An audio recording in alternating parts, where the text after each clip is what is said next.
What's up, everybody? Merry Draftmas to you. It is time. It is round one of the NFL draft. Thankfully, we have arrived, and the future of the Green Bay Packers officially begins to take shape tonight. So I am John. This is Claudia, my partner in life and partner in pod. We are here hanging out at Lombardi Time Brews for the draft party. We also have with us tonight Wisco Fanatic. So down in that corner, that's Tyler. Over here, we got Jake. And then up there, we got Brian. We're all going to be hanging out tonight. I think we might have one more joining us up in that corner yet, too. Kevin's on the way. Awesome. So we are here tonight to guide you through round one of the NFL draft, talking about every pick, how it impacts the Packers, answering comments, questions, and then because, let's be real, we got 3 hours to kill until the Packers pick alone. Whatever the heck comes up is what we're going to be discussing. So looking forward to a really, really fun night. Been looking forward to this for a very long time. So, Tyler, Jake, Brian, any of you guys want to say anything? Yeah, we got 3 hours till the Packers trade down. It has happened before. Goody was talking about, wanting 14 picks here. The only way we're going to get really anything of value would be if we trade. I was thinking if they trade down from first and get another second and a third somehow, if they're able to do that, you'd have to probably trade down pretty far into the second. I would be okay with that. I'd be fine with that. But if we're doing this thing where we're getting a bunch of 4th and 5th round picks, then I'll probably be like, come on, what are we doing here? Yeah. But we'll see how it goes. Yeah, I've kind of been of the opinion lately. I mean, a trade down is definitely possible in this draft, but I don't know. I could see Goody just falling in love. And so in my last mock that I published, I talked about I wouldn't be shocked if they actually jump up a few spots in round one and then use one of their round twos to fall back a little bit in two and recoup some potential early day 3 value. That kind of structure would not shock me at all tonight. Yeah, my bold prediction was that we make 2 first-round picks and no second-round picks. So we'll see what happens.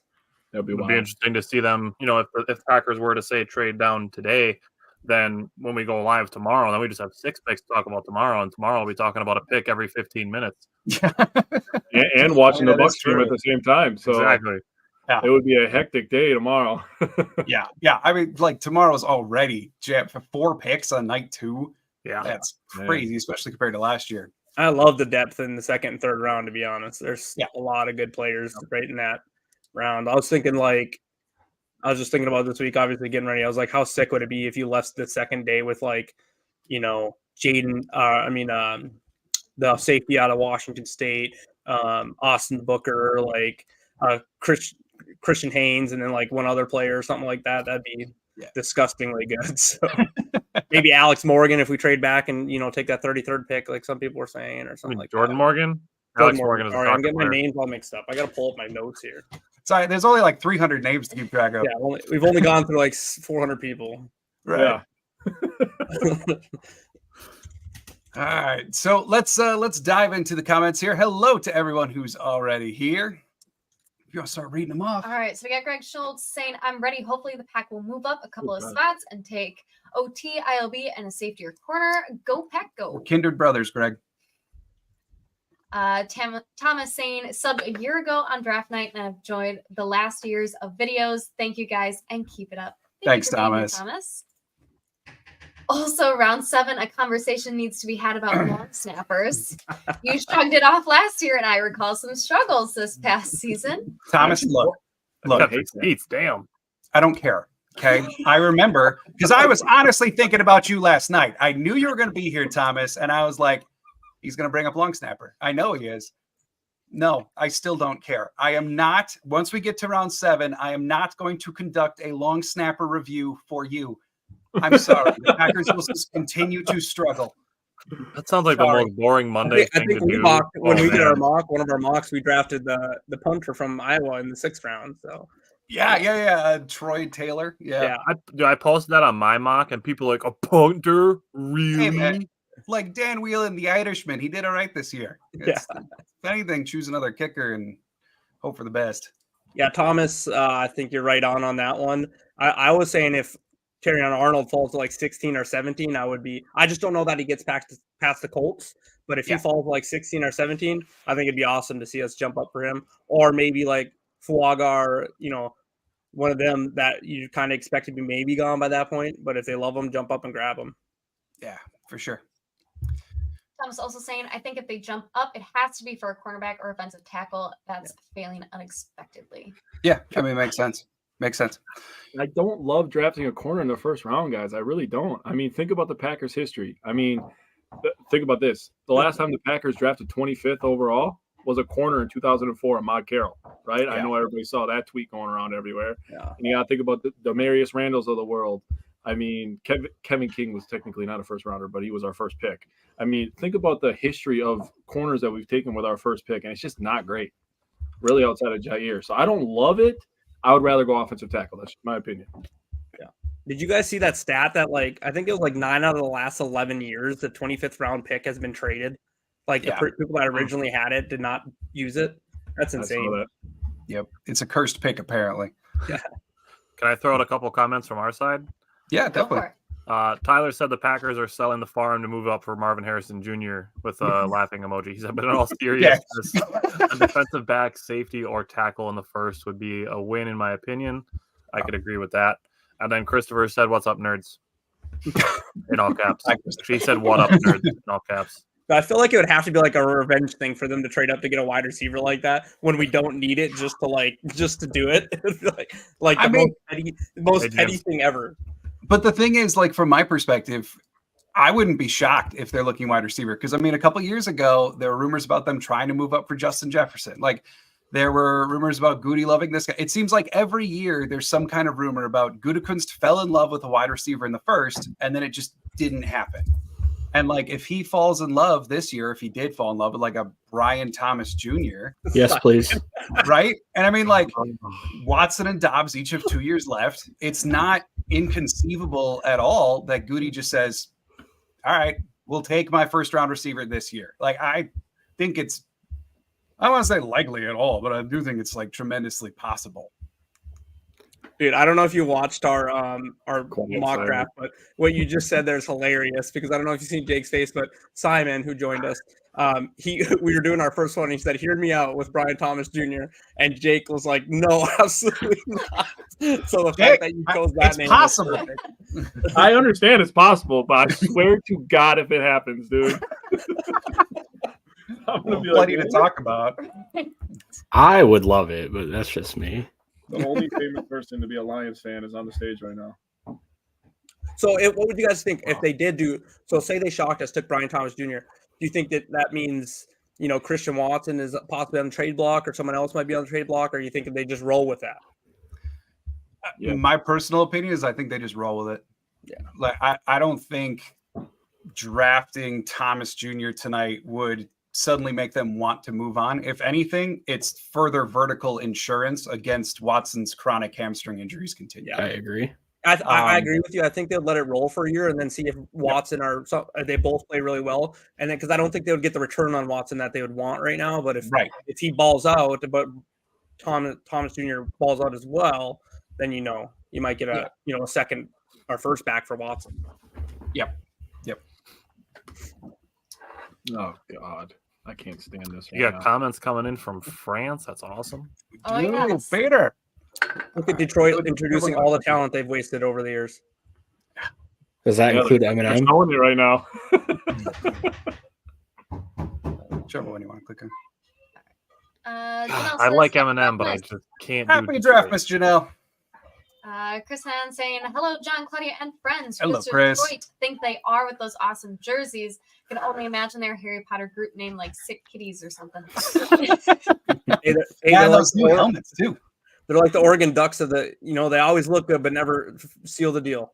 Right? Yeah, that's fair. Ed saying, "Here we go. Hope Goody nails it like last year. Go, What's up, Pack, Ed? go." Let's see.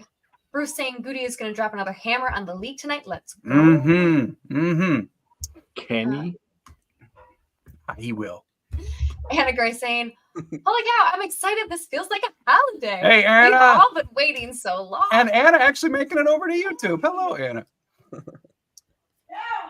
Okay, I gotta ask you guys. I have a puppy. If nobody knows, I have a 11-week-old puppy that is wrecking havoc in my house the last Oh, week. no.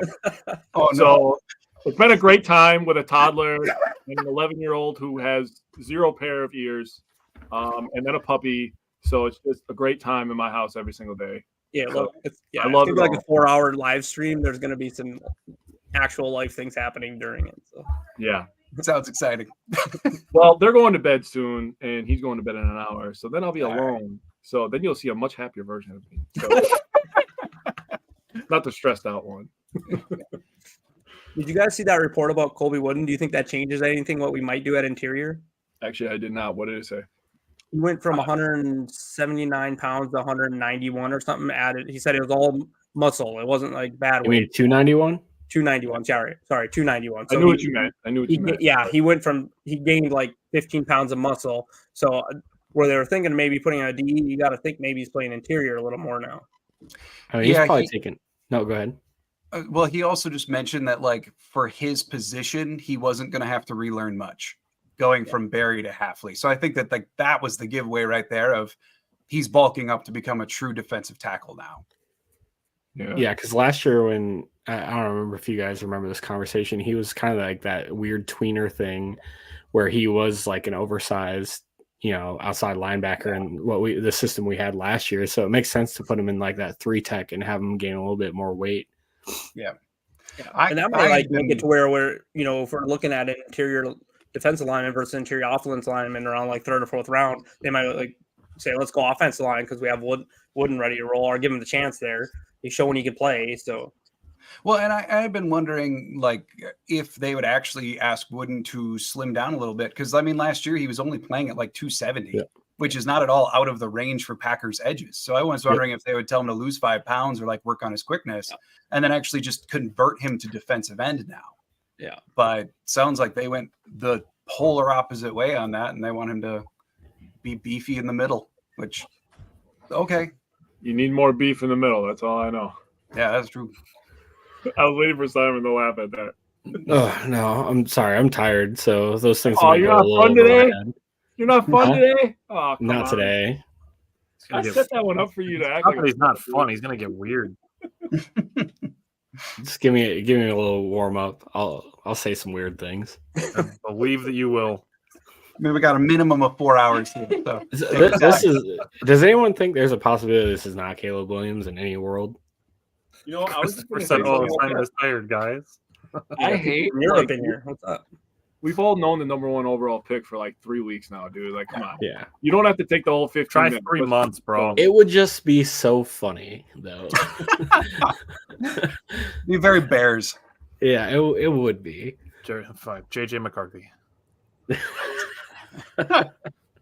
Maybe they panic. Harbaugh would be mad. Yeah, it would be super surprising. All right, we got What's up, Steve. Steve? What's up, everyone? I heard rumors that Alexander, Preston, Smith, and Royce Newman are on the trade block during the draft. Really, Royce Newman. For Royce Newman. You got a bag of chips for him. Yeah. Are we playing a game of which one doesn't belong? Because that does not belong. We'll see. I would say Royce Newman, if he's probably, I don't think the other 2 are getting traded. If anyone's going to get Royce Newman, it'd be someone giving us a 7th conditional for him because he's getting cut next week after we sign all our draft picks anyway. Well, and I mean, Jair can't be traded. Like that's done. Right. And they're definitely not trading Preston. No. I'd be surprised if they didn't let Royce go to camp at least. I mean, he's a body that's played. I'm not saying he's good, but he knows the offense, and that alone is going to buy him a lot of time. I agree. That's fair. Patrice saying, hello, everyone. The time is now. And as always, go Pack Go. Always. Howdy, Patrice. Hello. And then we got Peter all the way from France. Bonjour, Peter. Because you're crazy. Bonjour. Enjoy the all-nighter you have ahead, Peter. Oh, man. Just starting an early morning. Yes, indeed. Yeah, lots of international comments. I dig it. Very long night, Solar Miner. You ain't kidding. And then we got Martin saying, hi, guys. Greetings from Europe. Martin, hello. Sweet. My only players to trade up for are Arnold and Mitchell. Agreed. Okay. Yeah, I would trade up that. for You wouldn't trade up for Olu? I'd trade up for Olu. If they could get to 16 and get Olu, I would trade up for him. I'd be happy with that. Okay, fine. I'll be the only one happy in here. I don't give a shit. Really. I'm saying I wouldn't be happy. No, I wouldn't. It's not that I wouldn't be happy. Taking Barton at 25 and keeping the picks. Like, that's fair. Yeah, the way I see it, it's like Joe Alt, then kind of everyone else in like the next tier of guys.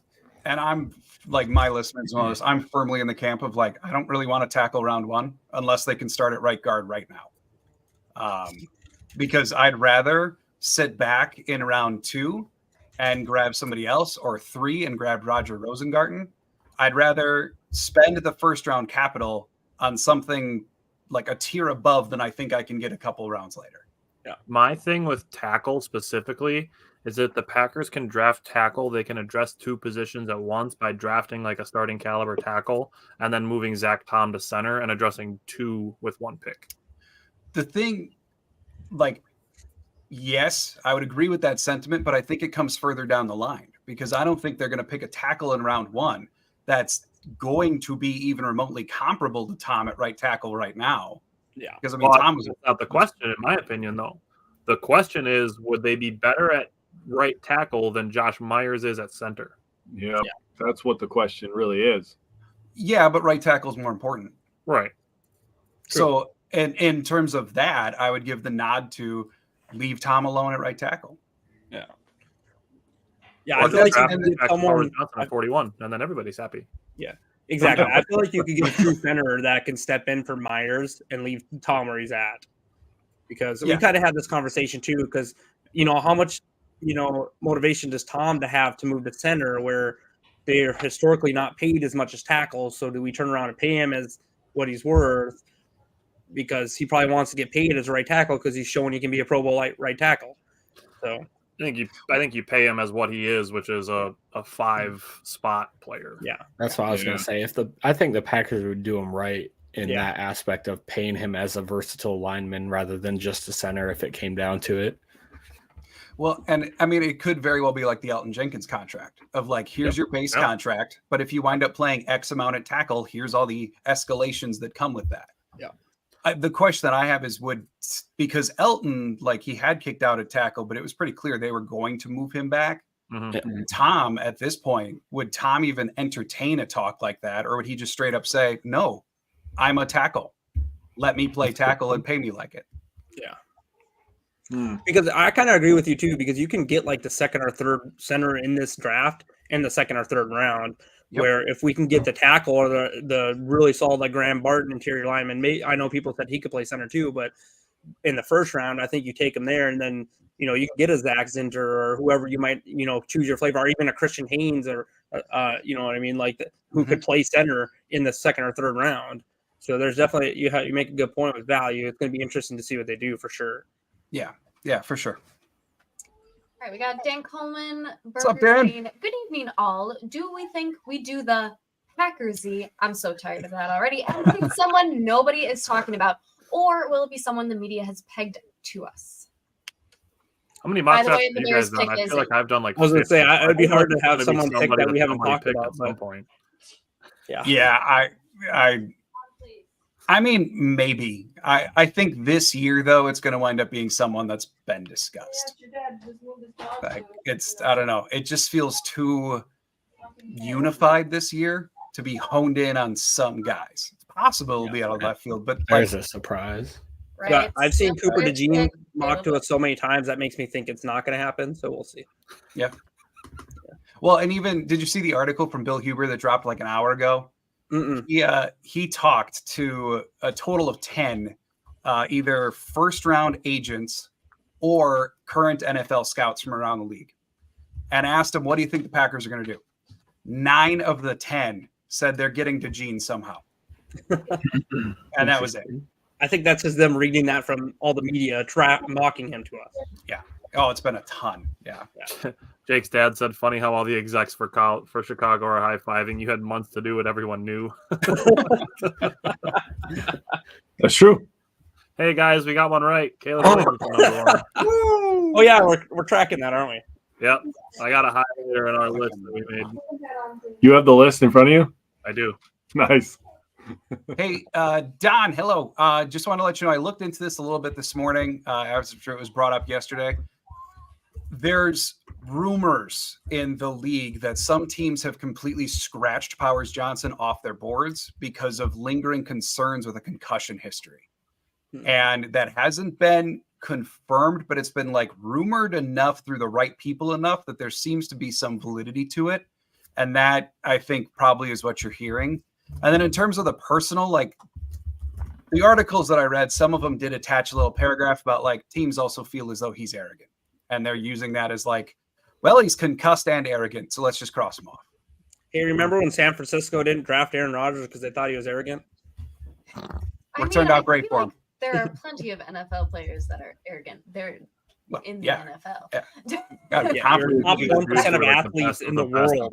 Where is the line for arrogance and confidence? Yeah. Yeah, it's their job to figure it out. It depends on the person. That's a great way to question it. Yeah. How about all the Bears fans saying that Caleb Williams is better than Aaron Rodgers' prime? Have you guys seen those comments? No, I haven't seen that. Yeah, we'll see. Christopher over from your guys' Facebook. Congrats to Caleb Williams. Start getting used to seeing Jair run the other way. I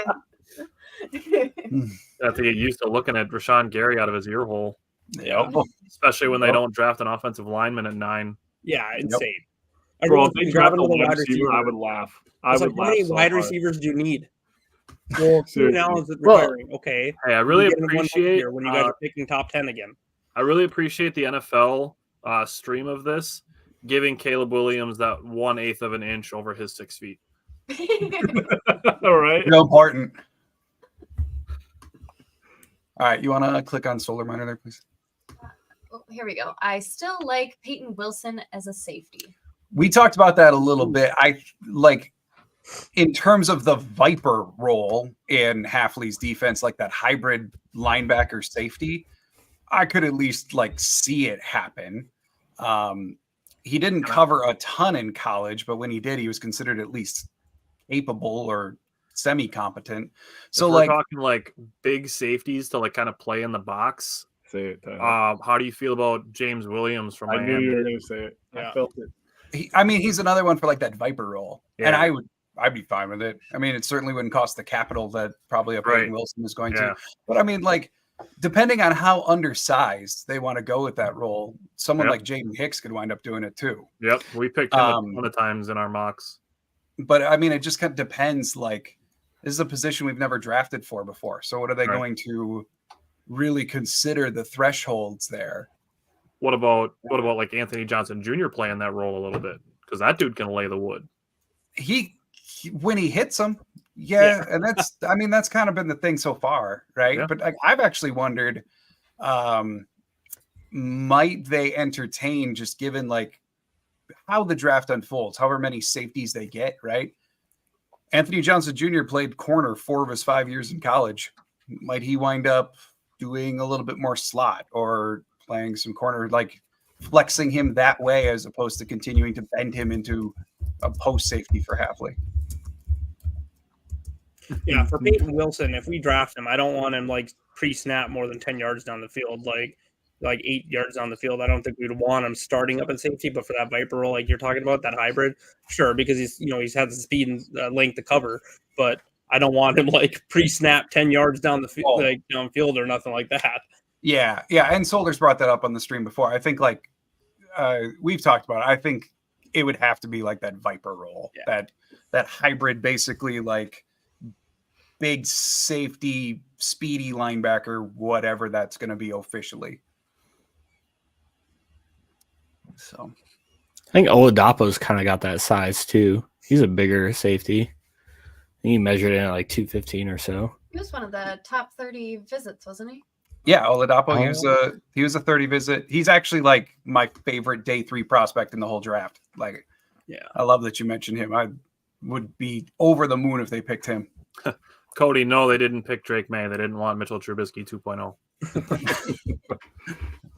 Who's the pick here for the Commanders, guys? Who are they taking? Daniels.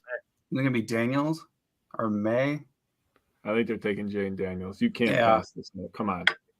You guys have been Connor's So- asking, what do you guys see the Packers doing at 25? Do they trade out, or do you think they pick someone? If so, who? Why don't you guys go first? All right. So should we all say who, if we draft at 25, who we think we're taking Sure. right now? Okay. So if we draft at 25, I think it'll be Kool-Aid McKinstry is my guess.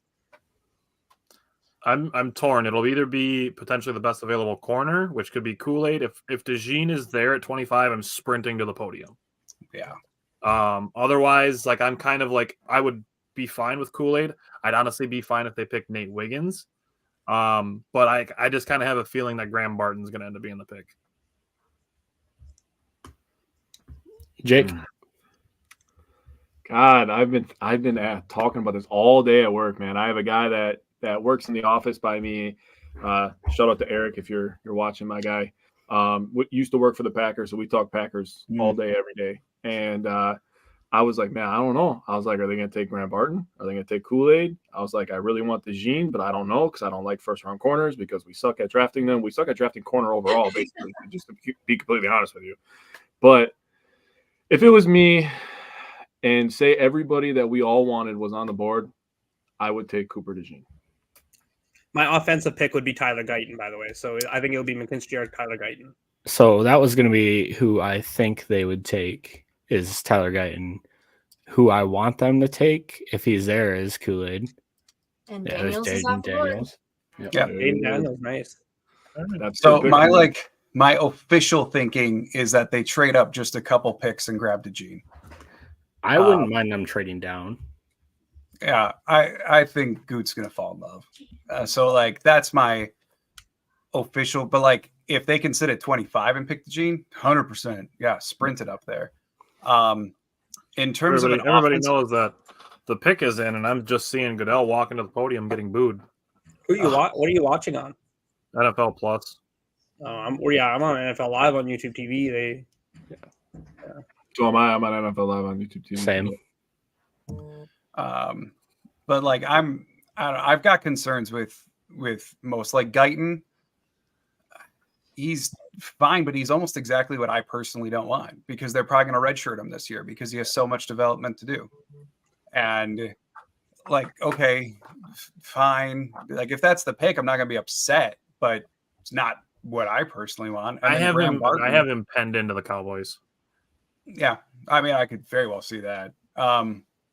But in terms of like Barton, he's going to be an interior offensive lineman for them in all likelihood. And that would be the first IOL that they've picked in the first round since 1994, depending on how technical you want to get. So like, can't really say that I think that that's all that likely. I mean, I love Barton. He's probably would be my favorite offensive lineman they could pick in that range, but I just don't know as if they'll do it. Are you fatigued by the Packers choosing these first round developmental sort of guys? Personally, not really if they still play. So like LVN last year was a first rounder, but as the third edge, you knew he'd still see the field, right? And he came on at the end of the year too. Like the way he started. Yeah, that's my thing. Is he got better as the year went on. Yeah. Or like if they pick a first round corner who's going to be a part of the rotation or a first round receiver, as long as they're actively playing, right? What I really don't want in round one, and this is just my personal preference, is I don't want someone who essentially is going to have to redshirt because there is no rotation at their position. So like a Guyton or a Mims, someone who they are actively picking to give the year off to learn, and they're only going to play in case of injury or emergency or whatever, because I'd rather just get that kind of player in round 3, even if the ceiling isn't quite so high. That makes sense. I feel my cousin. Saying, as much as it would make this Eve, how about trade 25 to Washington for 36 and 78 to get 3 picks in both rounds 2 and 3, or Texans for 42 and 59. Wow. 42 and 59, I would do immediately. And wasn't that like the exact trade that we did in the community mock draft 2 days ago? Like, wasn't it like exactly that? So, I liked what you did. I didn't do it. They voted on it. But yeah, I mean, sure. I can give it that. Was the value there? Question for you, John. Was the value there for like on the Rich Hill draft value? Is it 42 and 59 that matches up to 25? I'll pull it up. I got one printed right here. That's a long way to fall. To go from Yeah. 25 to 36 and 78. So 25 is valued at 230 points. 36 is at 166 and 78 is at 59. So no. Because I was gonna say 42 and 59. That two seconds for a late first, I would have to definitely consider if I was the Viking. You'd have to add in something like a sixth, something like Yeah. that. Yeah, I think that'd be a little bit more trade compensation. and then I think if they did something like that, I would think you would see them trading up to back early in the second to grab someone they wanted. Like they might like call Carolina up and be like, "What do you want for 33?" Because I know you're a little pick starved. I mean, we kind of talked about it like right at the top of the show that like if they trade out of this pick tonight, then we just have 6 picks tomorrow and we just talk every 15 minutes about a new Packer. Yep. Well, I'm stuck in a water park with my family because we planned it. I love my kids, but I'm like trying to somehow not destroy my phone while going down a water slide. I'm like, I'm stuck in here. Just leave me for a couple hours with my phone. Or something. Dad's gonna go take a nap. Brian's gonna get stuck in the dryer tomorrow. You're not here, so that won't happen. Goot's gonna trade down to 36 and get offensive tackle Jordan Morgan or linebacker Edgerrin Cooper plus an extra top 100 pick. So you like what we did on the community mock? Is that what I'm getting, Peter? I mean, they did choose it. They just wanted to Yeah, happen Peter was there. Yeah, all right. in real life now. I like Patriots Edgerrin Cooper. in. Indeed. Aiden, this is your team. The pick is in. My son likes the Patriots, I guess. He doesn't really like the Patriots. He just pretends because it makes me really mad. Better. Steve, I see your comment about Malik Washington. Sorry, bud. Still don't think it's going to happen. Scott, I don't think we said hi to you. Hello, Scott. Captain Kebbles, what's up, man? Happy to see you here. Vinny B, hello. Lee 86, what's up? Here it is, Aiden. I think we damn near caught up on I'll everybody. turn it up for you for a little bit. Aiden. It's got to be a quarterback, right? Yes. Unless they don't like Drake May. Unless they grab McCarthy. Yeah. That would put the Vikings in shambles, and that would be hilarious. Drake May. Drake May. We had 2 and 3 in the right spots. We just had them flip-flopped. Huh. G-Man, going to be a good draft for us. I feel it. 100%. I'm with you. Right? It's going to be a successful draft. Mac Jones. You wanted JJ McCarthy's trash, Aiden. I'd rather, He said honestly, a I truly think I'd rather Patriot. Minnesota He end up. literally got carried. Yeah, I'd rather him get. I'd rather the Vikings trade up and take JJ McCarthy than sit at like 11 or 23 and get Penix Jr. I would hate he's- that. I he's really very- hope they get McCarthy. I don't want them to end up with Penix. Yeah, because he's pretty accurate, and then he's playing not in the elements in a dome. Like he, you know. Yeah, until he has to come play in the elements. Yeah, well, that's the good part, right? Hopefully, Well, he's always probably. scheduled in Green Bay. And I mean, the problem with Penix, too, is the fact that he's torn that ACL twice. Yep, the injury. Just how much But longer did you does see that his ACL message? have left on it? His message he put out to the NFL is pretty powerful the other day. Oh, I didn't see that. From Penix? Yeah, dude, he penned a pretty good little note. Oh, okay. I Joseph really saying, like. Cardinals or Chargers trade out of 4 or 5? No. Cardinals I think the Cardinals are taking a wide receiver. And the Chargers need a wide receiver too, so we'll see what they do. I heard Yeah. the Colts were trying to trade for this pick. Yeah, Today. I saw that. Yeah. I could Really? see Cardinals Wouldn't they staying be and then moving Chargers that far up trading for? out. You think they'd move all the way up for Marvin Harrison Jr.? Maybe. Marvin Harrison Jr. is about to be the next pick. Yeah, I think he's going next. He's like really good. Yeah. And he Wouldn't have he shocked wears me like if the Bears had drafted him at 1 and kept Justin Fields. he wears like $100,000 watches and catches touchdowns. It's insane. Isn't that like the main job of a wide receiver?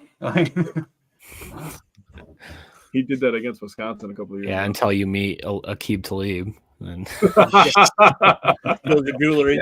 I mean, Ricardo Hallman locked down Marvin Harrison Jr. I like Cole Bishop a lot. I do yeah. too. Peter saying Goot's going to double up at linebacker with Cooper and Wallace and safety with Bishop and Oladapo. Thoughts? That would be the dream. Peter, you live in honestly. the mid rounds. I like the linebacker combo. Yeah. Could I potentially offer a different safety combo of Jaden Hicks and Dadrian Taylor Demerson? I I'm mean, a big Jaden Hicks fan. If we do that tomorrow, like I'll be giddy. I'm good with any of them. My only concern with Peter, like you mentioned, getting Edgerrin Cooper, Wallace, like you figure you're going to start those two. Plus you got McDuffie. Plus you got Quay Walker. Between Quay, Cooper, and Wallace, you have 3 linebackers that are extraordinarily similar in how they play, what their weaknesses are, what their strengths are. Like, I just wonder if they're a little over redundant to get. That's why I like the linebacker out of Michigan. Colson? Yeah, Colson. I mean, he's truly different.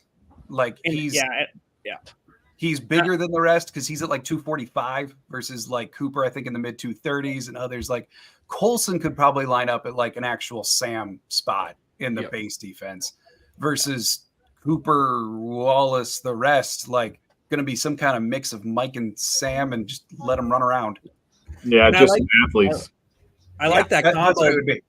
I like that combo idea, but if you get that combo idea, you're probably talking about giving up a chance to get someone like Cooper Beebe or Haynes or Mahogany or some like it, where we kind of thrive with interior or even offensive linemen all together in those rounds.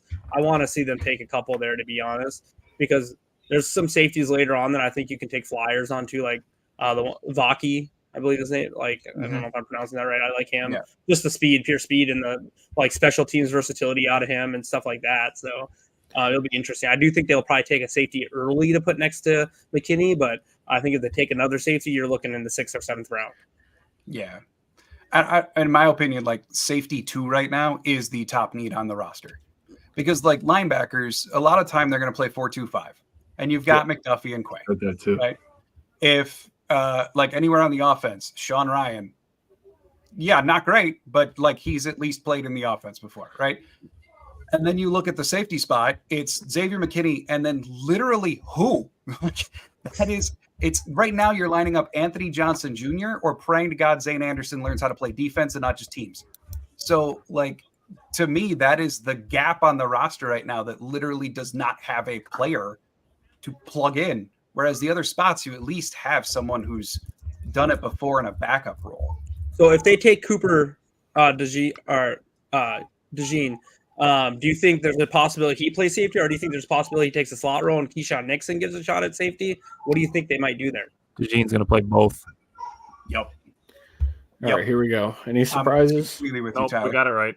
Maserati Marv.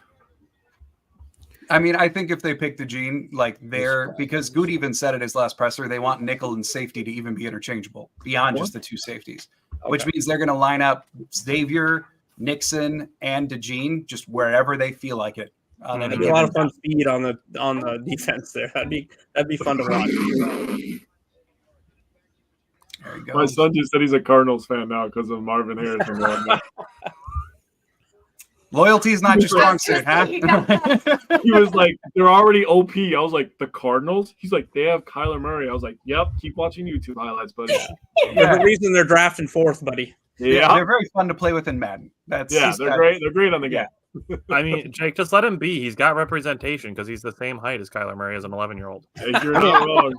I like a couple of the Cardinals' offensive players. Like Michael Wilson, I thought was pretty solid last year for where he got picked. Trey McBride came along pretty well. And that tight end, yeah, McBride. Trey McBride. Yeah. I mean, they're just gonna be serious today. Okay. Kind of the fatal flaw there is still going to be that line. They still don't have an O-line, and Kyler's just going to run for his life. Yeah. Peter's showing some doubt in Quay. Peter, keep the faith. I don't blame you for having doubt at this juncture, but I do believe Quay. I think he was given in some ways too much vagueness and too much freedom in Barry's defense, where he had to make decisions. And even dating back to college, that's never been his strong suit. Yeah. If they put him in a spot now where he doesn't necessarily have to make decisions or even Reed, but it's more like his assignment is, hey, quarterback, go get him. Yeah. Then just like let Quay go. And then I think we would see like the tide begin to turn on Quay. But what he's been asked to do for the last 2 years has been what we all knew was going to be his weakness. And then it's not really shocking. Honestly, he reminds me a ton of like how Patrick Queen was in Baltimore. Because Queen's first 2 years, he was worse than Quay is now. Queen was awful in Baltimore. And then all of a sudden he got Zach Orr as his linebacker coach. They changed his role. And then all of a sudden he's been great the last 2 years. I think Quay could do that. Yeah.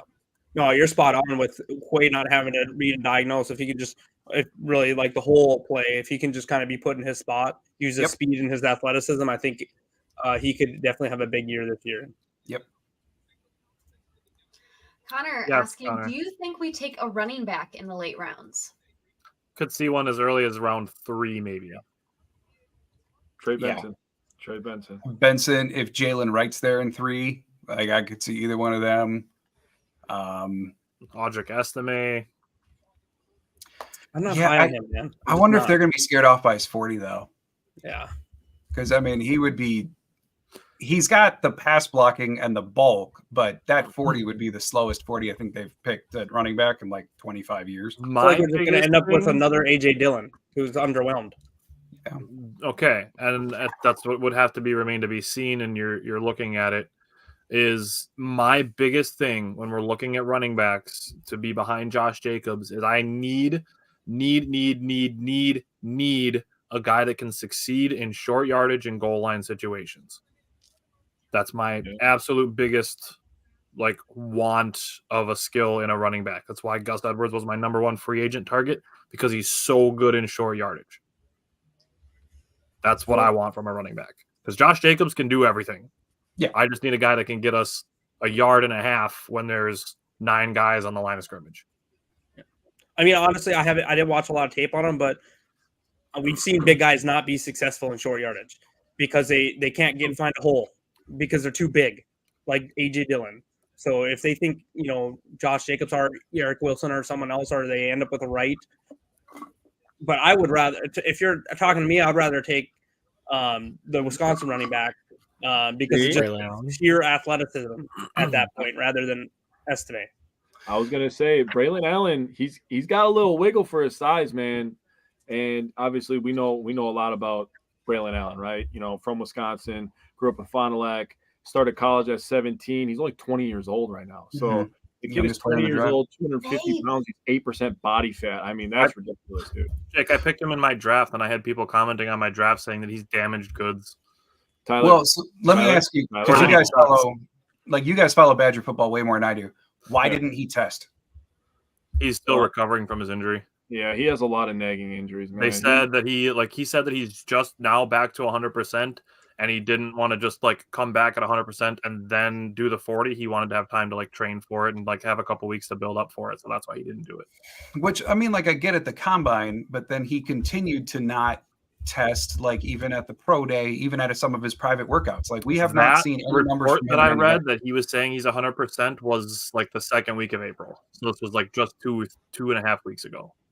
I thought they had his 40 time at 4.4 flat. So did he run one?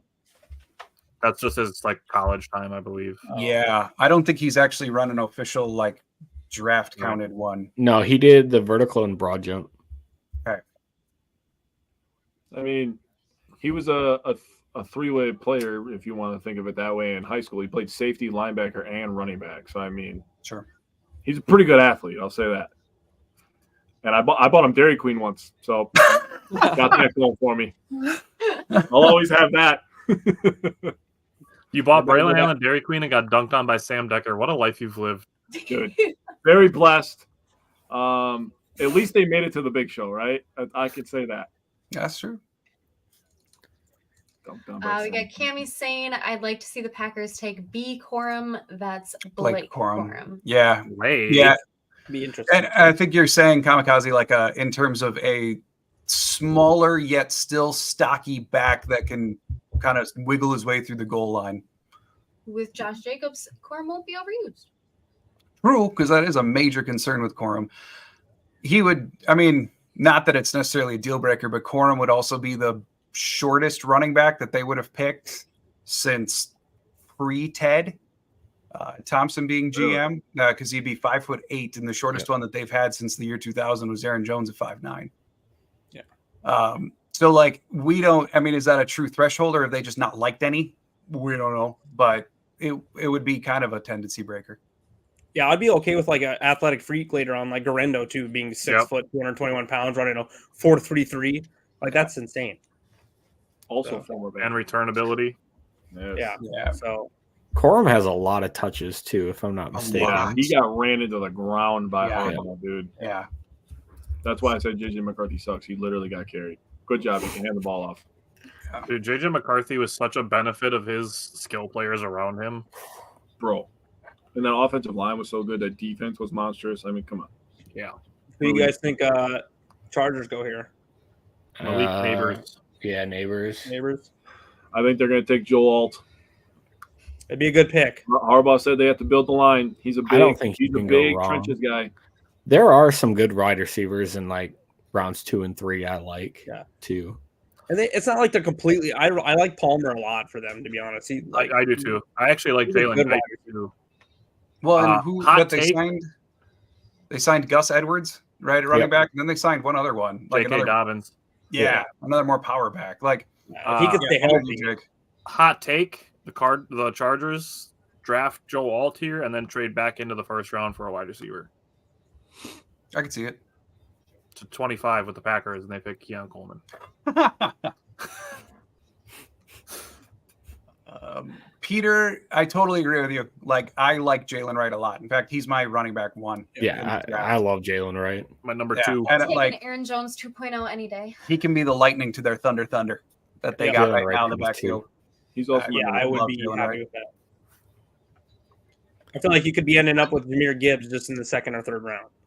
Like maybe not quite that level, but I like him a lot. I also think he has like the top speed that Aaron Jones doesn't have necessarily. Dude, that was the one thing that killed me with Aaron Jones. So many times there was a couple huge runs in like playoff games. If you can just have the gas to finish, the game ends different. And fumbling. He was also a little bit older and dealing with some little nicks and good call, Joel. Yeah, they're building the line. Yep. That's a smart pick. That's a completely. Damn, that dude's tall. Yeah, he's big. I dude. can't stand Harbaugh, but the man is a smart football mind. I'll say that. He's huge, dude. Okay, so now we can stop talking that Justin Herbert's going to go to the Vikings now. Oh, good. Yeah, he's not going anywhere. Yeah. His dad wasn't very small either. Holy Christ. That's a good pick for them. That's so smart. Yeah. That's what the Bengals need to do that they never do. Yeah. Yep.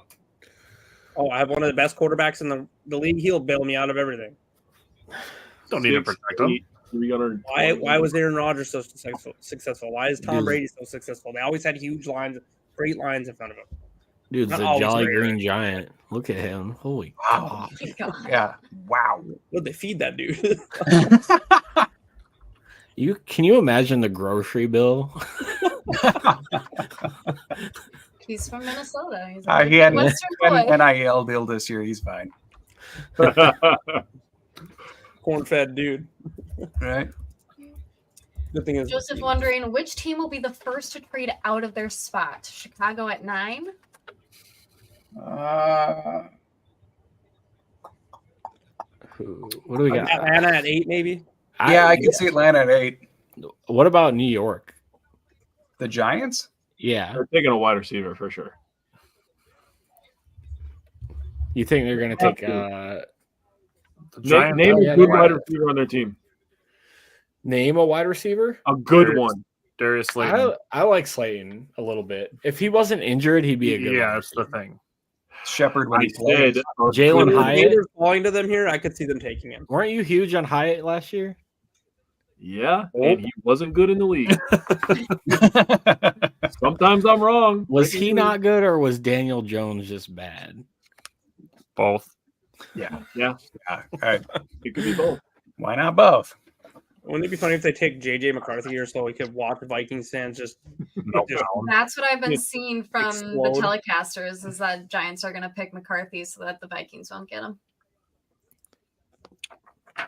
I don't think Darius Slayton's bad. No. He's not a wide receiver 1, but he's definitely serviceable. Right. Although I did see something recently, like he wants to get paid like a wide receiver 1 at his next contract. He's got to have more than like mid 700 yards. I'm okay calling him serviceable. I'm not okay calling him. You saying Slayton wants that? Yeah. No. Yeah, I saw that a couple weeks ago. That he was talking about how like his last contract that he got with the Giants was under market, and now it's time to get paid. Go ahead and do like how many of us were laughing when the Chiefs gave MVS? Fine. I like MVS, whatever. He was good, not even good at what he does actually, but like we all laughed that they paid him $10 million and was like, "Oh, we stole them from you." I'm like, "You didn't, dude. Like you can take them for $10 million." Yeah. I love that the comments. Everybody is all down for the Vikings not getting a quarterback and being stuck with Darnold.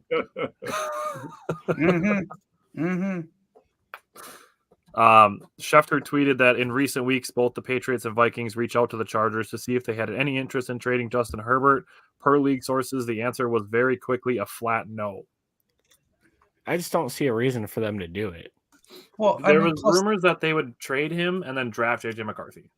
The dead cap that they would take on would be like ridiculous. Wouldn't the dead cap be like over 100 million? It would be nuts. Like, there's no way. You don't trade a top 5 quarterback in the league when he's actually protected and has what he needs around him just because your college quarterback is getting drafted. That'd be the stupidest thing Harbaugh could have done to walk in. And there's no way Harbaugh would do it. That's the only reason that rumor was even made up was because Harbaugh was there. Yeah. Harbaugh was doing his job and pumping up his guy to try to get his draft stock to rise. Yeah. Just like you see every other college coach doing. Yep. Because you know why? It's a recruiting method. Yep. That's why you don't see Saban in the college anymore because now he can't just pump up all his first round draft pick because he's getting everyone because now other colleges are just offering people money. Why do you think he left? He left because now he's not just on top as easy. Yeah. That's Peter's saying, how about Malachi Corley being Goot's dark horse in round 2 at pick 58?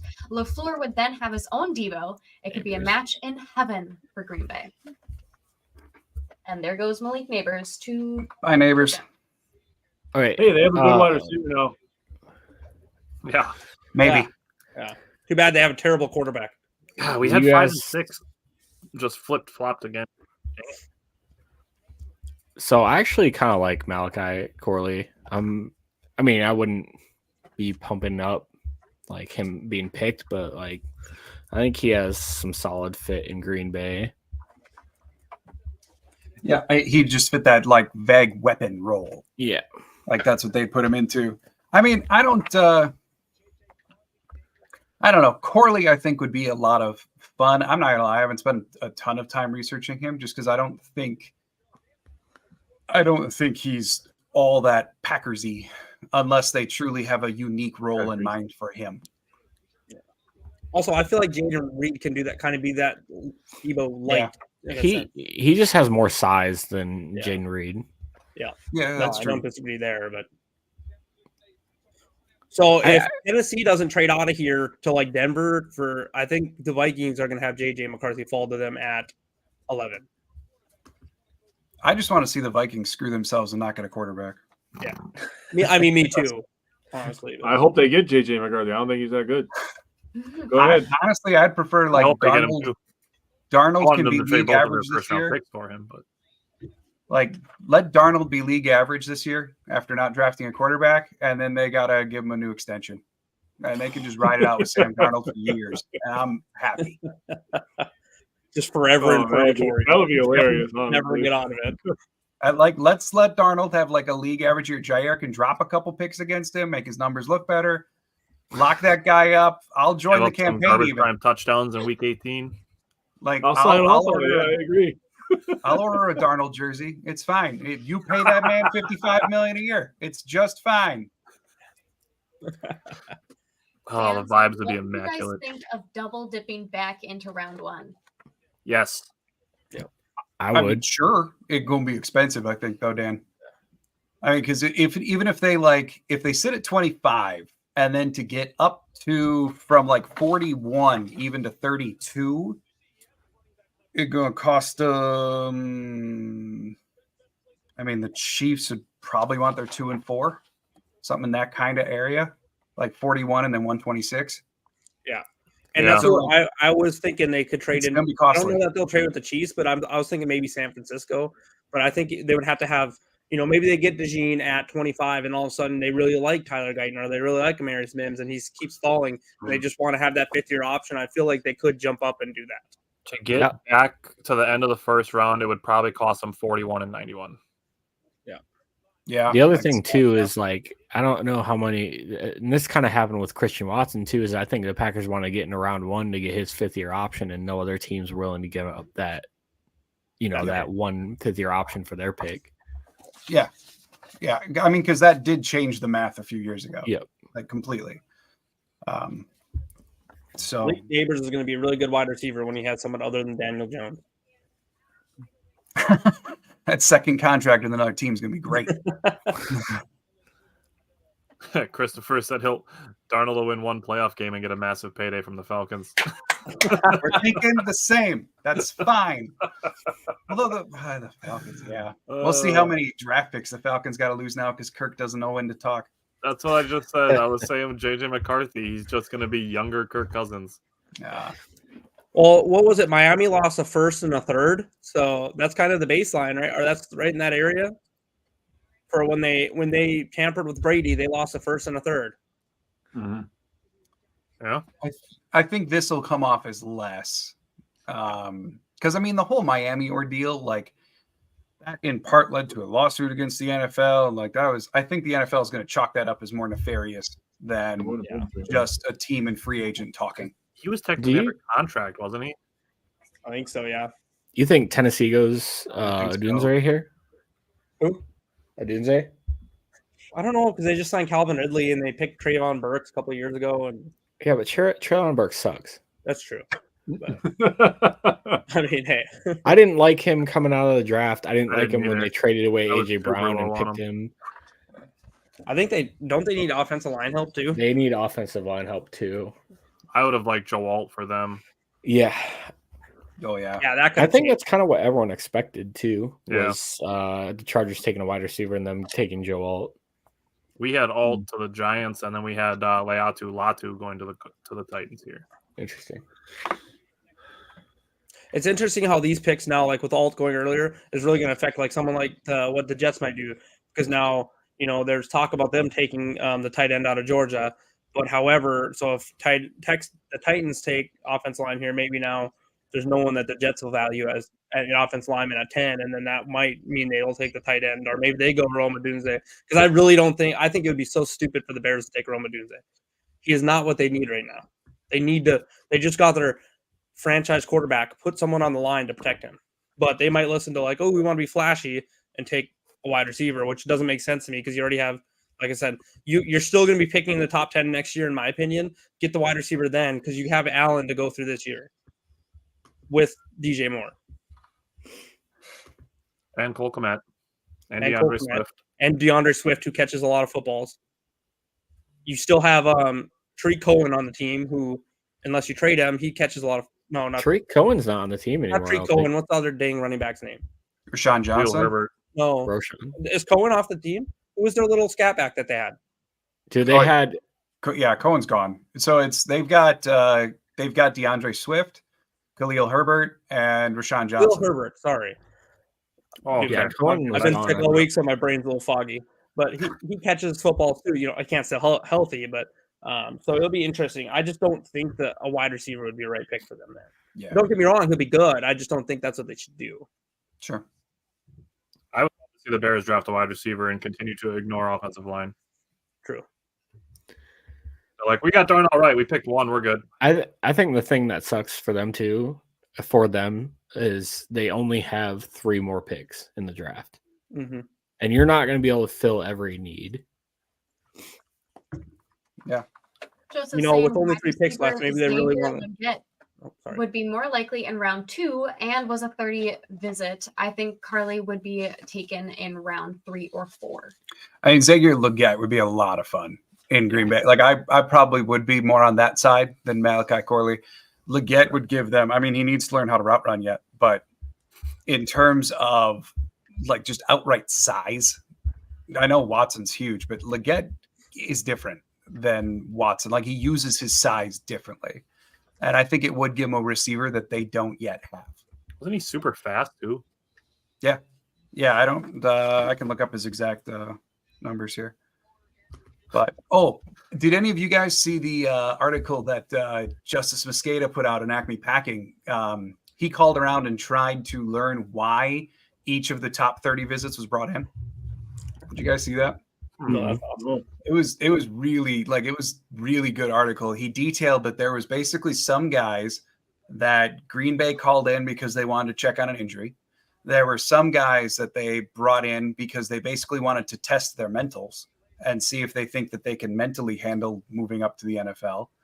And then there were some guys that they wanted to like rework out. So it was really interesting to hear the rationale behind a lot of the different top 30 picks. Goody did say some of them are smoke screens too. Yeah. Oh, totally. Oh, interesting pick. JC Latham. Oh, I mean, cool. That gives them their new right tackle. I think it would have made more sense if Henry's still there. I love that pick for Will Levis. Yeah. Now this is where you could maybe see like if Chicago had, only a couple offensive linemen in the top 10, that's where they could go Rome, but it still doesn't make sense to me. And it's going to be interesting to see what the Jets do too. I think the Bears should make an insurance selection in case Caleb Williams doesn't pan out. Choose JJ McCarthy right here. Do it. Why not? You got to buffer that most important spot. Do it. Dude, I would die. It would be my pick you've missed on the last 8 times you've tried to draft it. Might as well take 2 shots of that. Exactly. Take the bulk approach. Yeah. I mean, hey, Washington did it, and it kind of worked out for them. I mean, that's actually true. Yeah. See, we got Reggie saying, I got a feeling we are trading out. Totally possible. Hopefully it's up a little They could trade up. They could trade down. They could trade out. So I got the numbers on Legette. He's 6'1", 221, and ran a 4.39 40. Overall, his RAS was 990. Yeah, that's a tank. He's a tank. Captain Kebbles just wants to let you know that you're looking snazzy. Well, thank you, Captain Kebbles. I got this coat at the Packers tent sale. This is the coat that when alumni would show up to the stadium to do like tours or appear on like pregame shows at the stadium, this is what they would wear. And they haven't used them for years. So they like got rid of them at the tent sale. And I saw one and I was like, I'm a little tubby for it, but it's coming home. Sorry, I instantly thought of the Chris Farley scene. Fine. I got to wear a suit this Saturday for a thing we're going to, and I'm like, I'm going to be popping buttons. So you know where it's to the water park? I'm going to the water park Friday night, and then I have a fundraising event that I'm going to on Saturday night for the college here in town. What a weekend! Yeah, I had to buy a whole new set of our dress uniform. Oh yeah, yeah. That shit was like $700, dude. Yeah. Hooking up on all the moose you're eating up there, or what? Yeah, no, actually, I've lost weight since I've been up here. Yeah. Just my old, because I bought the one I had before. I bought in like 2012, and I was like 170 pounds. Now I'm like 205. He has to trudge through 2 feet of snow everywhere he goes, so it's just a lot harder to walk in here. The snow's melted. All right.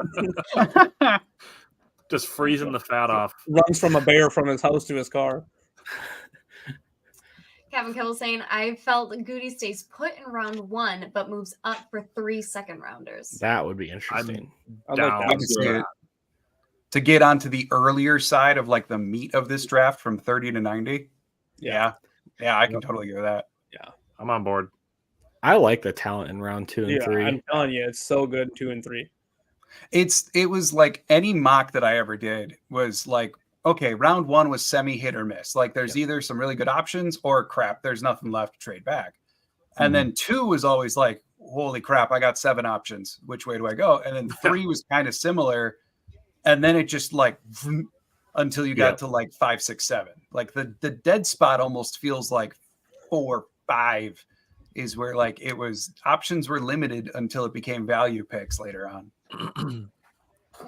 Martin saying, must be sunny in Detroit. So many sunglasses. I think that's the dumbest thing ever when they wear sunglasses and they're inside and just looking Phil at the Collins made it cool, so it's cool.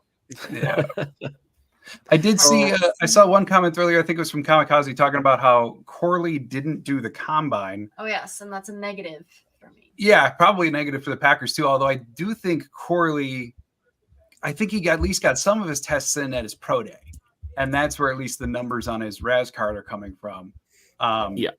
In which case, like, they're fine. But he still didn't do the full athletic test. He never finished that. So, yeah, I get that. That's man. They all are wearing sunglasses. I didn't even realize that. Yes, it's like All of them are wearing sunglasses, bro. You guys hear what Scheffler just said? No. But No. He said that Atlanta's considering picking Penix at 8. Yeah. That'd be funny. They sign Kirk Cousins to that contract and they turn around and take quarterback. do it. Someone that old too? That'd be wild. I mean, it would make more sense if they were going for like a 20-year-old Yeah, raw if- quarterback who needs to Yep. sit, almost like Yeah. a Love. But How many like, years did they sign Cousins to? 4 years. Four? Like, what's Four. the yeah, point? signed 4 years, $180 million. Oh, That would be so 100 funny. million Do it. guaranteed. take a quarterback.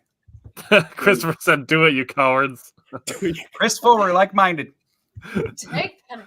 They just gave this dude $100 million, and that'd be hilarious if they took him. Dude, Kirk Cousins is he has the best agent of all time, dude. does he? Hold on. Right.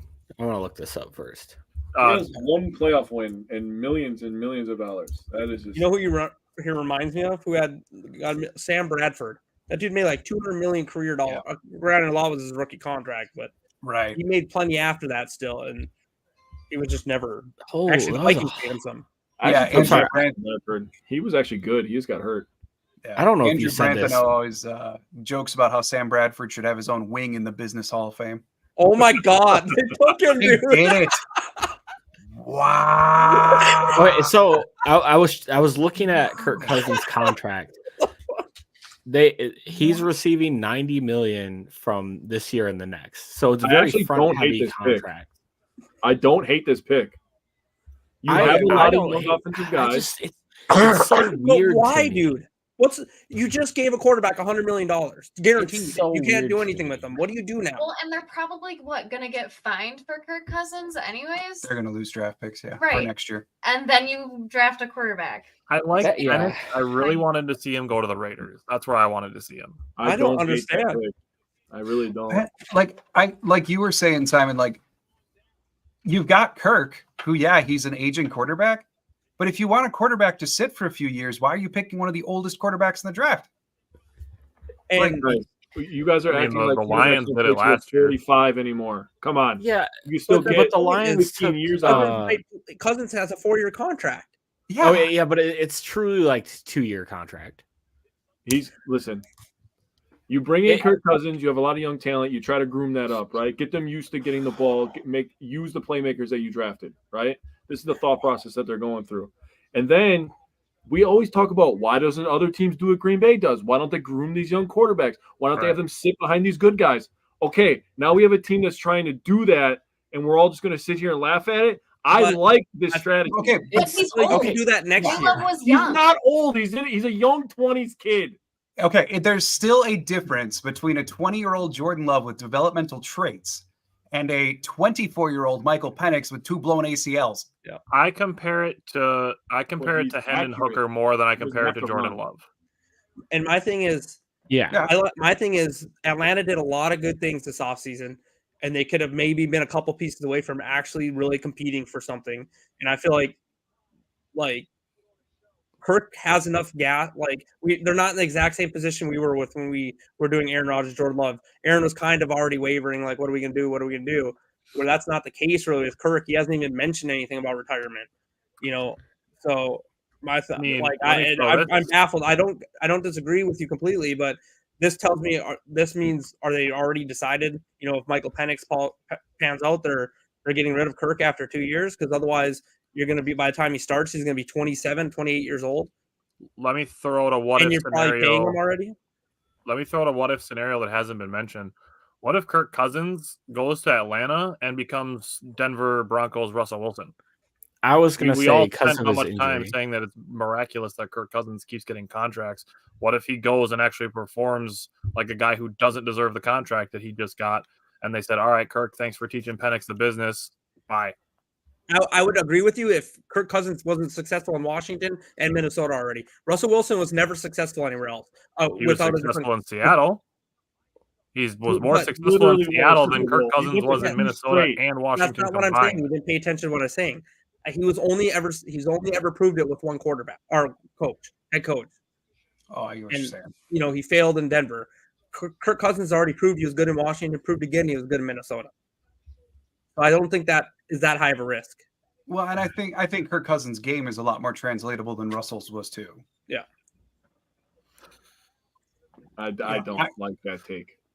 Like I get it, Jake. Like I think more teams should follow the Packer way, but the Packers wouldn't do this for Penix. Yeah, I mean, we've talked about how with the Bears and Justin Fields, he would have done better, in my opinion, at least, if he got to sit behind somebody instead of being one thrown straight into the league and two be thrown to Chicago. But that's also you need to be picking somebody who's young But again, Justin Fields was on the younger side and had traits. Right. Penix is you have to wonder what is Penix's ceiling, or is he already getting close to it? And in which case, what are you sitting him for? There's a big pick value difference at number 9 as well as to number 24 or 25, whatever we took Jordan Love at. Yeah. 26. 26. That's what I was gonna say. 8 and 26 is a big difference. It is. They take a doomsday here, right? Yeah, they did, but I mean, good for them. But sorry, I'm a little behind now. I don't know what happened. You're ahead of me. I mean, if they don't protect Williams, it doesn't matter how many weapons he has. That's what I kept saying. They're just gonna keep ignoring offensive line. Hey, they could always re-sign Cody Whitehair again. No. They gave up a 5th round this offseason to the Bills for that backup center. We will take a 7th round pick for Royce Newman if you want to start him on your line. I'll take a plate of nachos, bro. Could you imagine Kenny Clark lining up from Royce Newman, just like licking his chops? I'm not gonna lie, I would smash a plate of nachos right now. The Bears are doing very good at selling hopium this offseason. I'll tell you that right now. They are. Every offseason. They are going crazy. Dude, this is the greatest draft ever. New York trades to Minnesota. What? Why'd they move up one spot? Oh, I bet you Denver was 10 and jumping 11 in. now. What's happening? They is had to be Denver was trying blocking jump up someone or else, something, yeah. and they had to offer him something to stay. Yep. Kevin Keppel saying Pete Carroll's owed a lot of apologies by me, especially for making Russ look good for so long when we all thought he was holding him back. It's true. Pete Carroll's annoying for how he chooses gun, but he's a really good coach. Look, I get it that Russell Wilson won a Super Bowl, but like that defense was another level. Yeah. You know what I mean? Every time I see Pete Carroll's face, I want to fucking hit him. God, he is. Why is he chewing gum so vigorously? What's in that gum? It's just a very passionate chewer. Yes. That's why his chin is so strong. He's siblings with Ellen DeGeneres. Commando G-Man saying, so Chicago going full on, we will try to outscore the Lions and Packers. Yes. Go for it. Is gonna take It doesn't matter when our defensive line is down there. I'm about to get hit. Yeah. So what did they have? A 4th rounder and a 6th rounder? Yeah, like so they don't pick again for till next week. Like insane. If I was Chicago, I would have traded down on this pick and gathered more picks.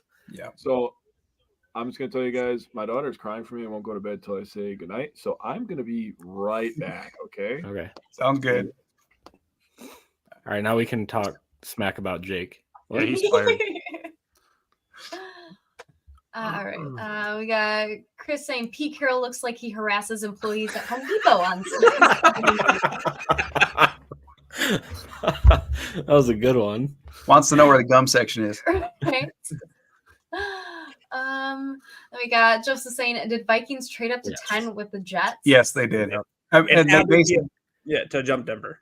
Yeah, they basically did that because some other team must have been threatening to jump in front and probably take McCarthy. So Vikes Or have the the Jets are matchup, really but- smart and called them and said, "Hey, Denver's going to jump up here. Do you want to give us something?"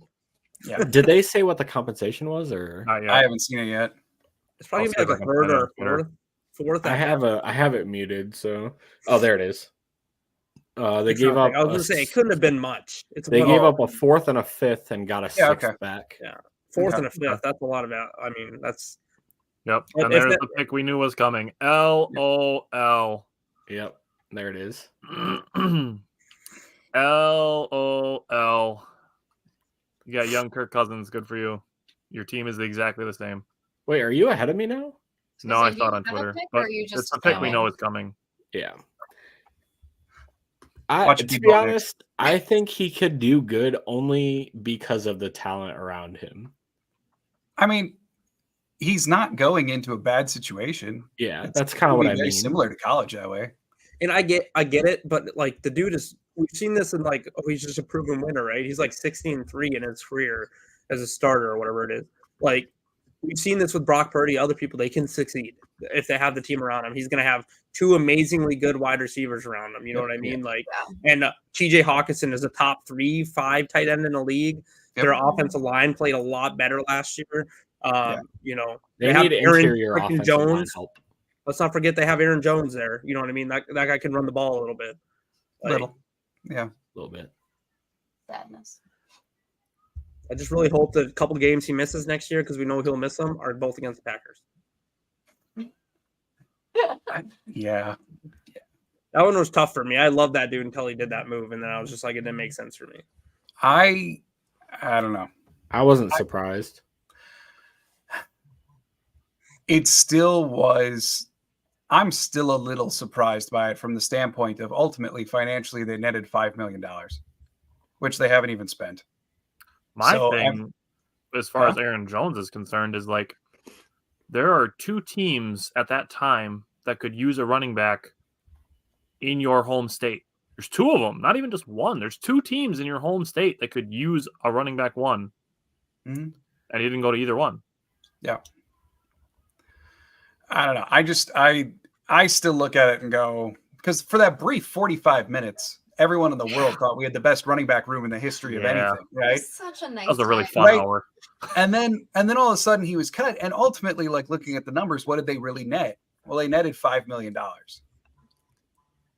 I personally, so then the question for me, like that I asked myself was, if Aaron Jones were out there right now, because his compensation could be equal to what you net by not having him employed, would you sign him to a 1-year, $5 million deal to be a co-pilot with Josh Jacobs? Yeah. I think some people would. I In would. which case, then why are you cutting him? Because why not just retain him since you're only getting $5 million anyway? Unless it comes down to a cash calculation, which the Packers do not have problems with cash. They said they offered him down to 7, and he said no. Yeah, from what I saw, it was like it got up to 7 through like the incentives and a bunch of stuff. Yeah. And he wanted it to be like a pure 7 plus then incentives and stuff. But I don't know. I still look at it from the Packers standpoint of you got $5 million. Why is that big enough to cut him? In my opinion, still, it's no, not really. I probably knew would when I have seen the seen him and wrote signing. out this year at running back. Yeah, when I seen the signing, I knew there was something going to happen. Everyone was freaking out. I was like, I don't think this means it's good for us. I think Aaron Jones is going. And actually, I said in our group chat right after they cut Aaron Jones after the sign, I said they better turn around and sign Xavier McKinney or everyone's going to lose their minds. And luckily, they I did. think, I don't know, like once like a half an hour's passed and you get past like that sucks, like nobody wanted to lose Aaron Jones. Like you can see the rationale behind the GM's decision to move on from Aaron Jones. Like it makes sense. Yeah. And as much as it sucks, and Jones is a huge part of the Packers organization, he's probably going to go in the Ring of Honor. Mm-hmm. I mean, it's a smart move to get rid of him a year before things get, could get really bad. And, maybe it was just what do you call it? It was in the stars or whatever. I mean, I very much understand why it occurred. Yeah. And I saw like the arguments out there too about like, would people feel so strongly if his really successful run was weeks 2 through 7 and not the end of the year in the playoffs? Like, I get it. I still just look at the question of, would I have paid Aaron Jones $5 million this year? Yeah, I probably would have, and I would have kept him on the roster from that standpoint. So, and that's just like my personal opinion on it. I agree with Josh. Josh said it's better to be early than late. I agree with that. I thought, and I know it's not a straight 1-for-1, or it's not a straight swap, but if you told me, hey, this offseason we're going to sign Josh Jacobs and Xavier McKinney, but we're going to have to let go of Aaron Jones, do you do that move? I think we all emphatically say yes. Like, I don't think you hesitate. So, and I think the only thing that that trips me up with that is like I would do that move as well, but ultimately financially they could have kept them all too. Yeah, I 100% on the table with you. And I thought they overpaid Nixon, and I thought they could have gave some of that money to Aaron Jones. But. Yeah, I agree with that 100%. I've never been a big fan of Nixon. Yeah, no. But I see a couple comments in here about talking about how like Aaron Jones wanted to be number one. Like, yeah, like he still wanted to be a feature back. Agreed, understood, 100%. Yet, like he was under contract for this 1 year. So if the Packers really wanted to go get Josh Jacobs and then tell Aaron Jones, like, yeah, you're going to be in a little bit more of a rotation, we think that it's going to help prolong your career. This honestly, is what we have in mind. Much more of a rotation he's already been in. Him and Dylan pretty much split carries. Right. So, I mean, like, ultimately, because he was already under contract, it's not like he would have a tremendous say over it anyway. Yeah. And at that time, I don't think Aaron Jones would throw a fit if they would have paid him. But I very much understand. I'm sorry. I'm laughing at the comment in the back chat where they Simon. And there goes. The show got better. The show got better when you left. We got Cammy saying Aaron Jones is older, faster, and has better moves than Jacobs. I don't. Yeah, I kind of agree with that. I don't think it's like an upgrade necessarily. I think moving forward it will be. I mean, years 2, 3, 4 of Jacobs, but like this 1 year, I don't know. I think Jones is probably more agile than Jacobs, but I'm not sure I'd say at this juncture that he's faster than Jacobs. I see. I'm sorry, I didn't mean to cut you, but the NFL Network just had a graphic, and his strengths were winner, Alex Smith, efficiency. To me, that's not worth like a first round pick to me. Hey, John, can you let Jake out of the timeout? There we go. Thank you. You leave, you don't get to come back. Hey, when my daughter asks for something, she's gonna get it. Open the door. This house. Open the door. I don't care. Wait until she's a teenager and you start telling her no on stuff. Yeah. My daughter's 9. Now, do you think that no stands? No. Yeah. No means she's gonna keep asking again. Yeah. Have kids. It's like a you problem. I'm not having Everybody kids. who has kids knows that. Cody said, imagine dressing up in suits and high-fiving for McCarthy. Sad day. I mean, you never know. I mean, the Vikings got Knitter. They just traded up for a game manager. That's just hilarious to me. Yep. What do you think Jets do? Do you think the Jets do like a wide receiver here or a tight end for Aaron? We had them picking Roma Dunze. Oh, come on. This guy's out of his mind. Did you see the comparison he just gave JJ McCarthy? Alex CJ Smith? Stroud. No. Oh, no. What? I mean, don't Jets still need O-line help? No. They need O-line, and I know they signed some free agents there, but I mean, like, they signed Tyron Smith from the Cowboys. And then Morgan Moses, I think they brought back too. That sounds right. They signed some people that are older and injured. JJ McCarthy and CJ Stroud in the same sentence. But I mean, I cannot believe that comparison. Like, how do you like that? Is awful. Oh my god! Just yep, that, people were comparing Williams to Aaron Rodgers. I was like, dude, no. How do you compare him to like one of the best quarterbacks to ever play the game? Like JJ McCarthy is a Ford Focus. Okay, Stroud is a Lamborghini. We're not doing this. I really don't think JJ McCarthy's that good. Like, call me a hater. They had one really vanilla white guy before they just wanted another one. I wasn't gonna go there, bro. It's okay, I can say because I'm a vanilla white guy. Yeah, Kevin Kebble's asking, if anybody feels like sharing, any of you play Madden and on what system? You don't want this smoke, bro. You don't want this smoke, bro. You don't want this smoke. I'm telling you right now. I'm warning you. Jake be like Tuesday. Special team, special players, special plays. So I coach my son in Y football, and I have a play called "What's up, brother?" Oh my god. I think I'm too boomer for this conversation. I mean, dude, I'm around a bunch of 11-year-olds. I have to be a little hip. I play on Xbox, by the way. My gamer tag is Whis Fanatics because we're just trying to get the brand out there. Oh, fitting, yeah. Tyler's is Wisco Fanatics, so that's awesome. So when you die to us in Fortnite, just know you got Wisco Fanatics. Yeah, son. you know who it is. Yeah, we play Fortnite every night. Oh yes. Yeah. Yeah, that's like we'll play 2-3 games before we go to bed. Because we keep getting killed by what's that weapon that's out right now that I haven't taken a week off because I'm the waterbending. Yeah, wrecked by waterbending. I love waterbending. I love it. Not against me though when they're shooting me from 400 meters away. Well, yeah. What are we talking about right now? Okay, there you go. I mean that makes sense. Good pick. Yeah, good pick. Yep. He was my second tackle. Christopher said, "Remember, when you were a kid, you got a lame present, but you still had to act like you were thankful for it." That's the reaction on K-Fan right now.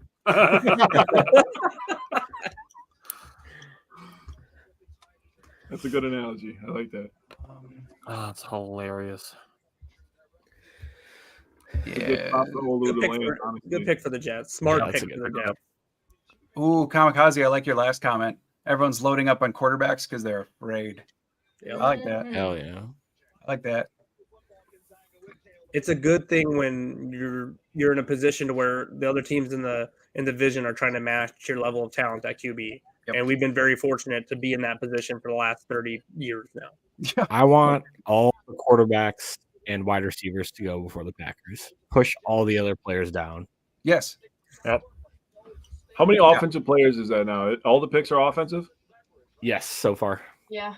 Yep. Yeah. So the over-under in Vegas was 21.5 offensive players in the first round. And we're at 11 already.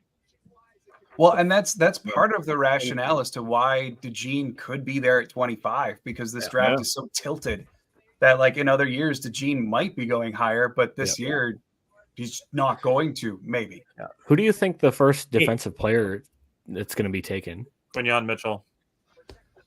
Dallas Turner. Because I think that's a very interesting. Yeah, I was thinking Turner. I say edge rusher is above corner in terms of importance. Okay, it's Denver. And let's be honest, Atlanta drafting Penix Jr. at 8, like that's a good thing for us. Like we want that to happen. We don't want him to fall past us. We want some team to get desperate and grab Bo Nix. Exactly. I want that. You think Denver does it? They could. I think he's in already. That's Vegas crazy. can do it too. Yeah, they could. Yeah, Vegas could do it.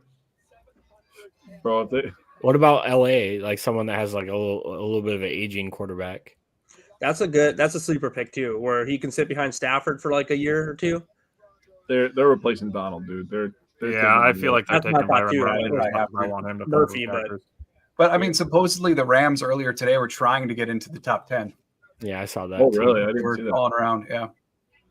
Interesting. Kevin Keble saying, speaking of Stroud, I may have to go. Are J-Lo and CJ live? Also, I'm so bad at Fortnite. My partner said, "No, that's okay. You don't have to join. You can stay." Oh, dang. Man, I'm lucky that Tyler plays with me because I am terrible. Tyler carries. He hard carries. He'll have like 9 kills. I'll have 1, and I'm like, sorry, dude, I died twice. You had to revive me. I'm gonna have to come help you out, I think, Tyler. He always steals my kills, so I'll end with like an assist. And he'll get all the eliminations. Does it show damage when that happens? Because we'd be fist fighting. You got to compare damage at the end of the round. Just do they show damage? I don't play Fortnite. No, it's not like on Call of Duty. Remember where they did the change where if you did the most damage, like you got credit for the kill. Fortnite, I like to shoot someone for 240 damage, and my brother will shoot him for 10 and get the kill. They still count for me. Hey, have you hit your brother up yet? Me? Yeah. He's happy with JJ McCarthy. Yeah. My other Vikings. weird. So just a little background. I live in North Dakota, so all my family and friends are all Minnesota fans. But Oh. I was smart, you know. My family job. is Minnesota too. Yeah. So to some hear of my that. friends were like, Can't all be winners. they were all freaking out. Why? That was dumb. Why they trade up? They didn't understand. They were obviously doing that so Denver didn't move up. But they're Right. like, well, they could have just stayed there and got Bo Nix instead. I'm like, Bo Nix is, as much as we don't like JJ McCarthy, Bo Nix is I think he's not going to really be much. He's probably destined to be. Yeah, talking about like ceilings and stuff. I think Yeah. he's about at his ceiling Yeah. because he's played a ton of football too. Yes, I think he went to 3 different schools too, didn't he? Or Auburn. just 2. just Auburn, Oregon, I believe. Okay. I know he was in college for like 5 years. I got Gary saying, we know Jones is a up, family Gary? man. I think he went to Minnesota because he didn't want to move to Texas to play football. Can't fault him for that. I did see some about that, but like now he wouldn't have to move his kids as far. Like that was part of the equation, that he wanted to stay in the region, and that was like a big part of the Minnesota move.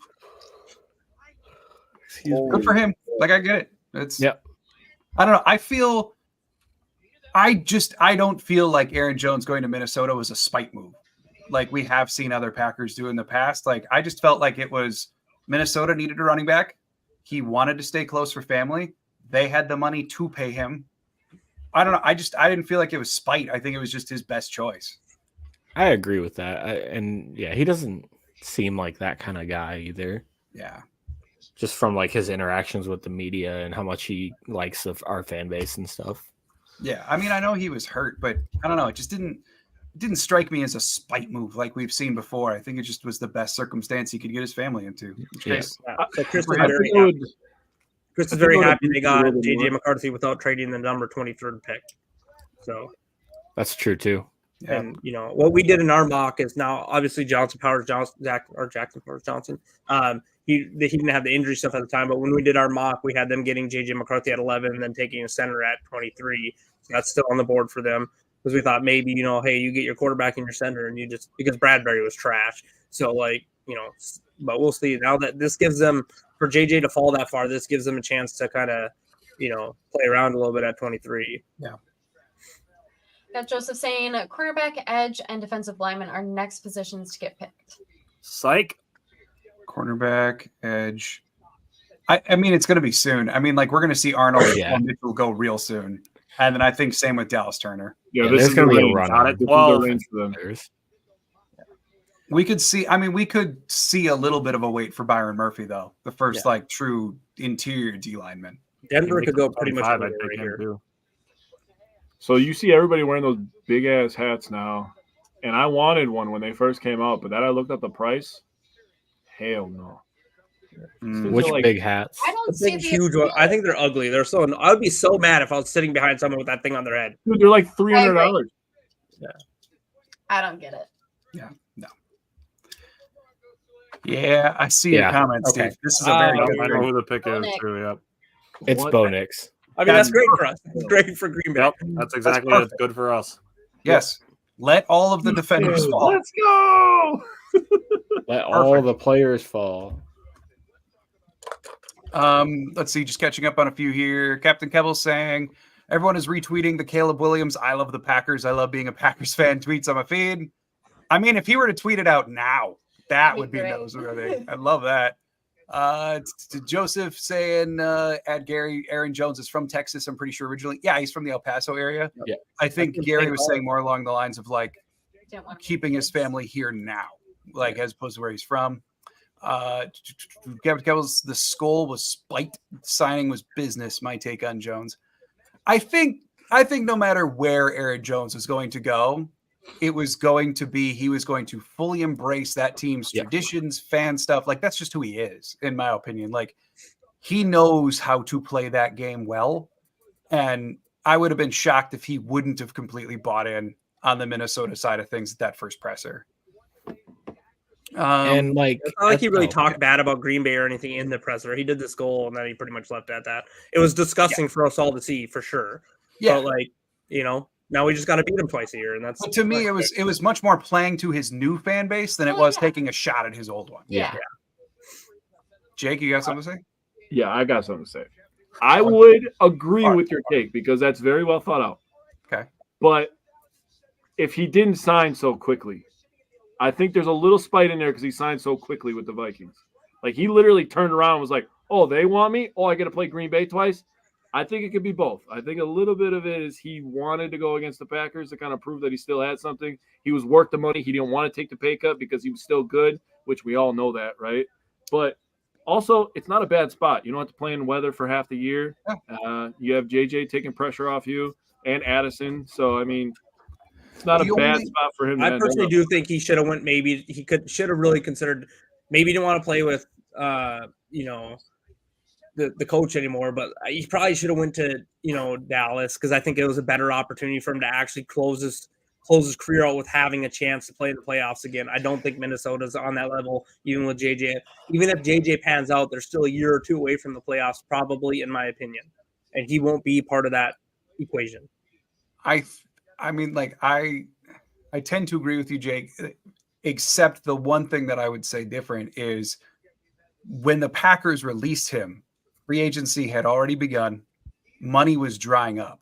And I think his agent was basically saying, hey, Minnesota's offering 7 right now. You wait until tomorrow, this might become 5 because they're like teams are moving. And the Packers very purposefully put Jones out like after, like, they wanted to secure Jacobs and then let go of Jones. The unfortunate thing for Jones was that means that he got cut after a lot of money was gone. And I think he just jumped at what money he could get yet. That's fair. That's a good way to think about it. Yep. Yeah. Cammy's saying, I believe Goot can make players feel spiteful when their necks are on the block. I don't picture Goot as being very diplomatic. I think Goot is I think he gets that reputation, in my personal opinion, because I think he's very cold. Mm-hmm. I think he is just extremely, like, in press conferences, he talks about how Aaron Jones is the engine of the franchise. And then they get into the negotiating table and he looks across the table at Aaron Jones's agent and goes, here's the deal. We have an evaluation of $4.25 million on Aaron Jones. We are not to exceed that by even $1. He's only played in 5 games this year, 7 games last year, and he's rushed for this many yards. We don't believe he's capable moving forward. Projecting forward, we think he's going to get 700 yards a year. Yeah. And then the agent and Jones are like, whoa, like, that's me. You're a jerk. And Goot's like, yeah, but I'm right. That's exactly what you want out of a GM. You want someone that can separate relationships from business. Because what happens when you have those, you have Jerry Jones doing the type of crap where he's signing freaking Leighton Vander Esch or whatever, extensions and everything else, giving Zeke Elliott way too much money where he was literally on the downhill slide every year, like getting worse. I'm pretty sure, if I'm not mistaken. Like, you want someone that can separate that. Yeah, and I think that that's just why. What happened, Tyler? Tyler gets the reputation that. Dude, I'd be so pissed if I was a Raiders fan. Yeah, same. Yeah. Oh my god! I was waiting for you guys to finish talking, and I was going to say the having same like thing. 6 tight ends be better than him just to draft another tight end the following year. Oh and yeah. Not having a quarterback. Oh, they have Aiden O'Connell. I forgot they took Mayer last year. But they probably didn't expect 6 or how many quarterbacks? 5 quarterbacks to go in before them. That's hilarious to me. But how do you? I don't know. To me, he's not even the best player on the board still. No, they should have went defense here or something else. There's like 4 or 5 defenders that I would take before him. You think about pairing Dallas with Max Crosby, like something like that. I mean, they did that. They already matched somebody with Crosby. Who did they bring in? Christian Wilkins. Yeah. Oh yeah, that's right. Oh, that's right. Yeah, but he plays interior. Yeah, and you can't double team on the interior and the edge. Exactly. Then if you put Dallas on the edge too, like over Bowser or whatever. Didn't they draft that kid out of Texas Tech last year? Yeah. The heck's his name? I can't remember his name. Oh, Miles Murphy. I can't think of last year. They drafted an edge last year. No, Murphy. They drafted someone else. Not Will Anderson. God, what was that kid's name? I just don't think tight end is. I mean, it's good value. I don't agree with the pick, but I also don't think they need an edge. I think they could have drafted a freaking quarterback, but could have won quarterback. Tyree Wilson. They could have Tyree Wilson. That's who it is. Yeah. Yeah. They could have. Kevin Kittle Definitely saying, could've went as a line GM, there, I too. love Goody, but he's the guy who will fire you the day before Christmas Eve, then smile and talk to your wife and kids and act like a part of the family when they come over. Brutal, but effective. Because Okay. I think he's incredibly good at compartmentalizing and just saying, like, I love you as a person. I project you're going to get 500 yards rushing this year. That makes you worth this to me, and I will not pay more. I Go still like elsewhere and you. prove me wrong. Who was it Yeah. last year that they tweeted out happy birthday to him and then they cut him the same day? Yes. Yep, Jonathan on his Garvin, wasn't birthday, that? Yes. And then now, anytime that it's a dude's birthday, all of the comments on Facebook and Twitter are like, "Oh no!" But I think that's almost a strength. It's like he doesn't let any, especially the fan base. He doesn't let any fan base, like, he doesn't give a crap about our feelings. No. Yep. Nor I would should prefer he. it that way. There shouldn't be any emotion Exactly. in any of Yep. the plays that he's making. Yep. Yeah. This is I wild. would Not a win. defender has gotten off the board. Wow. Hasn't been a single defender off the board yet. Yeah. Cammy is saying, might the Packers get the top pass rusher in the draft now? Turner reverse. I mean, If Turner the falls amount to of us, point. I think I will. I don't know. will There's go going to be a shitless the run. rest of this stream. Yeah, in my thought, the only way that would happen is if they fall to 16 or 17, we trade up and take them. I don't think one of those are falling to us there. Now, however, you start to maybe fall in the realm of, do you want to take a chance on Latu, someone that could have a huge high ceiling, but the injury history or so. I personally would be really surprised if Latu is even on the Packers board. Yeah. They're They're pretty tight when it comes to injuries. So right Now, the two that I'm looking at as far as defenders go, because I don't think Quinion Mitchell is going to make it there. Right now, I'm looking at Cooper DeJean and Byron Murphy. I'm hoping one of those two makes it to 25. Yeah, I think Philly might fall in love with Cooper at 22. Yeah, and that's why I was saying if Green Bay wants Cooper, they might have to slide up to 20 or 21. I like Pittsburgh for Cooper too. Yeah. To run with Either a Raider, I like, or a Steeler. I like that. Yeah. Yeah, exactly. I could see Philly or So we got Don Welsh saying, hey, John, Claudia, and Wisco guys, listening since the start. Good time. Awesome. Glad you're enjoying. Good. How about Thanks, trade John. down at 25 for Junior Colson? What about Will Shipley at running back? Colson, I'm good with Colson in round 2. I think 20. Right. I know you're saying like trade out of 25 to get Colson. Colson, like I did say at the top, I actually like him maybe a lot more than consensus for the Packers side of things, because that's the type of linebacker that they need. Most of the other linebackers, I feel, are at least semi-redundant. But still, just like value-wise, I don't know. I'd go round 2. I think the Packers are also going to be very scared by Colson's lack of testing. And they didn't bring him in for a top 30 to test him privately. Like in Goot's history, it's been, I think out of all of his first round draft picks, there's been like one guy who missed one test. The rest have had full test cards.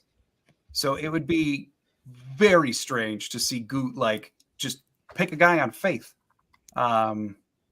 especially in later round 1. But I do like Colson. Shipley at running back, he'd be fun. Like, we can say that. I mean, he does meet a lot of their size parameters. He would probably, it's maybe become their third down back in lieu of Jacobs at times. But, because he's got the receiving acumen for sure. So I think he's possible for one of those mid-round type running backs. Yeah, I like Colson out like our second round pick or in that area. If we had to trade up a little bit, I wouldn't want him early second round or nothing, to be honest. Yeah, I like Will Shipley a lot as a fit, and we can kind of go back and forth on like our kind of needs at running back and stuff, but I think he'd fit right in as like the change of pace pass catcher guy. He has 85 catches in 3 years, and I think that's something that we can just kind of a plug and play him as our RB2. Yep. I think Green Bay likes him, like his his athleticism and size a lot as well. Yeah. When you get a player like that on the roster, you can start to do really fun things with them too. Like you start lining up, Jaden Reed and Will Shipley in the backfield together, and like then split them out. You know how Matt LaFleur likes to do a bunch of crazy different kind of formations and stuff. Really kind of opens up what you can do from that, that set. I mean, you can trot out like Watson, Wicks, Reed, and Shipley, and then Musgrave on an offensive formation, and then just watch the defense go, ooh. It would just that's why, dude, that's why I keep saying it. Like, I'm going to say it again. Like, I don't feel the need to have a wide receiver one. I don't care about I don't either. Mhm. Personally, this is what I believe is that people's desire to have a quote unquote wide receiver one stems from a fantasy football, Madden football mindset. Yeah. In the real NFL, having 6 different guys that can be your wide receiver one any given week presents more frustration and problems for opposing defenses than having Devontae Adams, who can then be, Bill Belichick game plan of taking your number one guy out and then forcing you to win with everybody else. If you have 5 guys you can win with in 5 different games, and each game it be a different guy that you use to win, that's a nightmare for defenses. Can't double up on that. The only thing that I wish that they would have that I just don't think they fully have is a go up and get it end zone guy. Like that is like the one element of their receiving game that I think they're missing. Yeah. I really like Fuaga too. Yeah. As far as your red zone offensive players, dude. Big man guy, dude. I think can be that guy, but I think Romeo Doubs has actually done a really great job in the red zone. He has. Well, and he's probably their strongest handed receiver. Like I would agree with that totally. But I guess what I have in mind, to be a little bit more specific, is a throw it up on a goal line fade and go get it kind of guy. I would use Musgrave for that. Doubs, I don't think Musgrave has shown enough from a contested catch standpoint yet to be that. Maybe not. He's got the size. For looking at guys on the roster. Yeah, like he's got the size, but and Doubs has shown the contested catch ability, but not necessarily the ups to consistently be that in the end zone. I think that used to be great at contested catches. Yeah, we haven't really even talked about Tucker Kraft either. I mean, he's not necessarily the jump guy too. It's just another person they have on the offense that just showed exactly what he can be. Well, and like that's what I was just talking about earlier with like why I could see Xavier Legette. That's how he's different than the rest. Because like Legette, they could put in and he could be that guy right now. Yep.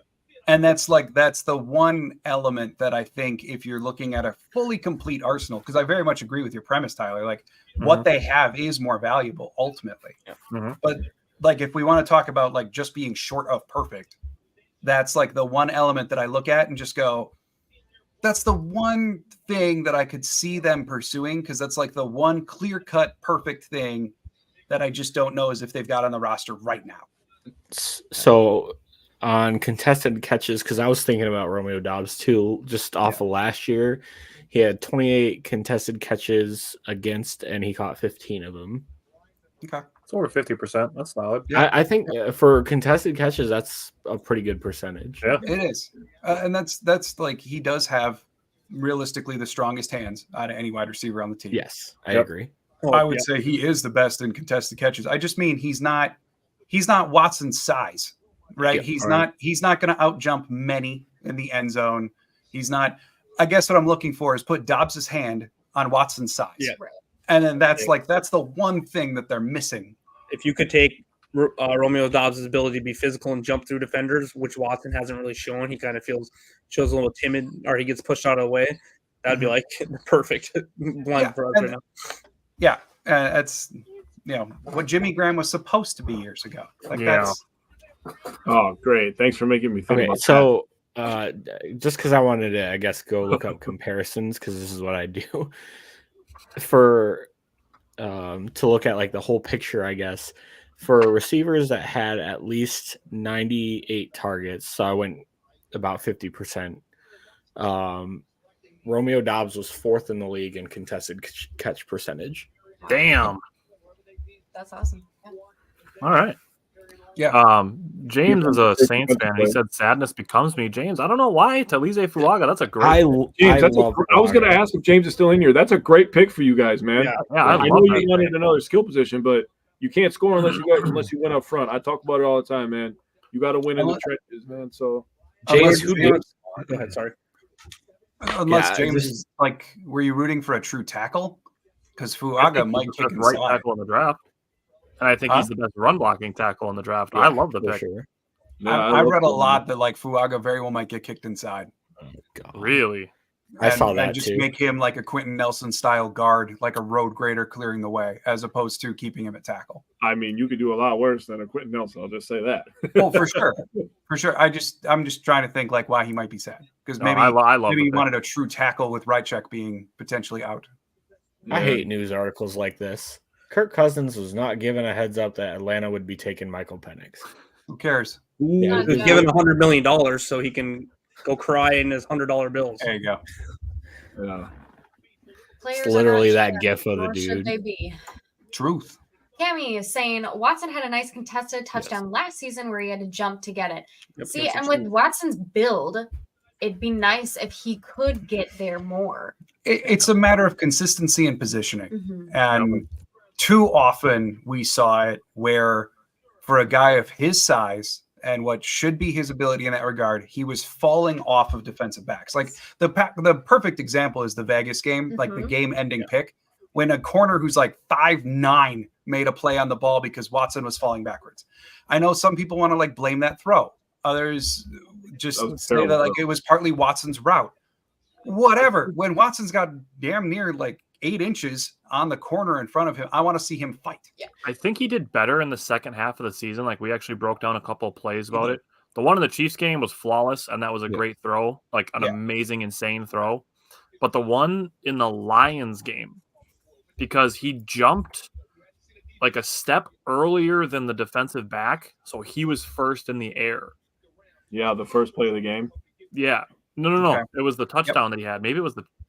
No, you're talking about the first play of the game. The touchdown he had, he didn't really have to. That was just an over-the-shoulder catch. The contested one was the first play of the game. Yep, first play of the game. One play that he had. Maybe it was against the.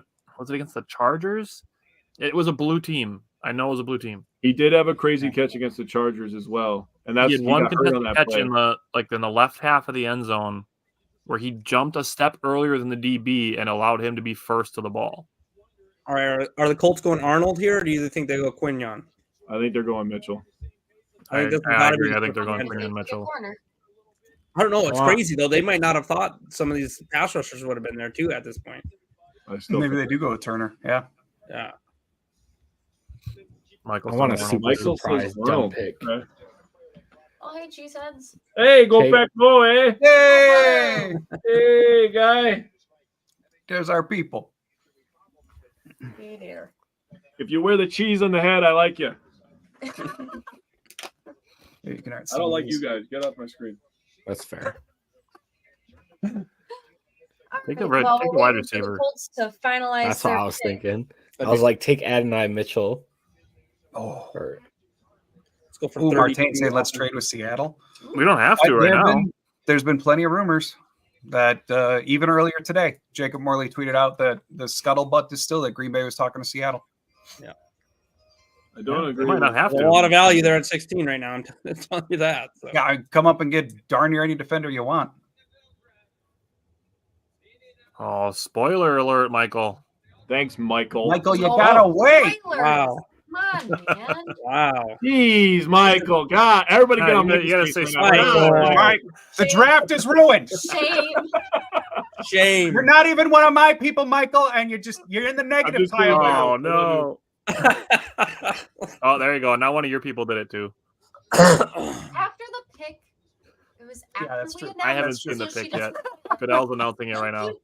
Okay, so when we did our mock draft, I said I wanted us to trade up to 16 with Seattle to take Arnold. We'll see. I still think it might cost too much for us to do that. I'm giving you shit. It's okay. I'm just giving you shit, man. I appreciate you. You know how I roll. Take a 5-minute timeout, Michael. I'm just kidding. But Kamikaze, you're right. Like Latu won't be a Packer. It ends that. And like I said earlier, like I would have been very surprised if he was on the board. Like those. I mean, his ceiling is huge. If he doesn't get hurt, his ceiling is huge. Oh, if he didn't get hurt, he'd be a top 10 pick easily. Easy. Yeah. Wasn't it the other college coach that said he's going to have to retire? Justin said, "Read the room, Michael." Yes, we are messing with Michael. Michael's one of our bigger fans, which we appreciate. Michael, don't do it again. Yeah. Nice to meet you. Thanks. Thanks for being here. Promise we're nice. Please like and follow. And subscribe on Patreon. Which he has. Michael has subscribed to our Patreon. Yeah, just to do a self plug here for our people, your guys' people too. There's going to be an announcement tomorrow, probably during the draft, about something that we're starting in the Patreon world of things. So nice and support, please. Sounds like a ripoff of ours, but just throwing that out there. It's not my fault. We're well timed on things. We'll take credit for your inspiration. That's fine. That's fine. No, that's awesome. Good timing. Joseph, to answer your question, to jump up to 16, I was pulling it up right now. 305. Probably so the Packers would have to give up 75 points in value. You probably would have to do something like 25 and 58. 25 and 58 could, if you did that, you could also get something back. Right. Yeah, that's what I was getting to. So you would probably have to do like 25 and 58 for Seattle, 16, and then like their fourth. Well, something in that world. Saying that you might as well move up to draft that long snapper that we always do. Man! Don't you say a miserable goat. Nuh-uh. The kicker? Kicker. Let's do punter. Again, we need some competition. I can try to justify a lot of things. That's not something.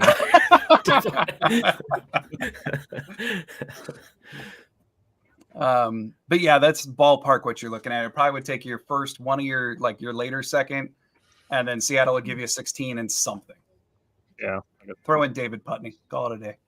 David Putney. Yep. David Putney. All right. Let's fix back, and I want David Putney, you pancake eating motherfucker. That was Jesus. That's what he says in the movie. It's a PG-13 movie. Yeah. You get one F-bomb in a PG-13 movie, and that's what they used it on. Oh, I'm not PG-13, so. Oh boy.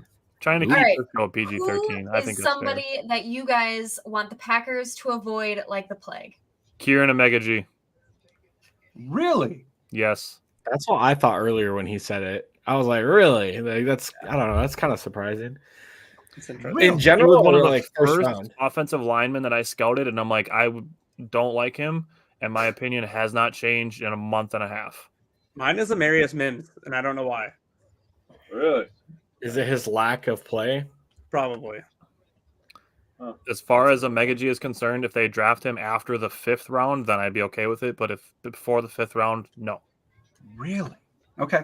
All right. Avoid like the plague. Like, I mean, I would get it, but I guess I'm going to go with Guyton over Mims because I think Mims is the higher ceiling. I would love both. I think Mims is the higher ceiling, but Guyton's played darn near as little as Mims has. Plus, there's a lot of talk out there about how Guyton doesn't even have right-left versatility. Like, he might be a right tackle only for a first rounder. No, I'm good. So I would say, like, that's Guyton for me is the one that I want to avoid the most. I think for me, and Tyler and I have had this conversation before, when we were scouting our edges, I think I would go with Jared Verse. He gets way too much love. I don't know. I don't understand the love for him. I think he's overvalued. I don't think he'd fit with Green Bay anyway. Yeah, he's just that's kind of how I feel about him. I would rather have Chop Robinson than Jared Verse. No, 100%. 7 days a week for me. Would have to give up their late second round pick and their first to get to 16. Yeah, and it would be that, and they'd probably get something late back. Yeah, Tyler, it sounds like you're looking on the Rich Hill trade chart. Yes, I am. Yeah, that's the one I've got here too. Okay. Yep. Hey, sometimes every once in a while I get one of those. I like that. It doesn't happen often. Like 1 out of every 1,000 things I say, but every once in a while, you know. Enjoy it, Jake. Right. Thank you. I'm gonna soak this one in. Oh, did they just say that the Seattle pick was in and then go to commercial? Yeah, because it's gonna take forever to actually say it's like Nikola Jokic back in the day. Don't forget, He got drafted during a Taco Bell commercial. Oh yeah, that's right. I'll go with. I don't particularly love Darius Robinson from Justin said Missouri. Jake paid me to be here. That's awesome. Hey, you don't tell them that. Simon, I like that a lot. Do you want to expound on the why? I just don't like him as a fit. I don't think he's necessarily a bad player. I just don't think he'd particularly fit well. And he's like a weird size, and between what we have, I don't think he'd offer anything more than Green Bay already has.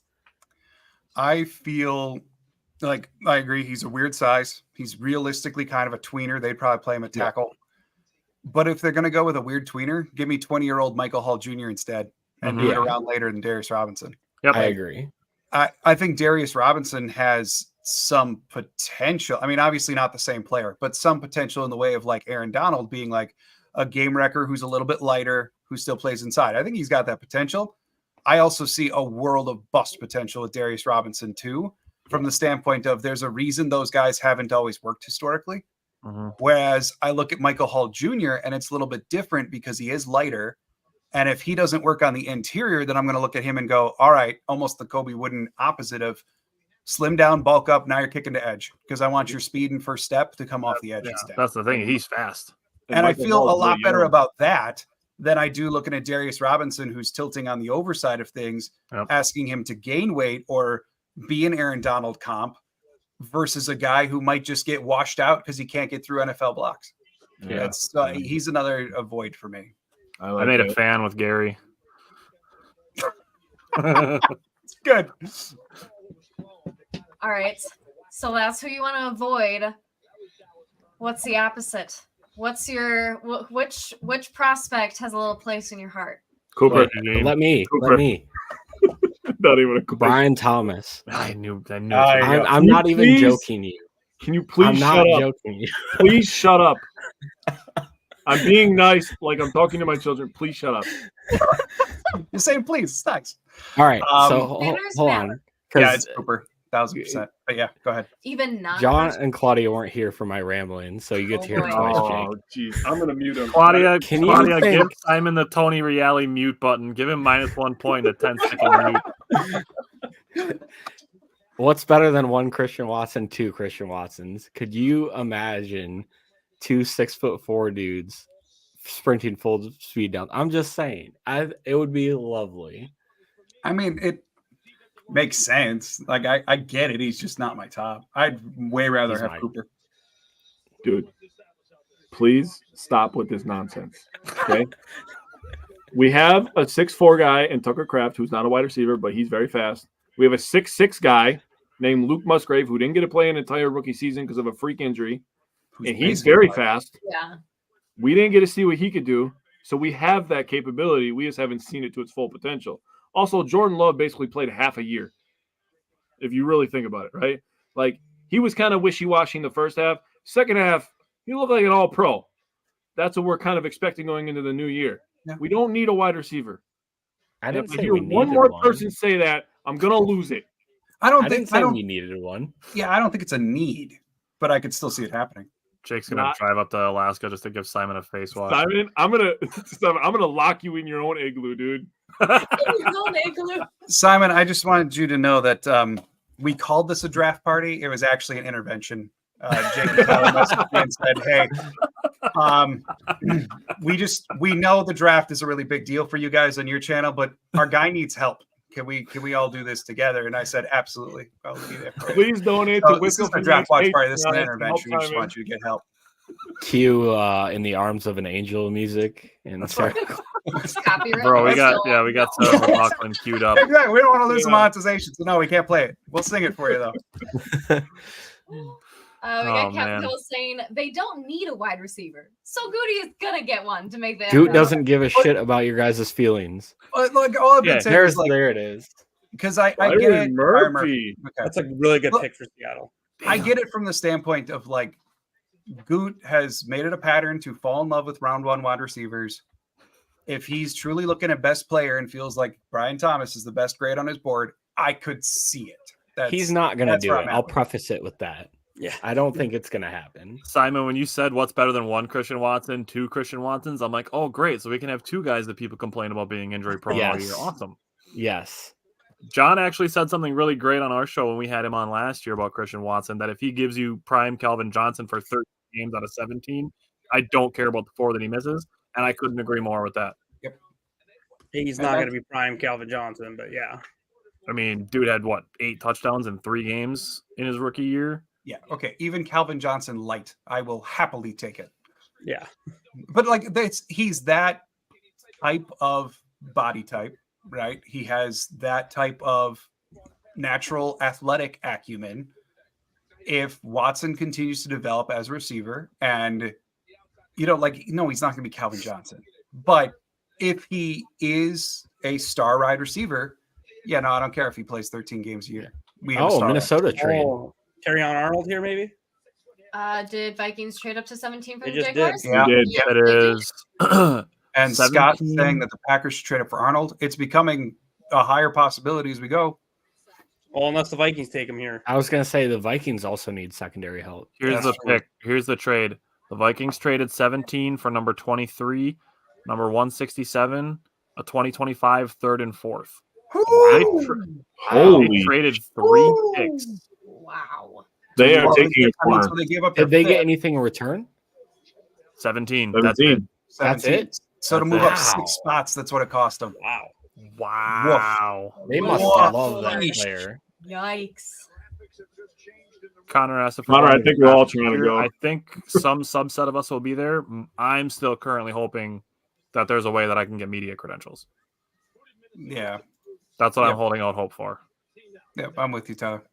If I can make it, I'm going. Yeah. I'll be there. We've floated the idea too for our other side of things about seeing if even in Sheboygan, which is close enough, hosting a Packer memorabilia convention over the week of the draft as well. So we'll probably be all over. Sweet. All right. There's the pick that I just said. Here it is. What do we got? The 17th pick to the Minnesota Vikings. With the 17th pick in the 2024 NFL Draft, the Minnesota Vikings select Dallas Turner. Linebacker. Michael is a smart guy. That is. I'm good with it. Are we sure that he didn't just say that in the form of a guess, but he already knew because he's ahead of us? No, he definitely guessed. He was just trying to give us a non-spoiler spoiler. You're towing the line, Michael, if that's the case. I mean, yeah. Ease on my guy. Ease on my guy. I'm gonna gain a fan in Gary, and then Michael's gonna be like, no, it was a guess. No, it was a guess. Nice cover. We're gonna do an intervention for you next. Hey, Everyone. Michael's been sending me mock drafts since February. That's such Michael's a big baseball guy, man. He's a big Brewers fan. He's a fan of all of things. That's why he's a fan of us. Look at these corners falling, though. Yeah. Dude, Cooper's falling right in our lap, dude. Yeah. I still worry about Philly with Cooper. Michael, Quinn Mitchell's there, though. John, Michael wants to know who your team is. The Packers? With what? What team? What do you mean? I don't. John, I've never asked you this. I can't believe I've never asked you this. Baseball? I've seen you in real life 17 times. Let me. Do you pay attention to baseball or basketball or anything like that? Yeah, Brewers. Oh, do you like the Bucks? Yeah. Do you watch the games? No, it just looks at box scores. So Not nearly as actively as the Packers. I would consider myself. I very much root for Bucks and Brewers, but I'm significantly more casual. I don't have the game in, game out. Know the stats. I know the trends. I know. You live a much more relaxed life than me then, because I watch every single game and it's terrible for my mental health. Yeah, see, that's part of the reason I can't do it. But and this is your intervention, Jake. I've needed one for years. I'm just taking ashwagandha during the football season so I can stop freaking out. we have interventions on Wednesdays regularly. Yeah, we do. These are a very intervention heavy group. Are you guys? I am entirely We are not different okay. person during the Packers game. I like morph into something different that I'm not proud of. You are not on the lives. You are not allowed on the live. I've seen People you vote for on game days. Patreon watch parties. I don't know. We might like pick up some more watch so they can just laugh at me. We don't We got want Captain people Kibble laughing saying, at us. and with that info on the trade comp, Goody is asking to go back some spots. Maybe. Yeah, Vikings, I mean, yeah. If you want to I give us still think 4 he's picks to move gonna up be in 6 love. spots, We got Scott saying DeJean might fall to us, Possible. Although I think Peter, saying that DeJean is likely to go to the Eagles. partly because like DeJean is considered an excellent zone corner, right? I mean, he'll do great in a Fangio system in Philly. He's a very natural match for Philly. Thanks, Taylor. I like Anyways, and I like Looney, Captain Kebble's getting in on the interventions. That's funny, dude. right? try to stage one for himself though. That's Like, I funny. love your small novels. They're great. Ooh, this is a great question by Kamikaze. If Tyrion Arnold falls to the Packers, do they draft him or still take DeJean?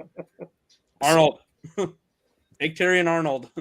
I would take Cooper. He plays multiple positions and he's more physical. It's a win-win. Do not show Christopher confident. He's a bad person. Yeah, do you guys have what do you guys think? I think the Packers, I think they would tilt Arnold. I thought the opposite. I think they like DeJean's versatility. In my opinion, I would like Arnold more. I've seen the Packers talking about Cooper DeJean so much that it makes me think that that's who they want. Well, and I mean, part of that was like Goot was explicitly asked about DeJean. Right. Like it wasn't like, "Hey, Goot, who do you like?" And then he talked about DeJean. No, like the question was like, "How do you feel about Cooper DeJean and what position he will play?" And like Goot just gave an answer. So I think that did get overblown a little bit, but I don't know. I just want to see Cooper DeJean in this defense. I really do. But in terms of the pure coverage skills, the fact that Arnold probably is superior in man, a little bit more of a pure corner, so fits more of that premium position aspect, I could see the Packers tilting towards Arnold. All I know is I'm very happy how this has shaped up so far for Green Bay. Mm-hmm. Yeah. It And could how you're- change really quickly in the next couple picks, though. Yeah, true. But we're getting into that territory where it's not all that hard. Well, although the Vikings just gave up a lot, but you're getting into that territory where it's not quite as expensive to maybe jump up and get a guy you didn't think you would have a chance to get to. Yeah, I think the Vikings might have just eliminated that for us. Here's a thought. Now that the Bengals are up, what if there's a trade where the Bengals trade T. Higgins and then they draft Adonai Mitchell? Ooh. I mean, it's a heck of a lot to work out in like 9 minutes, though. I mean, it happened with A.J. Brown last year. Yeah, that's true. Justin wondering, so if the quarterbacks continue to fall, does that increase our chances of trading back? No, in my opinion. No, I don't think think you so you take your best guy. Yeah, And then maybe at that point, maybe try to trade back into the first round and double dip. Yeah, I think even Andrew Brandt was talking about earlier. I think it was him anyway. Like, teams trade back when they've run out of players in that round on their board. Yep. If players remain in that round on their board, they are going to feel confident about taking the guy. Teams very, very rarely trade back because of too many options. Yep. They trade back because of no options. Yep. All this means, in my opinion, for Green Bay is they might get someone they didn't think they were going to, or maybe thought they would have to trade up a little bit to get. Now that's going to fall at 25, and they're just going to go into tomorrow with all their picks. And they'll be ecstatic about it. Yeah. Captain Kevin's saying, but will Green Bay get Aaron Rodgers some help? Wait, sorry. Talking points. My Wi-Fi is slow. Yeah, Are like you 3 years advocating ago. for Brian Thomas here? Because we have interventions for that. Michael, you better settle down. We're gonna have an intervention about calling Oh, Brian we a got, genius. I don't Big know if we Al's can You allow just call that. him a genius? Yeah. Oh, Big Thank Al's God he's saying, not gonna be on the "Why show I tomorrow." agree. I agree. Too early. God. What up, Big Al? Yes. My personal opinion, even for Edgerrin Cooper, I just like this linebacking class better in round 2. I like linebackers better in round 2, period, just from a positional value standpoint. But especially this year. It wouldn't shock me if the Packers did it, but it probably would be a little bit of a reach. I would be okay with, like, if my ideal scenario is that Peyton Wilson falls to 41. Yeah. I don't know. I like Peyton Wilson a lot, but he's another one kind of like Latu, where like I just wouldn't be shocked if the Packers just crossed him off entirely. He has some just concerns. like we're not going to touch it. In a weak linebacker class, I think that might just be the kind of risk you have to take to have somebody who's got, you know, higher round talent. Otherwise, you're looking at like drafting Trevin Wallace in like the 4th or 5th. Or I mean, they looked at Peyton Wilson and said like, all right, this linebacker class sucks. We're going to throw a 5th round grade on you. In which case, like, they're not going to get him anyway. Like, I could see that being possible too. See, that guy agrees with me. Do you think Patano's good? Is he pretty well set to be a guard? Who's, think? What's that? Patanu?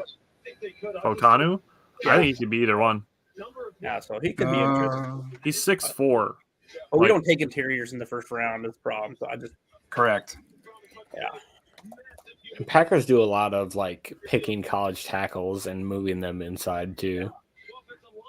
And there's a lot of people I like it later on. Like I like Puny a lot and some other players like Yeah. Taylor, definitely too early to think about next year's running back. Bengals should take Fatano here. Just anything on their offensive line, to be honest. Yeah. They're going to take Graham Barton. Taylor's wondering, for running backs, do you think next year's class will be better than this year's? Oh, wow. There he goes. Too soon. Amarius Mims. Honestly, I like Mims. I like Mims better for the Bengals than I did the Packers. Yep. It's a good pick for them. Steeler. I thought Mims was a Steeler. He's not fat. He's well put together. That's what the guy just said. He's stocky. Another offensive player gone. Yeah, I'm totally good with this. Packers might draft before 10 o'clock, knock on wood. Got 7 more picks, yeah. No, I still have 4 more hours. Well, and you figure, what, 10 minutes per pick in round 1? Is that where we're at yet? Like, yeah. Teams that have traded up have made their picks like second round is still 7 minutes, right? Second, third, something like that. Yeah. Is it 7 or 5? No, 5 isn't until later. I think it drops. I think it's 10, isn't it? Still for the second round? Yeah. Second round is still pretty dang long. guys. Yeah, it's like 10. Yeah, okay. Second round is a valuable round. You get a lot of good players in the second round. 7 minutes in the second round. A big dude. 7 minutes for the second round. 5 minutes through 3rd through 6th, and then 4 minutes in the 7th. Okay. I always love seeing these videos because it's like they have the big family around them, and depending what their situation is, they just like are put in a position that they're changing their entire family's lives. Mm-hmm. Kind of nice to see. Michael's excited that the Vikings are running out of picks. Makes sense. And for next year too. Yeah, that's what he said. Well, He said tell me when the Bears' left next is pick for is. next. When's the Bears' 4th next round, pick? isn't it? Sometime They next have a week. 4th. Captain Kebbles, just to answer you quick, the biggest draft shocker thus far is probably Michael Penix at 8 to Atlanta. That's probably the biggest one thus far. I would say another shock is the only team that has made any trade so far is the Vikings. Oh, yeah. No one else has traded any positions. That's true.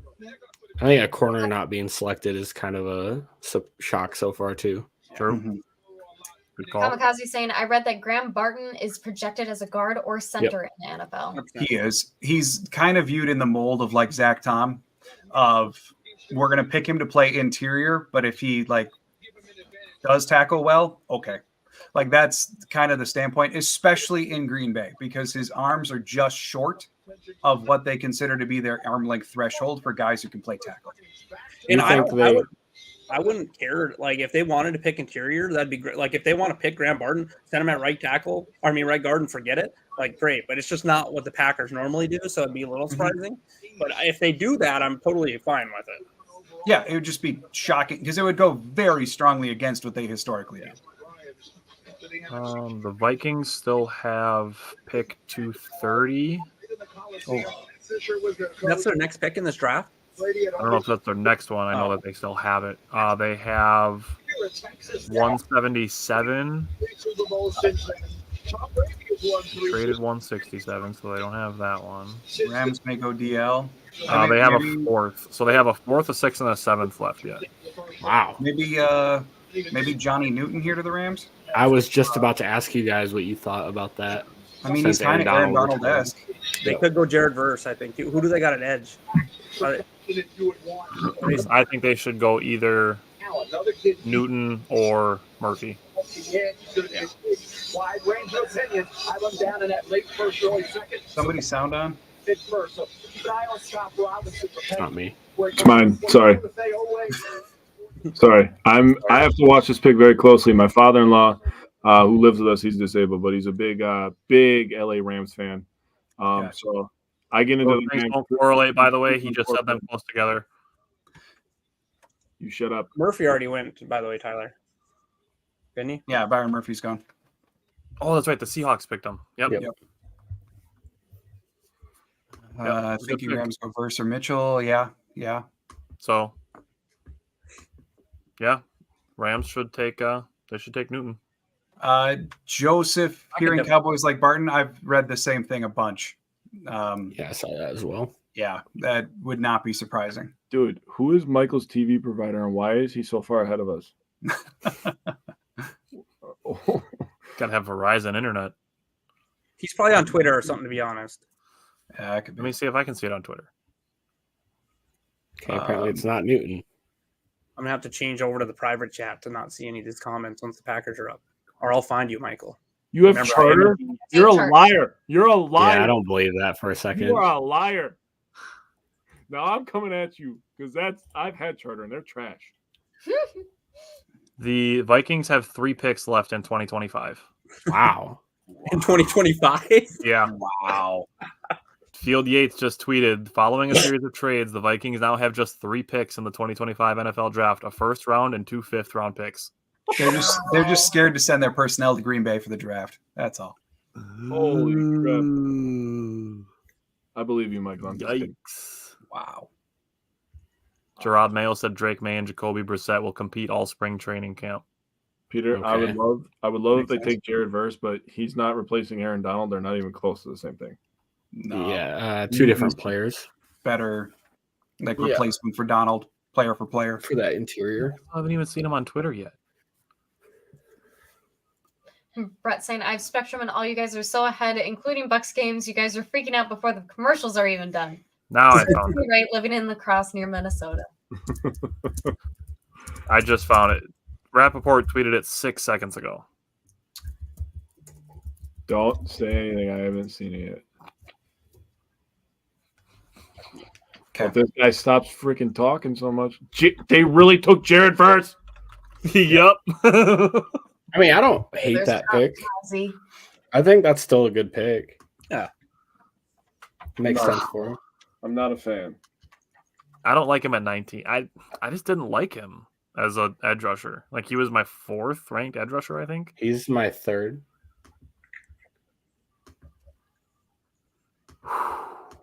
Whose house? Rams' house. Lame. That's so lame. Christopher saying Vikings GM might lose his job after this season. Yeah, 3 picks And next Ryan. year. They Nah, don't give even him have anything to build around JJ McCarthy now. I think Yeah. he's doing great. If those players don't work out, he's done. Yeah, Him and Ryan Poles. Yeah. because you're not going to. You have a rookie quarterback this year. Now you're going to have anything to add anything around him next year. You're about to pay Justin Jefferson You have too many $35 million a year. Yep. For the next 3. Yep. What do they have left for 2024? I wonder. They better drill every pick they have remaining. Mello right now, they just finished up the Rams at 19.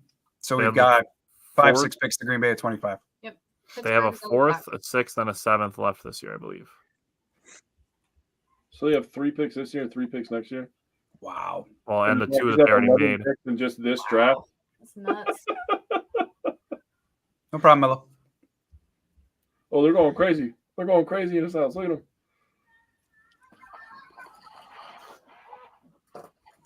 Man, I can't wait to have that feeling when my son gets drafted in the NFL, man. It's going to be a great day for me. That's awesome. Yeah. All right. Much Justin, yesterday. I was the about to Philly say pick it's is going to be the determining pick for our draft. I mean, Yeah. right now, Arnold, Mitchell, Dean, Kool-Aid, Nate Wiggins, they're all still available. We're emerging to like darn near best possible scenario for Green Bay, depending on how these next couple go. Do you guys ever get like headaches by talking about people that like just they act like they know football and they just don't? Like I just said to all my Vikings fans, friends that are fans, I said they only have 3 picks next year and 3 picks this year. And he's like, go look at the statistics of players that are picked after the second round that start for teams. It's super low. I'm like, there's 22 starters on a team. You can pick 2 in those 2 rounds every year. Like, what do you think? It's fine for the Packers. If every player that started on a team was picked in the first or second round, it would take you 10 years to draft your starting lineup. Yeah. Justin, I mean, on the cornerback scenario, you're in a like John said, like a best case scenario. Like you have a scenario where it's like, okay, you can pick anybody that you want. Instead of just being like, I hope one of them makes it, you can say 3 of them made it. Now you just pick whichever one you want. Yep. What do you think is an under the radar need? Why don't you guys go? Tackling. Don't take Simon's advice on this one. Just in general. Underrated need. Under the radar need. Like that's honestly like there are times last year. I'm not even going to defend Joe Barry, but I am going to say some of those games would have looked a heck of a lot better if they wouldn't have had 14 to 17 missed tackles. Yeah. Cut that number in half and the defense looks a lot better. And so that's partly why, like, as I've been looking at guys, I am prioritizing what were their missed tackle rates in college. Are they known as a good tackler? Or are they reincarnates of Darnell Savage? Who Thank you. I did the same better, thing. Thank like you. He did better than his average this year, and it still wasn't great. So, like, Are you I don't the care what scheme they run. I did. I sure did. Boy. I gave him the slam poetry sign of approval. Like I'm gonna love Hafley's scheme, but ultimately I don't care what scheme you run it, be it technically proficient, and tackle. And somewhere along the line, some iteration of Packers defense have like occasionally forgot that, and that needs to get fixed. We are buddies, John. Mm-hmm. Yeah, center from Justin and a running back in case of injury from Michael. Yeah. I think it's definitely on the Packers board for sure. Under the radar. It's so hard to say under the radar now, and like, yeah, we've been pretty in depth the last 6 weeks. Yeah, everyone's consumed draft content. I think cornerbacks up there. I don't even know if you consider that under the radar. The only way I could see considering cornerback under the radar is if you consider that if Eric Stokes comes back healthy and plays well, that the Packers could have like legit one of the best secondaries. And that's kind of what the cornerback room sort of hinges on, right? Is like Carrington Valentine taking the next step, Eric Stokes playing even decently well. It's just hard to project those two. Well, I mean, I think from a roster building standpoint, you almost have to look at Stokes and say, whatever we get from you is a bonus. Yeah, exactly. Just like they've kind of done with Bakhtiari over the last couple of years of like, we're going to keep you around because we believe you're uber talented, but we know that we can't necessarily rely on you. So whatever we get from you, great. But we're not going to build with pretending you're a permanent starter.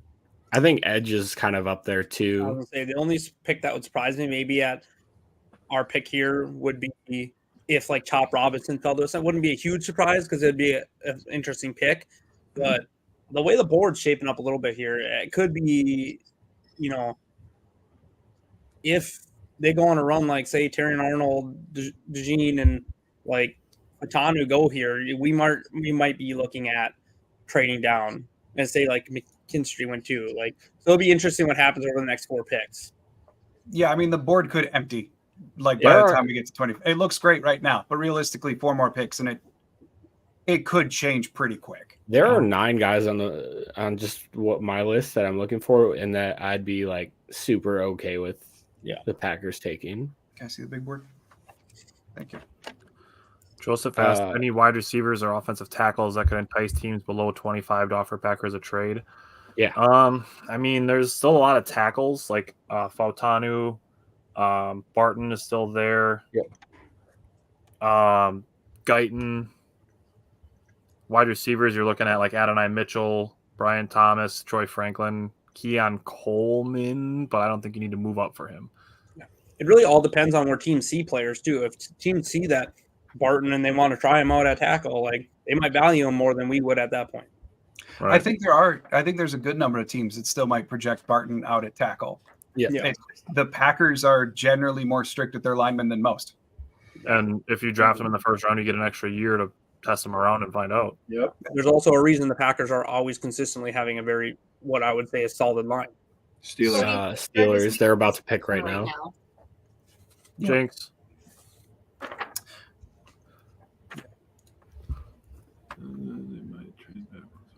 Justin, no spoilers. Justin. He said Miami's the on line, the clock. man. He didn't say who the Steelers picked, but he said Miami's Yeah, on the clock. he's teetering. He settled Also, down. Ray, I'm with you. I'm with you, Ray. I'm down with it. Yeah, he's teetering by saying the Steelers picked someone. Hey, he was Settle gonna News. give it Oh, away. now Bill's getting in on it. Here we go. You got Justin. You got it. What's up, Bill? How you doing, buddy? Come on, get to it. I feel like we haven't talked since yesterday. Oh man, we had such a good time yesterday. I had a lot of fun yelling at The people. show was awesome, I think. That was a good show. So my brother said, yeah, the Vikings don't have many picks last year, but they'll have 70 million in cap space. Well, okay, great. 35 is going to Justin. Well, cap, depending on how they, make Michael, a no. contract. No. Cam Hayward's just about to announce it. I'll put you in timeout.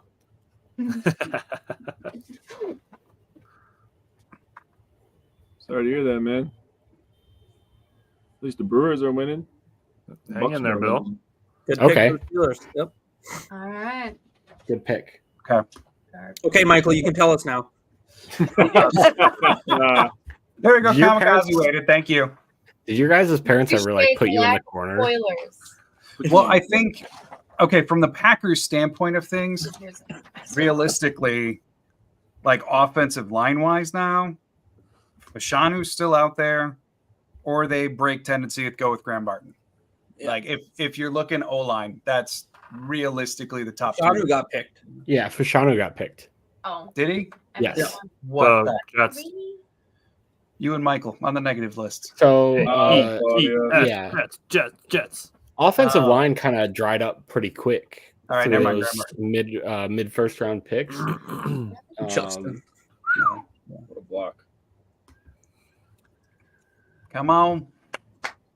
We're getting close. What do you mean, F. Barton? Did you just tell us the next pick? Aaron, Before the pick's No, even I in, think you- Aaron's already saying Top what it F, is. are you in the future? I think he's using F in a different way. Yeah. I like Fautanu. That's a really good pick. I mean, it is shocking that no corner's gone yet. That I Yeah. 100% agree. I thought for sure the Colts were taking one. Well, Arnold You and think- Mitchell, I, like this is right around where Eugene was supposed to go, Yeah. but Mitchell and Arnold were supposed to be long gone. Yeah. And maybe Nate Wiggins even.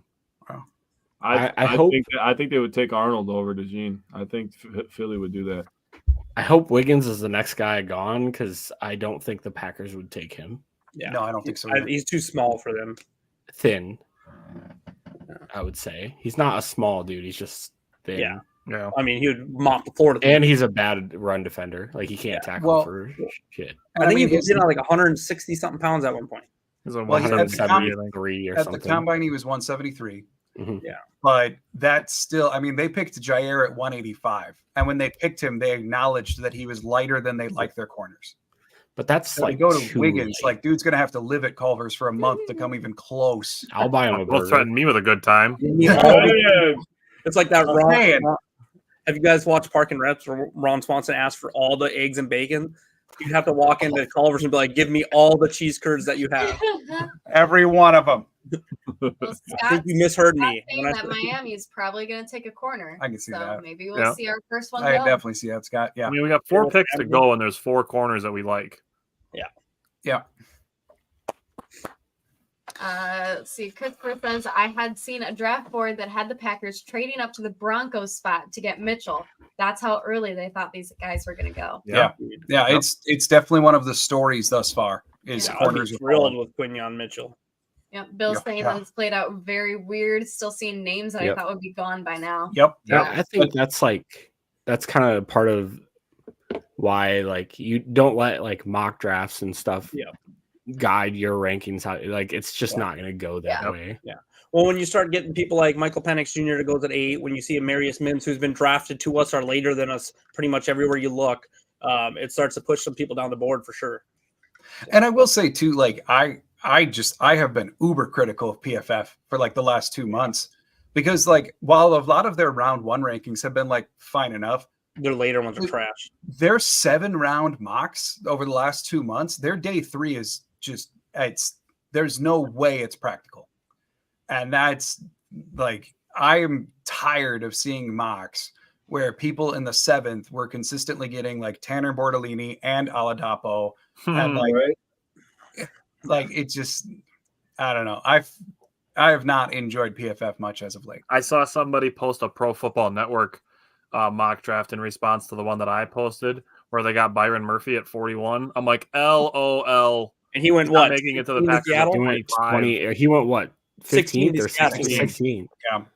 I'm like, he's going to hear his name called tonight before the Packers. Oh, Scott saying pack trade up to get Arnold and DeGene. Turn that secondary into a weapon. Dude, if they fell, that Turn would the be camera off. yeah. I was gonna say I might get you guys shut down, but that also sounds better. I wouldn't be able to stand up for a little while. I'd have to sit here. Same energy. Justin asking, overall, which player has surprised you falling the most? Quinyon Mitchell. Yeah, Arterion Arnold. Yeah, I was gonna either of go those. Arnold. Any of the corners. I think Arnold, being from a big school, a Saban defense, and he's graded as one of the best defenders in this draft. That's pretty crazy. Yep. And a lot of teams that needed a corner. So Yeah, if more corners fall past 25, that's when I think you really. I Like, think really start to Miami work is in the taking phone. one here. I would bet money Miami's taking one here. Michael living in the future said Miami. Well, might you know- defense, so Could Miami go with Johnny Newton here since they got rid of Wilkins? I was gonna say that too. It could. It wouldn't be out of line at all. Yeah. Steven saying, can't wait till tomorrow's hustle after tonight's draft. Yes. It'll Kidding. be quicker pace, Steven. That's for sure. yeah. I remember last year was like they picked 13, which was like an hour and a half in, and then it was like, all right, 3 hours to wait and see if they come back into the back end of round 1. All right, cool. Yeah. That was just a lot of chilling last year. This would be where the people talking about Packeries though, Packers, whatever that word was. This could be where all the cornerbacks fall to us and we still trade back. It's like, what are we doing? Don't say it, man.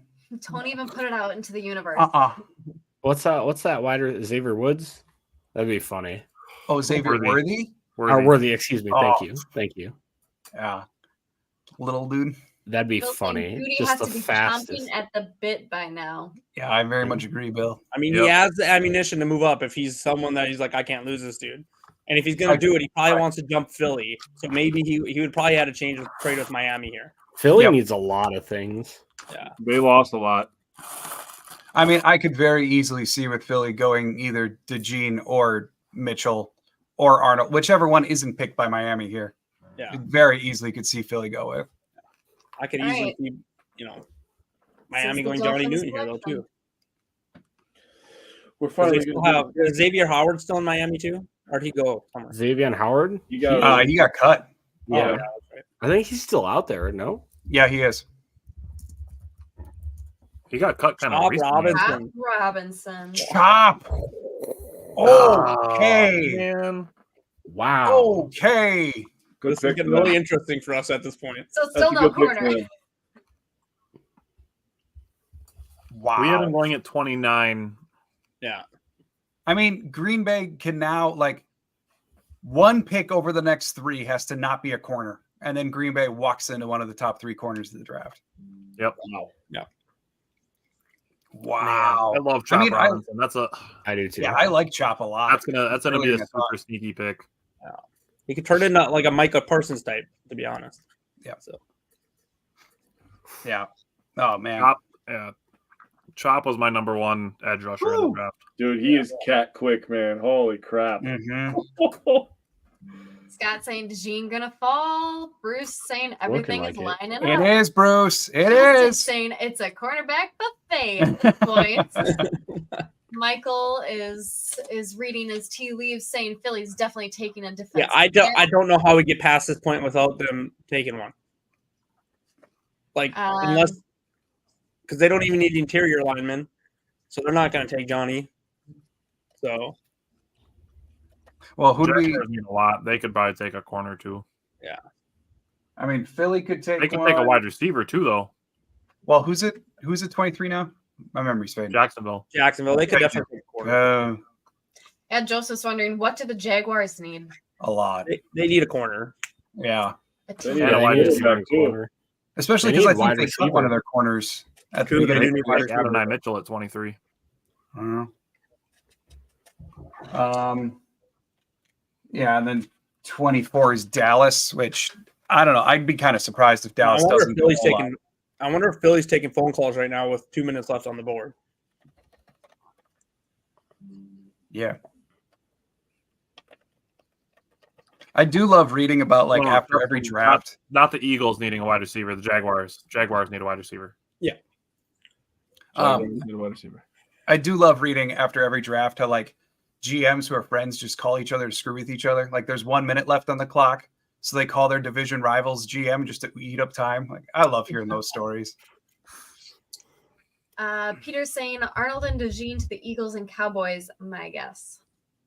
It's very possible, Peter. Don't say that, Peter. But I really wouldn't be surprised if DeJean goes to the Cowboys. I'll be pissed. I don't know. Cowboys just seem so much in need of offensive line. Yeah.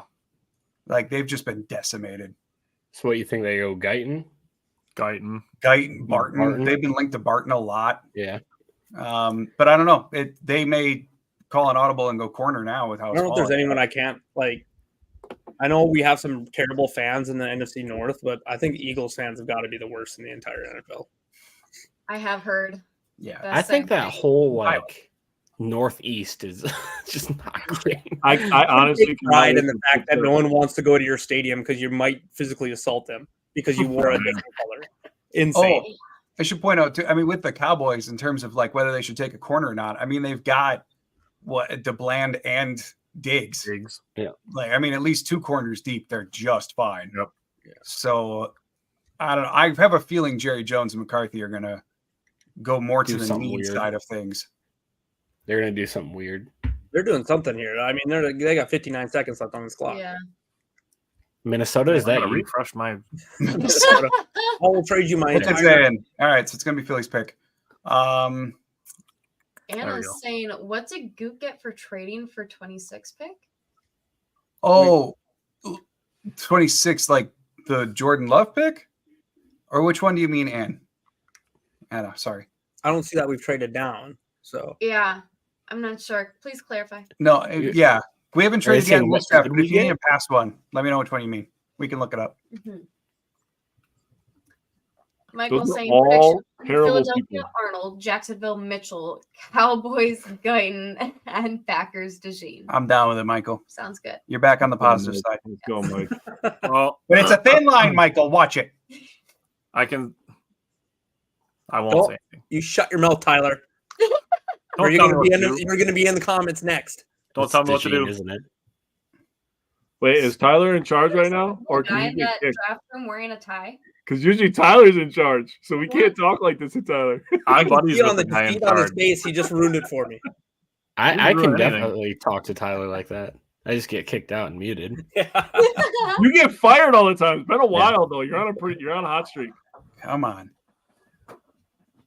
Someone said pick his in cornerback. Come on, Michael. Michael refreshed at the right time. It's gonna be fine line. Mitchell. Oh, he said he was wrong. Michael. Michael. On the line. What the heck, Anna? I feel like I'm in the office. Michael. That's Scott. why. Yeah, that's immediately what I thought of too. Michael. Well, Anna, Dallas is at 24. Yeah, Dallas has 24. You're like what's the name of the redheaded secretary that comes on second? Ellie Kemper. What's her name? I can't remember her name. I just know the actress that plays her. Uh-huh. Did we? I can't think of it. Can we stop commenting things?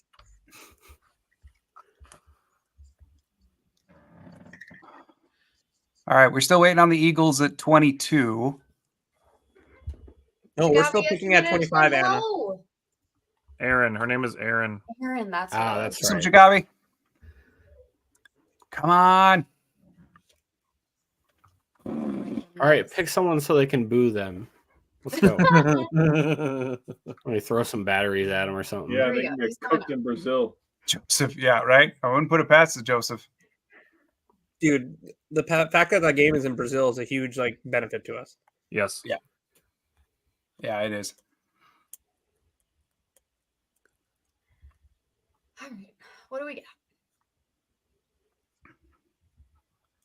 Oh my goodness. Spit it out, Goodell. He's listening to people boo him still. I know. Just reveling in it. I Yes, do you would I put do in respect him Brazil. for owning it. I'm not gonna lie to you. Fantastic. Who would I'd they do pick? the same thing.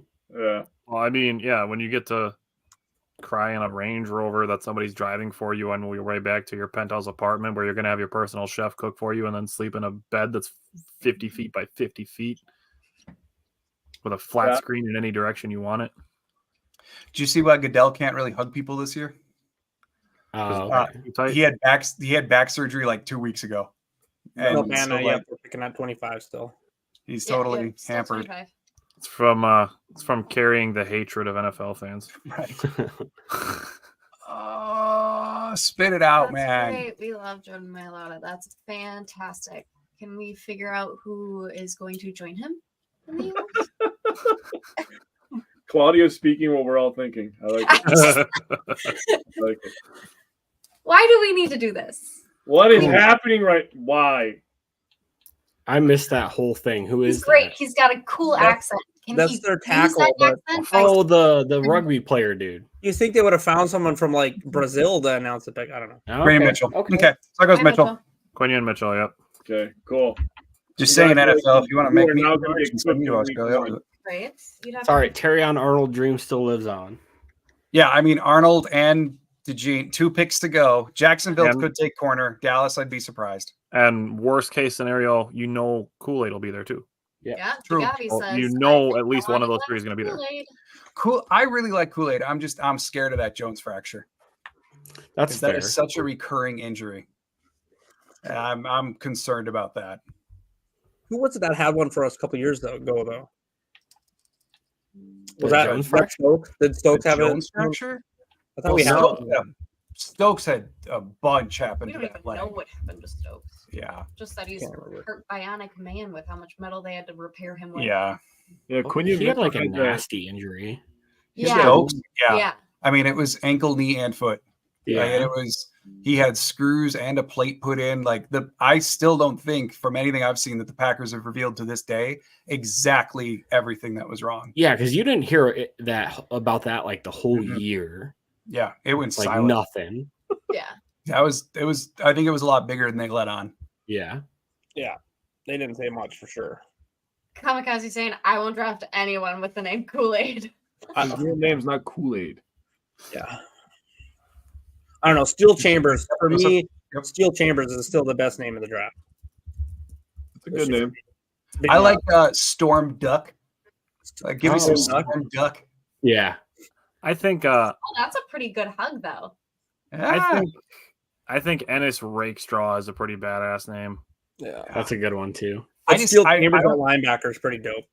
I don't think the Packers are going to take Rakestraw, but with the way that he trash talks and how physical he is, could you just imagine a secondary of like Jair, Valentine, Rakenstraw, Nixon. Like, oh my God. That's why I like Nate Wiggins. Dude, they would probably draw so many personal fouls from people punching him in the face. Taylor's saying if his middle name is Fruit Punch, I would definitely draft Kool-Aid. Jordan Love is a better name. I like it. All you need is love. Mm-hmm. It's a good dog name too.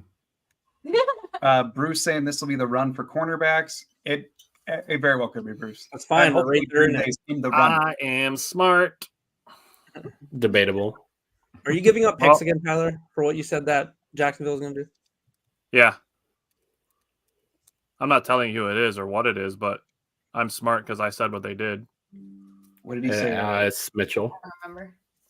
Must not have been that He memorable. said the Texas wide receiver. Mitchell. Mm-hmm. I said they needed wide receiver. I didn't say Mitchell was the one that they would take. Don't ruin my dream like this. Stephen, with a Kool-Aid, we need an Everclear. Yes. Tang. Now we're talking. That's not what we refer to as football players being tanks. Scott wondering Arnold or DeJean for the Packers. Yes. It's close. I mean, DeJean's my number one corner. No, I want Arnold. If Arnold's there, I want Arnold. Arnold's so good. Yeah. And he's only 21. Dude, DeJean, he DeJean's returns young, too. kicks, he covers kicks, he plays safety, he plays corner, he tackles, and when he gets his hands on the ball, he goes to the end zone. I'm not fighting with you at all. I want DeJean. I'm just saying I'm going to be happy with I could see either one going or the both. other way. Just give me the back-to-back Iowa boys, and I'm chilling. I'm happy with both. I want the three Coopers. That's fair. Dude, I said that one day. I was like, have the Cooper beating Andrew Cooper. That'd be sick. the Cooper. Yeah, Cody, actually, I think Dallas is taking an offensive lineman. if they That walk guy out, looks like he's a drunk uncle. come on.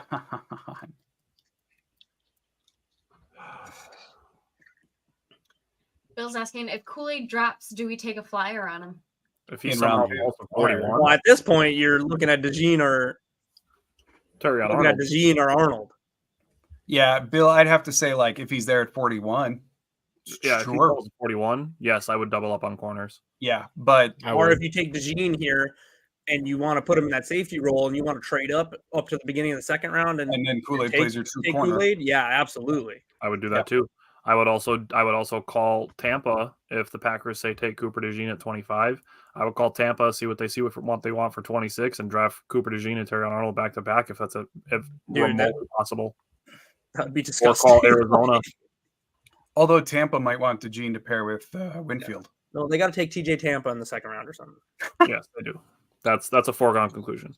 Steven Smith, yeah. Saying, real question: do we trade back into the first? Yes. I think it's developing to where we could. Yes. Is that the real Stephen A. Smith? No, there's no A. That's just Steven Smith. I was That's going his to say younger that's brother. Stephen B. Smith. It's a cover Stephen, up. I would have said no walking into this draft, but with the way that the board is falling, it is possible. They're gonna take that LSU guy, aren't they? That other LSU guy, wide Here's receiver. the Probably. Jaguar selection. 6'4", big. That's who they're Damn gonna it. Junior. Steven You M. ruined my dream. God damn it! I'm smart too. Through this. Called it. If you told me coming in right now, we would be in the position where we're guaranteed either Cooper DeJean or Terrion Arnold, I would be ecstatic. Mm-hmm. Absolutely. And we're going to take somebody else. Edrin Cooper, come on down. But yeah, I 1,000%. Oh, man. agree. Like if we were in the spot of like pick your choice between Arnold or DeJean, round one is a win. Yeah. Well, we're gonna get one of them because one of them's Yep. going to Dallas.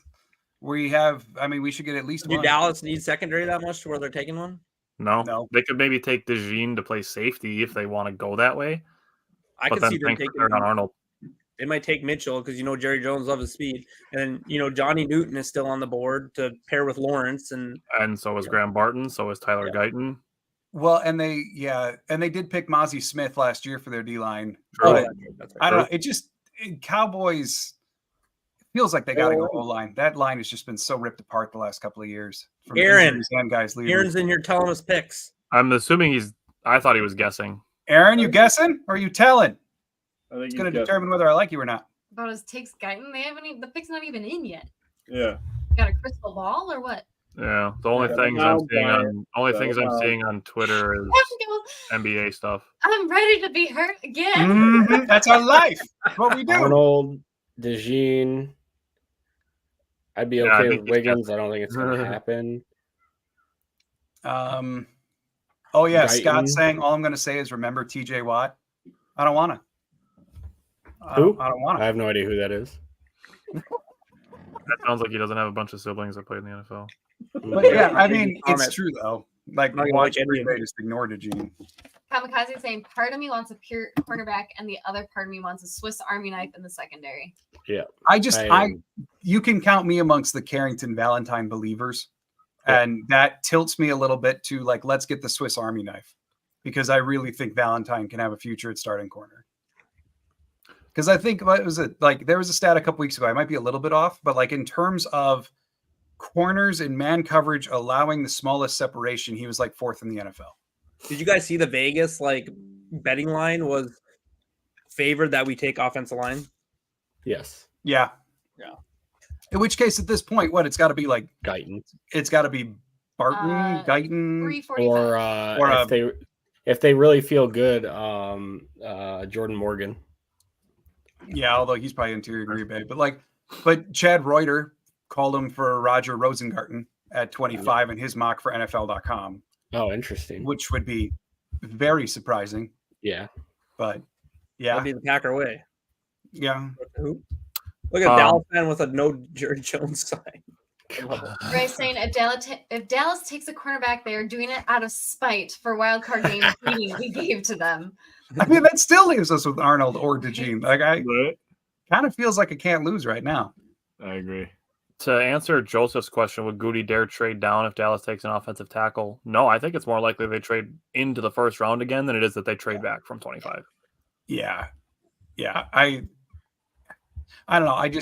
What Andrew Brandt said earlier, at least I think it was him, was just so enlightening about how like teams do not trade back when they have options. They trade back when they don't have options. Right. That's like, and right now there's lots of options. So right. It just makes all sense in the world. Or if the deal's too good to be like too good to pass up. Yeah. If you're just getting outright. Think about it. Buffalo could definitely. They're probably. You don't want to trade down too far because Buffalo's probably taking cornerback. Detroit could probably. No, Buffalo's taking wide receiver, bro. Buffalo's got to take a wide receiver.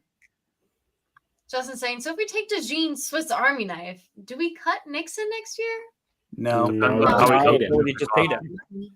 Depends how it does with the new kickoff. Well, I think Nixon's given that contract. I think he's got at least 2 years. I think so. Too. I seriously hate that contract so much when we Me did too. it. I agree 100%. Yeah, I didn't like it. And I was. These guys can tell you. Everyone's. Oh, he's an All-Pro returner. He's only an All-Pro returner because he returns things to the 23-yard line. He's hurting the team. It probably wasn't a net gain all year long. Like if you actually figure out all the return yards and what he had cost us from time to time, it's probably not that big of a difference. It's just he's the only guy in the NFL taking the ball in the end zone. Now we'll see what happens with the new kickoff. See, here's the thing with I still don't pay that much for a kickoff. Average annual value is an average of $6 million. For a guy who's a serviceable corner, the guy that the Colts re-signed, I don't remember his name. He's getting paid 10. Is that Julian Blackman? Could just be an okay slot corner being paid 6. I'm not super mad at it. Well, I mean, the guy in Indy was considered one of the best slot corners in the league. Nixon is like average to. He's okay. Below average. Like bottom third. Yeah, like he's not the worst, but he's like on the back end of the half. He's also, liable to get absolutely cooked in big moments. So, but I mean, anyone can do that. Brian, he had the interception against the Chiefs, dude. Yeah, dude, he made a couple plays when we needed it. Yeah, and he definitely missed possible. plays when we needed it. He had a big tackle against Dallas when we needed it too. It's also entirely possible that Hafley signed off on it, and Hafley said, "I see enough here. I want to work with. Bring him back." That's true. And having McKinney back there helps too. Yep. Oh, for sure. Yeah. I mean, because competent safety play will help every corner by a mile. We are down to 20 seconds for the Cowboys to get their pick in. Do you want to know what they're doing? Oh, they traded. They're trading out. Oh no. For Detroit. Oh no. I could see Detroit taking Tyler's Arnold. anger in his face right now. It tells me they took Cooper Jean. I don't know. No, it doesn't. It doesn't say who it is. No. It just I says mean- the Cowboys are trading out. I could see Detroit doing either That one. old man's gonna have a heart attack. Jesus, settle They down. could do corner or We still safety. get either one. We still get one of them. We Nobody still get say one it. of them. Nobody say it out there. Now I know who it is. It's not DeJean, so All right. Lions pick is in. I mean, Lions could go any number of ways, but Yeah. secondary. Dallas, any like defense. Dallas is like the team that can't beat the Packers. So they're like, we just need to get the Lions to be good enough so that they can destroy us on Thanksgiving, So but we don't then have to keep the deal with Packers out them of the in the playoffs. playoffs. Well, and it does feel very much like Detroit because Detroit was at 29. Right. So like Christopher it said does they feel picked very- Eminem. oh wow, they got a third and They gave gave him a a 7th. Oh, I was looking at it backwards. I was like, they did a 7, but Yeah, they gave a Come on. 7th Come on. and they got a third. Look at. I'm trying to find the. it's gonna be carrying on. I'm sorry, that was from Dallas's side. Dallas gave Okay, so they're a Lions. 7th. Why They do got a have wolf third. in the background. That's It does Oh, look like a wolf. It's a lion, but It looks like a wolf. It does kind it's of too look like a zoomed in to tell that it's a lion face. But with the wider nose, you can tell it's a lion, but it's super zoomed in. I didn't know they got Carlton Detroit, Davis. Come on. Oh yeah, and they got Carlton Davis too. I forgot about that. They Yeah. lost C.J. Gardner Johnson. Yeah. Yeah, He that's went true. to Philly. And then Which, well, and they still have Compensation. what? They still have Kirby Joseph. Yep. And Melifonwu. F think. that guy, by the way. I hate that guy. Yeah, Which one? Kirby. I don't like Kirby Joseph. He's dirty. I don't know if I'm allowed to drop F bombs on here, but I won't do it if you don't want me to. You know what? I actually saw a message earlier today that said that they really appreciate that we're clean. So Okay. Well, I apologize I'm if I. fired. All right. we're not scolding All right. anyone. I'm just saying. Well, I'm very much. I have a mouth on me. yeah, I'm those trying to those, keep those myself people, the person that sent you that, they wouldn't like our show. We get a little crazy sometimes. No, I get it. I'm All a right, saint. hurry up. Do I have to watch one more person in a lion shirt scream? Yes. Oh, Well, and of course they're going to milk this because they're in Detroit. Yeah. Like Yeah. they're going to do the same thing in Green Oh Bay. my! Let's do a drone show. Let's do a drone My show. mute is up. They better.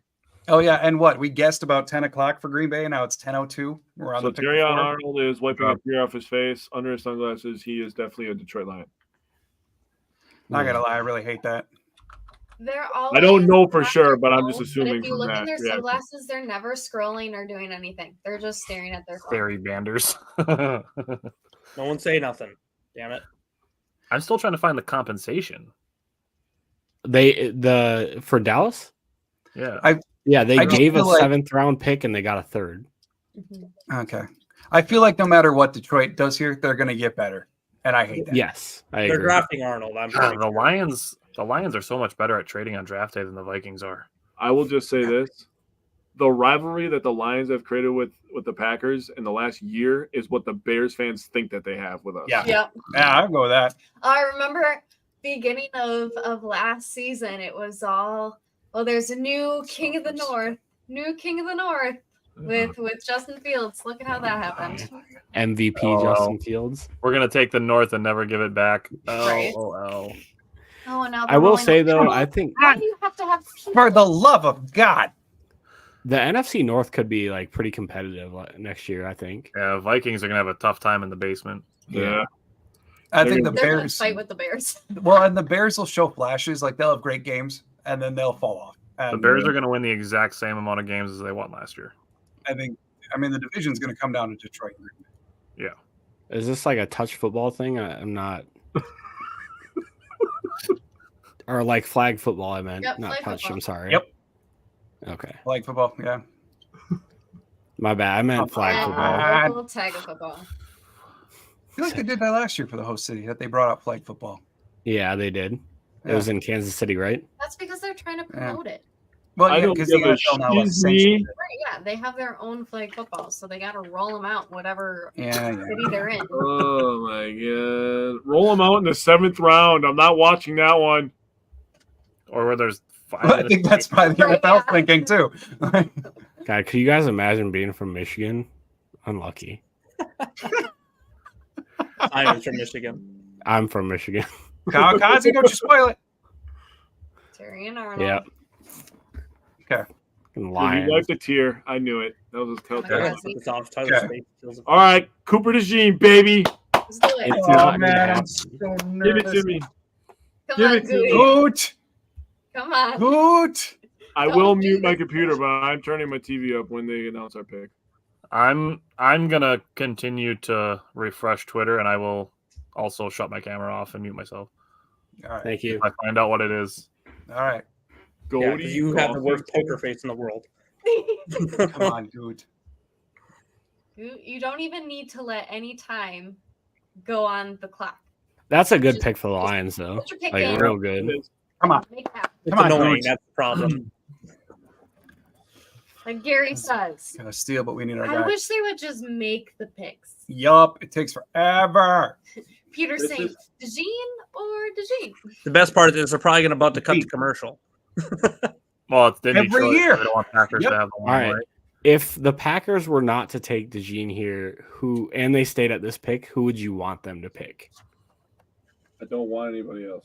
Okay, that's not what I asked, Jake. Maybe Guyton. I know it's not great. Or Barton. I would take Barton over Guyton. Thank you. I agree. Guys, after just seeing that, I don't want anybody else. I can entertain Johnny Newton.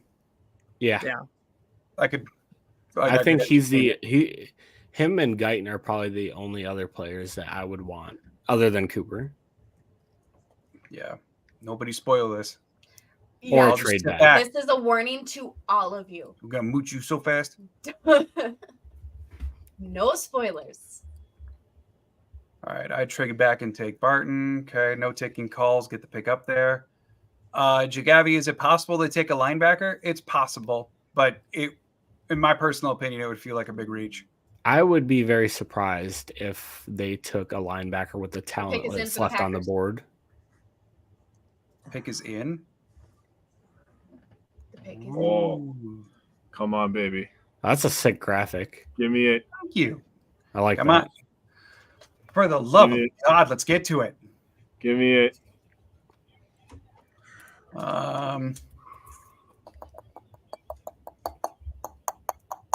Oh man, people are dropping like flies. Yeah, I was like, Look you at got- this stuff. Come on. I won't spoil, I promise. We got Christopher saying, grab one, trade into 27, pick the other. Bruce. Don't even entertain it. Okay. Come on.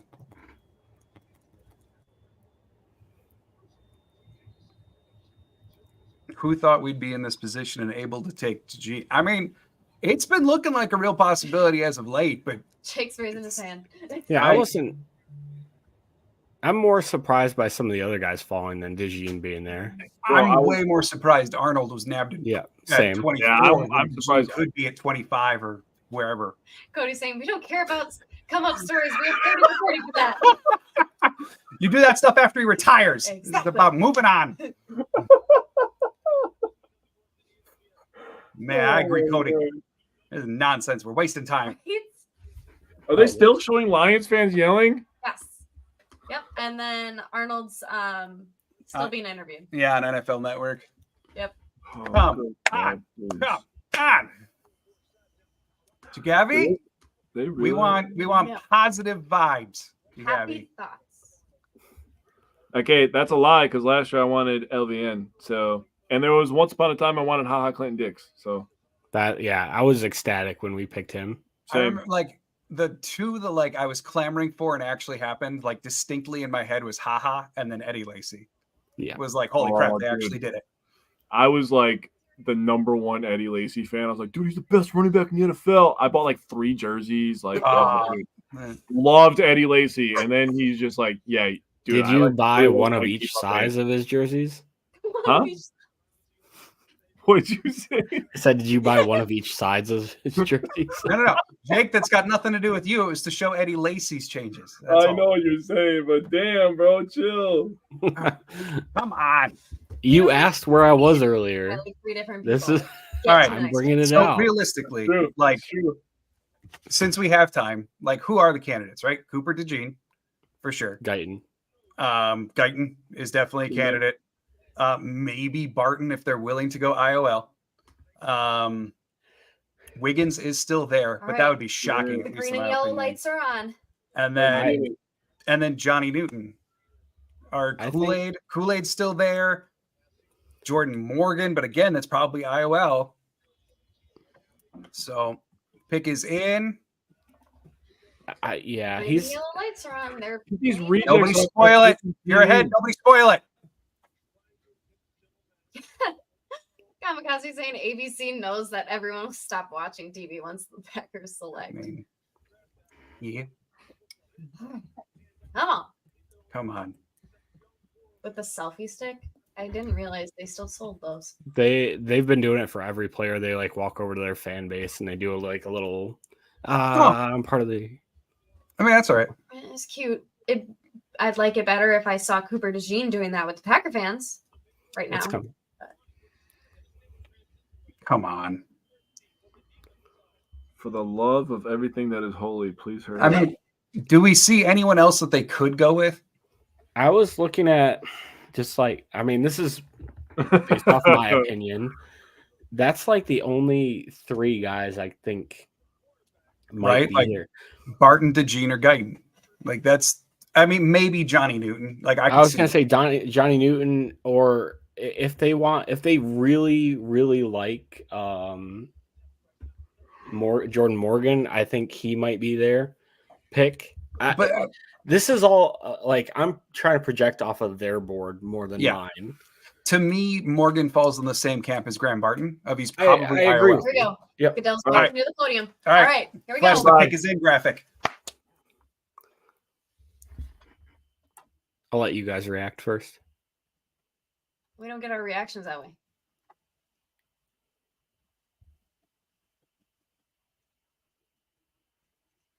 Come on, Goodell. Jordan Morgan. Jordan Morgan. Yes. Okay. So Nicely done, Simon and John. John, you said it at one point too. Volume here. I don't hate it. I think The thing. So I'm not surprised either. I spent a bunch of picks, mock drafts picking Graham Barton, and this is essentially just West Coast Graham Barton. They must value Matt. They have to value Matt tackle here. That's the only thing that makes sense to me. I don't think that's Or true. they value his versatility. I think that's more true. People will freak out because they didn't see him mocked much in the first round. I'll tell Okay. you. I wrote an article like a month and a half ago that this could be an NFL record of tackles taken in the first round with 9. That the NFL record was 7. So it's this is my thing. So yes, it's not the pick that the fan base is going to say that they wanted, but here's the thing: Jordan Morgan is the responsible pick. It's not the more fun pick, but it's the responsible pick. I will defend it from the standpoint of, like I said at the very beginning, what I didn't want was a redshirt tackle that's not going to play. Morgan will play because at worst, they're going to him into the interior. So, I mean, he at least meets that qualification. This, at worst, it gives Sean Ryan competition at right guard. At a best scenario, you can use him at right tackle, move Zach Tom to center, and it makes your O-line insane. Ryan, we can't always be picking in the top 8 like 6 you guys are doing, picking wide receivers. I agree with what Tyler said. That's a responsible pick. Yeah.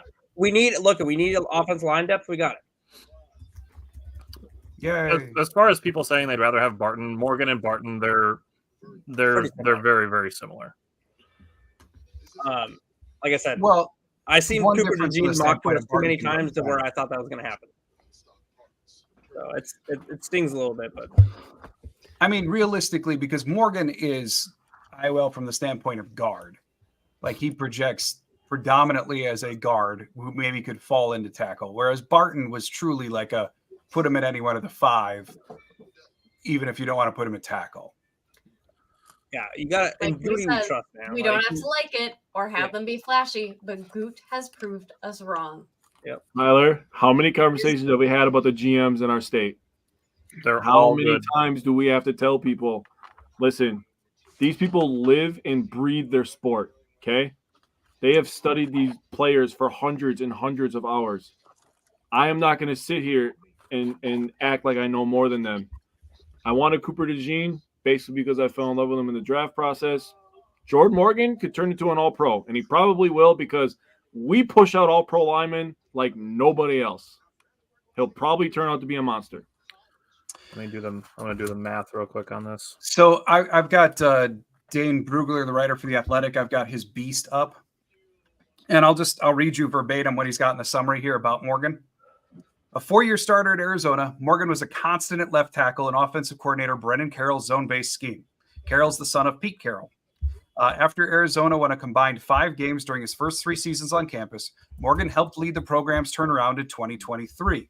A quick-footed blocker, Morgan displays range and aggression in the run game and gets on top of rushers quickly in his jump sets when he uses well-timed hands. His struggles in pass pro come when he is over-aggressive with his kick slide and gets too far up the arc, which can create a two-way go for rushers and open the door for inside counters. Overall, Morgan struggles to anchor mid-slide versus power, but he is a balanced mover who is well-schooled and physical in all phases. Though he can survive at tackle in the NFL, his skill set projects much better inside at guard, similar to Matthew Bergeron. He was Brugler's number 2 ranked guard. Saying it's a bad pick and stuff, we don't know that. If he ends up being our starting right guard for the next 7 years, that pick is worth it. 100 times out of 100. I want to look at Barton strictly versus Morgan if we're talking about offensive linemen that can play tackle or potentially guard. So my notes, I had written in that Jordan Morgan is a good puller. So that's an interesting thing. You know, we're talking about protecting Jordan Love, but the other factor is this, like, what about trying to keep our running back healthy by giving him bigger lanes? Yep. And giving him more chances to get yards before contact and not having him just run into defensive linemen for 3 quarters and then hoping that in the 4th quarter he breaks one loose. Michael, I think if Tom is moving, he's not going to guard. He's going to center. It's either tackle or center, in my opinion, for him. And there's still a lot of really good centers on the board here. So this isn't over by any stretch of the imagination. I also don't think that we should be quick to judge where any of these players end up on this offensive line this year. I think Jenkins is probably the only one that's like solidified his position at the left guard going into this season. Yep. So the last thing I want to say on Barton versus Morgan. So Graham Barton, really good, only allowed a 3.6% pressure rate. Jordan Morgan allowed a 2.9% pressure rate. So it's extremely low. That's insanely low. Yeah.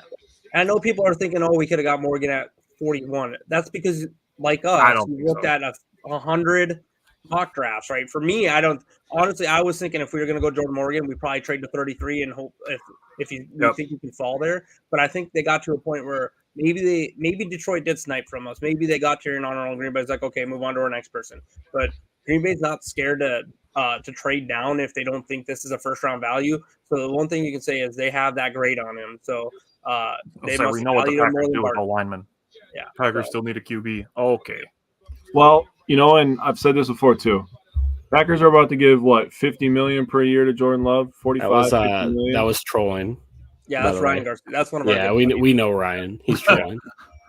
And they just gave a lot of money to a running back too. So you got to build up that offensive line if you're going to use all these offensive weapons, right? So there went Graham Barton. So we'll be able to do this thing. We'll be able to do this thing where we kind of did with we didn't win this one, but Creed Humphrey and Myers. We'll kind of be able to compare these two against each other here. So, Joseph, just to answer your question quick, his arms measured at the combine is 32 7/8. So like right on the tackle cutoff. What did Graham's that measure at? Huh? You know what grams measured at? Oops. Barton? Yeah. I can look it up quick. He was an eighth shorter than that. Like Morgan and he were very, very close. Okay. And they were both like right on the border between where Green Bay's absolute cutoff is. Joseph, to answer your question, what would it cost to move from 41 back into the end of the first? It would probably cost them 41, 88, and depending on how high they want to go, something else later. 41 and 88 could maybe get them to 31 or 32. And then if you want to go anywhere besides there, you're looking at adding like 5th or 6th or 7th rounders to move up. Did Dallas trade back up to 29, or did they already have that pick? They traded the pick they got from the Lions. Detroit. Oh, Detroit, duh. Jesus. It's really interesting because I was almost certain that DeJean was going to go in the teens. I mean, Simon, you said it too. You said Jordan Morgan here. You know what I mean? Like, Simon called it. If he turns out to be a several-year starter for us, the pick is worth it. So none of us actually know anything at this point. That's also why I hate when, and I'm not dogging on anyone here. I don't like the term reach, because if a player if a GM values a player at a certain area in the draft and it ends up working out with them, it's not a reach. Yeah. It's like Jahmyr Gibbs last year. Like he looks like an all-pro running back. You'd take that every time in the first round. Good pick for the Cardinals. I mean, yes and no, because a lot of it just has to do with positional value. Right, but you don't know what each GM values. And that's kind of where I'm looking yes at and it. no. All right, so I'm saying, I guess, more like for the average fan, I'm not talking about like a guy that's going in mock drafts in the 7th round getting picked in the first. Like, obviously that's a little, extreme, but I'm talking like, we're talking the difference of where I've seen, the average fan calling out this would be a reach based because they've seen him go in the 40s. Like, you don't know that is where like our GM and the rest of the GMs see that player as, if that makes sense. Yeah. If you're saying that a player is a reach because PFF constantly mocked him in the 4th and you grabbed him in the 2nd. And that's what most people's rationale is when they use the term reach. I think that there is, on the other side of the coin, though, an argument to be had for understanding positional values, where they historically fall in the draft, and say whether you needed to spend the premium capital you did on that position, right? So, like, my consideration here is, like I said at the very top, I was fine with the tackle if they could march right in and start at right guard. Then you at least got something, right? Yep. And that's probably what Morgan is why I going to like do. Martin. But I also say that with the understanding of, realistically, in most offensive formations, right guard is probably the least important of the 5 spots on the line. And you probably could have achieved a similar baseline of performance a little bit later in the draft, as we've historically seen for the right guard position. Okay, that angle, I see what you're saying. I want to say, I thought I remember, I can't remember who was saying, but I think it was that like Jordan Morgan hits all the thresholds for tackle, aside from like just the barely missing on the arm length or something like that. In terms of like his size and like athletic thresholds, I do like Rasheed He's Walker. huge. Yes. I can look that up real quick. The big gripe with Morgan that I've read most often has been that he can pull, certainly, but it has a lot to do with his slide. Just like Brugler noted, that like teams project him inside because he can pull, he can absorb. But the question is, do you want him doing lateral slides like tackles are asked to do? Probably not, because that's been shown as a weakness of his. So project him inside. Yeah, I mean, I'm on board with you, John. I out of the two, I would have thought Barton there, but we'll see. They've shown good, like, that they know what they're doing too. So I trust them. Let it play out. I'm not going to fly off the handle. We needed offensive line. We drafted one that they think they drafted one they think is going to succeed. So. Darius here again. High school. Can I say something as we talk about the 2025 draft next year, and even as we go into tomorrow? I think as fans and even as podcasters, I think we need to have a serious outlook of where we're seeing guys go, and we need to have a bigger grace period, especially for the guys in the top of the draft. So where people are seeing, Jordan Morgan, he was projected to go somewhere from 28 to 40. Why are the Packers taking him at 25? I think when we see these guys going in these areas, we need to say, like, okay, they could go 10 picks earlier or 10 picks later than just the general, where people are thinking they're going to go. Because we say it on, I know I can speak for this on Wisco Fanatics. When we talk about these and we do mock drafts, we say none of this is going to go how we think it is. Think about it tonight. Michael Penix Jr. went first 8. round so far. Yeah, Michael Penix Jr. went 8. No one thought he was going there. Terrion Arnold fell to 24. No one thought he was dropping that far. So if we were thinking Jordan Morgan was somewhere between 30 and, I would say a lot of time, I've seen a lot between 33 and like 40 the last few weeks. I mean, that's not that much different than that. Kansas City takes a wide receiver here, no? I would imagine so. Rasheed Rice Insurance. Well, they traded up into Buffalo's spot. It's surprising Buffalo's not taking one. Maybe Buffalo's okay with multiple, and if Buffalo's okay with a wide receiver or a corner. Ryan saying Chiefs about to draft an attorney for Rice. He needs one. No, I don't know. I think Morgan is realistically a very safe pick who does align with a lot of what they want. Responsible. Yeah. That's the word. And I think that's it's fine. It's just it is realistically not the way I would have gone, because I would feel very much like I can get that same guy 40 picks from now, or at least close. Bleacher Report gave the Packers Jordan Morgan pick an A+. Oh yeah, so you can't trust anyone who ever goes on Bleacher Report. Grades. Yeah, okay, John. They're just a bunch of podcasters who just get hired. There's a bunch of dudes living in their grandma's basement. You can't trust any of them. And then they become multiple sources, and it's just a whole thing. By the way, to self-plug, I'll be on Bleacher Report tomorrow at 11 a.m. They hired me to recap of day one. So see you there, exclusive in the Bleacher Report app. Damn it. Ryan asked who we're going to take with the 32nd pick of the 2025 draft. I'm not mad at it. I don't know, but it'll be nice to get Xavier McKinney a ring. I'll tell you that much, Ryan. Kamikaze Walter Rouse. He's been fairly linked to the Packers a bunch, predominantly more so day 3 than like night 2. But yeah, I mean, you're talking mid rounds. It's possible, depending on whether they truly consider Morgan a tackle or not, which we'll find out shortly when the front office heads to the mic. There are some comments. Did DeJean test? DeJean did test. Yeah, he did his pro day. His own pro day. Yeah, he's fast. Basically had his own pro day. Here. I think the Chiefs could go. Didn't they lose their one cornerback? They traded him. They traded him. They could realistically go DeJean here. They could. Yeah. Just to clarify, because I see it's still being talked about, DeJean did all of the drills except for agility, and he basically just did so at his own pro day because he wasn't healthy enough for his school's pro day or the combine. And the Packers did have reps there. We know that. Yep. I agree, Ryan. Grades are. It's hard to really trust grades. At a lot of times because we see, this is trash, or everyone trash the Packers, and still for the next 2 years for Jordan Love. On the pick for Jordan Love, wasn't it? That's what I'm saying. Everyone trashed us for 2 years. That's paying out pretty well for us right now. Dude, grades are subjective, so I don't agree with them. Yeah. There's no way of knowing. Yeah.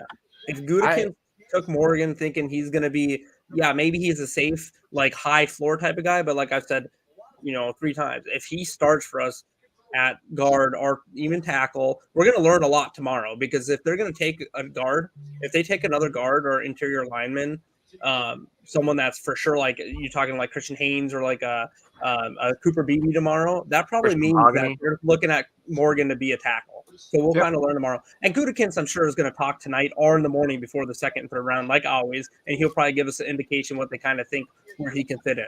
Man, if they take a guard tomorrow, man, the offensive line is going to be stacked. And I'm totally okay with that. Yeah, that's – Jake, where are the games won? On the front, the line of scrimmage. Sorry, into this. Yeah, no, they're one at the line of scrimmage. I've talked about that millions of times, dude. You have to build the line of scrimmage. You don't stop the run unless you tackle them, and you don't run the ball unless you block them, right? Wait, what?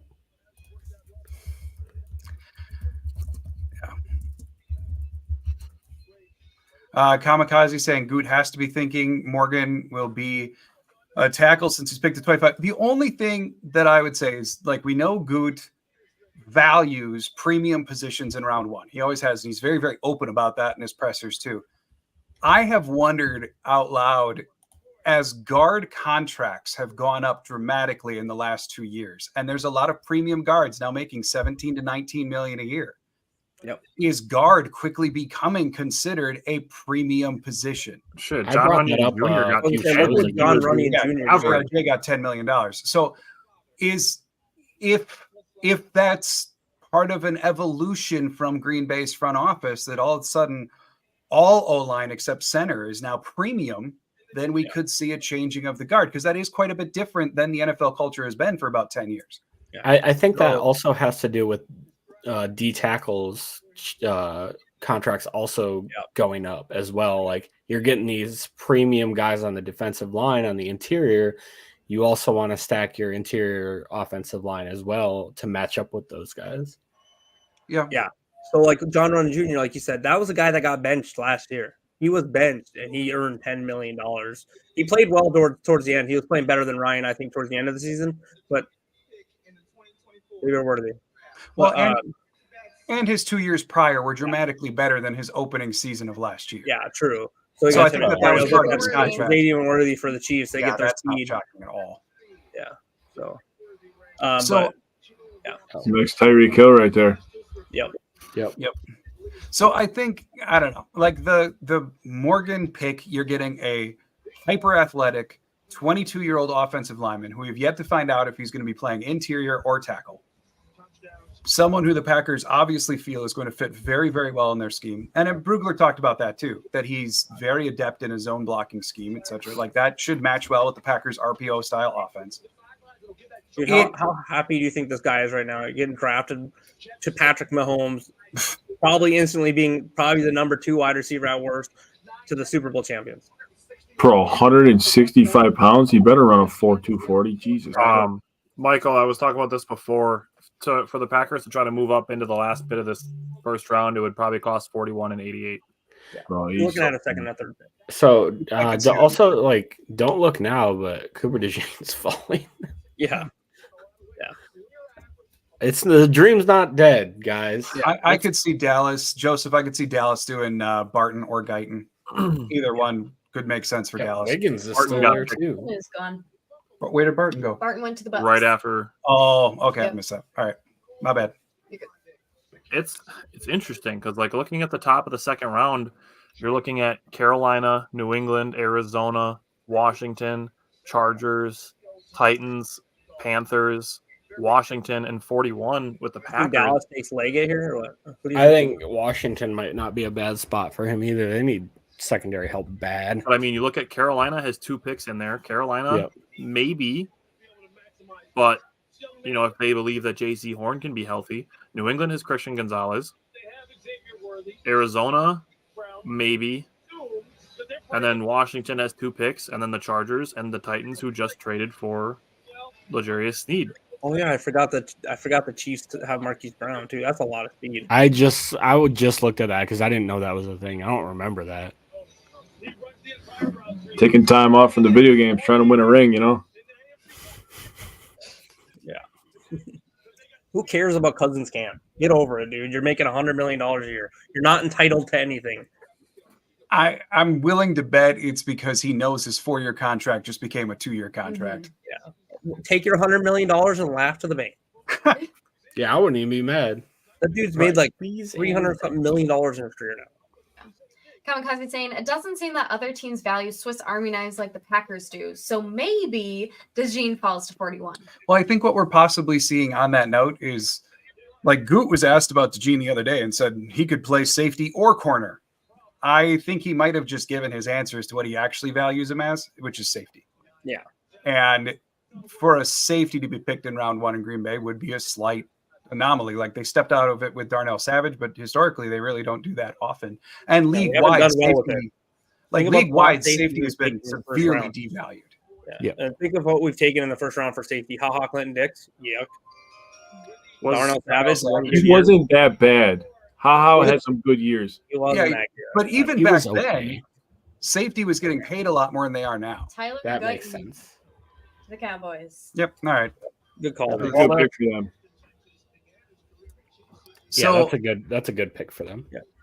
So I have a feeling the Packers are looking at DeJean as a safety, which then allows them to say, like, we don't pick safeties in round 1 very often unless we have to.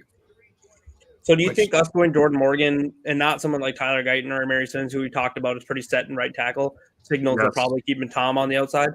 He has to hug that guy wearing a 49ers hat. Yeah, I mean, because like in terms of Morgan, it's going to be super interesting to see what they classify him as. I had Tyler care. Guyton penned into the Cowboys for like a month. Yeah. I just think no matter what's said tomorrow or the speculation is, we're not really going to know a whole lot until we get to training camp and we see where the rest of the draft. The rest of the draft. What Stenovich wants to do with this offensive line. I think we just have a lot of versatile guys where we're able to kind of tinker with it and actually get our 5 best on the field. Aaron asks, how do I get in the show? My total guess. We can't fit more screens on here. my total guess is in year 1, like Morgan goes to right guard, and then in year 2 they kick Tom inside, and Morgan then goes to tackle. Yeah, that's very possible for sure. Like, Who do you guys think Ravens go here? I wanted to go back to I think it was Dragavi that said, would you rather have Cooper DeJean this year or Travis Hunter next year? I don't really pay attention to college ball that much, to be honest with you. Travis Hunter is freaking stud. I know who he is. It's a really good top 10 pick, probably. Yeah, I was gonna say I don't want Travis Hunter next year because I feel like we would have to have a very bad season. Yeah, he's gonna be to get Travis Hunter. So, Aaron said I'll be happy if the Packers get Hicks. When we did our mock draft last Friday, we picked him in a bunch of drafts. Yeah, he absolutely killed the bat for the last couple of years. There's a lot of day 2 safeties I really like. Yeah, I like Bullard. Adrian Taylor Demerston. Yeah, I like Bullard. I want Bullard tomorrow. Yeah, I wouldn't be shocked at all if the Packers love Bullard. Look, we're in a really good position. We added something on our offensive line. There's a lot of talent on the board tomorrow. That's what I was saying. 4 picks. That's what I'm saying. Like, there's still some guys left. And another possible justification is that the Packers were looking at it and going, all right, we want a safety and we want an offensive lineman within our first few picks. Offensive line, we love Morgan. We have a first-round grade on him. And really no one else that's as versatile as him besides Graham Barton. Yeah. At safety, if we're looking for someone who's more like a box safety, we have, or like just safety at all, we have DeJean, we have Hicks, we have Bishop, we have DDT. Like, maybe they were looking at it from a number standpoint and going, offensive line is more valuable than safety. Yeah. We feel better about the numbers at safety than we do O-line right now for someone who can go inside, outside on the line. Yeah. Go with that one. There could definitely be a lot of safeties they value right around the same position where they they see a drop off after Jordan Morgan or, last couple guys are like, okay, I see a drop off of potential tackle type talents until the later rounds. Yep. I like Sainristil a lot. I'd rather have Cole Bishop. Simon and I were in agreement on Sainristil. If he was 3 inches taller, he'd be the best corner in this draft. Yeah. Who's that? Mike Sainristil from Michigan. Oh, yeah. If he wasn't 5'9", he'd be the really best corner in this draft. If he was 6'1", best corner in the draft. Taylor, to answer your question about Newman, I would be shocked. Dude, why do they set this up like that? They just hold. Maybe it's a fake, but they just showed the Ravens' entire freaking draft board. They did that last year too. Yep. They did with the Cowboys, I think. Yeah. Yep. I say that just Taylor because of I know he was battling an injury, but his testing was awful, and that probably made him slide down their board by a bunch. I'm not gonna lie, I would still like Newman. Oh, okay. Dragavi wasn't talking about Travis Hunter. He was talking about Hunter Wooler. I have no idea who that is. It's from Hunter Wisconsin. Waller will also be a monster, but we're not drafting him till next year. So That's what he said. He said Hunter in 2025 as in Hunter Waller, not Travis Hunter. I would draft Hunter Waller. He's a dog. Straight up dog. Nate Wiggins, okay. He's a safety for the Badgers, by the way, Simon. Oh, okay. He can cover. He's a good tackler. He's just a good player. He's smart against the run too. Yeah, he had a bunch of tackles for a loss behind the. That's a good point too. So maybe if he could, that could be Jordan Morgan if he doesn't have that injury and he plays 2 years at left tackle. He could be talking about a pick that people would have valued in the top 15, 20 picks too. And maybe he just he seemed to play well, and he could play even better this next year, the second year removed from an injury. Well, and in terms of that injury, like I'm looking at it right now, he missed final 2 games of 2022 with that injury and then came back for the start of 2023. Wow. That's crazy. So I mean, he wasn't fully 100% healed when he started either, probably. He was or it wasn't a severe far tear removed from that. So and Baltimore just got a bunch of trash talk for their defense. I love Nate Wiggins. Yeah. I think he's the best actual cover corner in this class. Dude, pairing him with that safety that they got, that's Kyle Hamilton. Yeah, Hamilton. God, their secondary is going to talk a lot of shit. Something else interesting about Jordan Morgan is even though he's projected as interior, 100% of his collegiate snaps came at tackle. He has never played guard in game. Yep. I think I only saw left tackle. Yeah, I mean, let's be honest. Zach Tom was projected as, I'm pretty sure, as an interior. Didn't we think all of us think he was going to move interior too? I think that was kind of the consensus. I think he's going to be interior. This is out of the realm of normalcy for the Packers. Packers were very forward about liking him on the interior too. Yep. But I think Zach Tom was kicked out more so out of necessity than looking at him and going, "That's a tackle." Yeah, and then just proved he belonged. Right, and then they just said, "Okay, you can stay." So you're saying not trying to throw shade, but is it possible the league looks at Cooper DeJean as an Eric Weddle clone? Maybe, but I don't think that's a bad thing. Eric Weddle. Eric Weddle was a pretty solid safety for a long time. If he can go weird, I'm with it. In the vein of talking less, he can play both versus teams are just viewing him as a safety. Yeah. And that's probably devaluing him. Or they're just looking at him as though, even with the athletic traits, they're thinking it's safe, solid, but not a first credible. I don't know. Yes, Justin, our secondary talks a lot of smack. And yes, if they had drafted Nate Wiggins, it would have been even worse. Dude, he talks all of the shit. He talks all of the shit. So much attitude. Those are my favorite players. I like players that talk, man, because I'm a talker as well. That's why I'm not going to play anybody that comments on here I'm mad at because I'm not trying to hurt anybody's feelings. I don't think you could hurt my feelings. I don't have any left to give. That's because you're actually an AI robot, Simon. That's fair. The military kills you inside. Yeah, I've met plenty of military people, and you guys are sick. There's something wrong with you. They do something. What's your favorite flavor of crayons? Wrong branch. That's Marines. That's the Marines. Yeah, wrong branch. Yeah. Well, I saw someone earlier watch DeJean go to the Niners. That would be about right. It's very possible. Yeah, because what's his name? That other safety got hurt last year. Afunga. Afunga, thank you. Yep.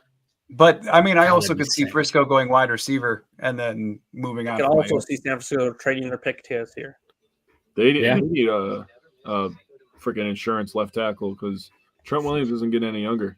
Yeah, there's some interesting wide receivers left on the board. Mm-hmm.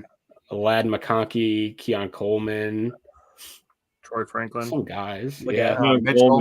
Keon Coleman fits in with them. Johnny Newton's still sitting there. That'd be disgusting. That'd be a good pick for them because they lost Armstead.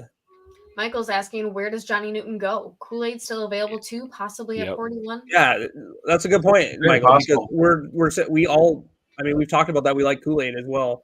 And now you're getting into where if you fall into the second round here, it's not going to cost us a third round. It's not going to cost us a third round. It'll pick to move up from 41 to 33. Not likely anyway. It could, maybe. Jalen Polk. Wait, what? Jalen Polk, from Washington. Tyler, what's the value difference between 41 and like 33/34? What are you looking like at that? You're looking at about 40. So maybe our second, third. They could do 41 and 91 for say 33 or 34 and like a 7th. Okay. All right, so we can catch up on some comments here. Yep. So I'm saying I get that, but DeJean to me is the more valuable prospect compared to Morgan. I mean, I'm inclined to agree. I understand. I understand the rationale behind Morgan, but like in a list them from like prospect rankings 1 to 100, yeah, I would have had DeJean in front of Morgan. Yeah, same. Right. Yeah, I 100% agree with that. It's just maybe they, like we kind of talked about, maybe they like the depth at that position more than they liked what they seen left at tackle/interior line. And there's a lot of talent left on the board in the second round. We're about to go into this thing with a lot of ammunition tomorrow. Yeah, and plenty of ammunition to move if they want. Yeah. Kamikaze saying for wide receiver, I'd be happy with Flournoy in the late rounds and call it a day. The only thing with like a late round receiver, to some extent, is like a late round receiver. If you pick one round 6, they're going to have to come in and beat out Bo Melton or Malik Heath or Grant Dubose or whatever. It almost feels like to an extent. Yeah. If a wide receiver is going to make the team, they got to be relatively early in the draft. Yeah. I don't think we draft a wide receiver in this draft unless it's someone that falls to us and we can't believe they're still there, and that they had a lot of high value on. On that note, I really like Flournoy. I think he would be good. Yeah. As like a 7th round lottery ticket. Jesus. If we're talking like super late round wide receivers, a guy that I would maybe keep an eye on is Devontae Walker. Good one. Yeah. What about David White from Western Carolina?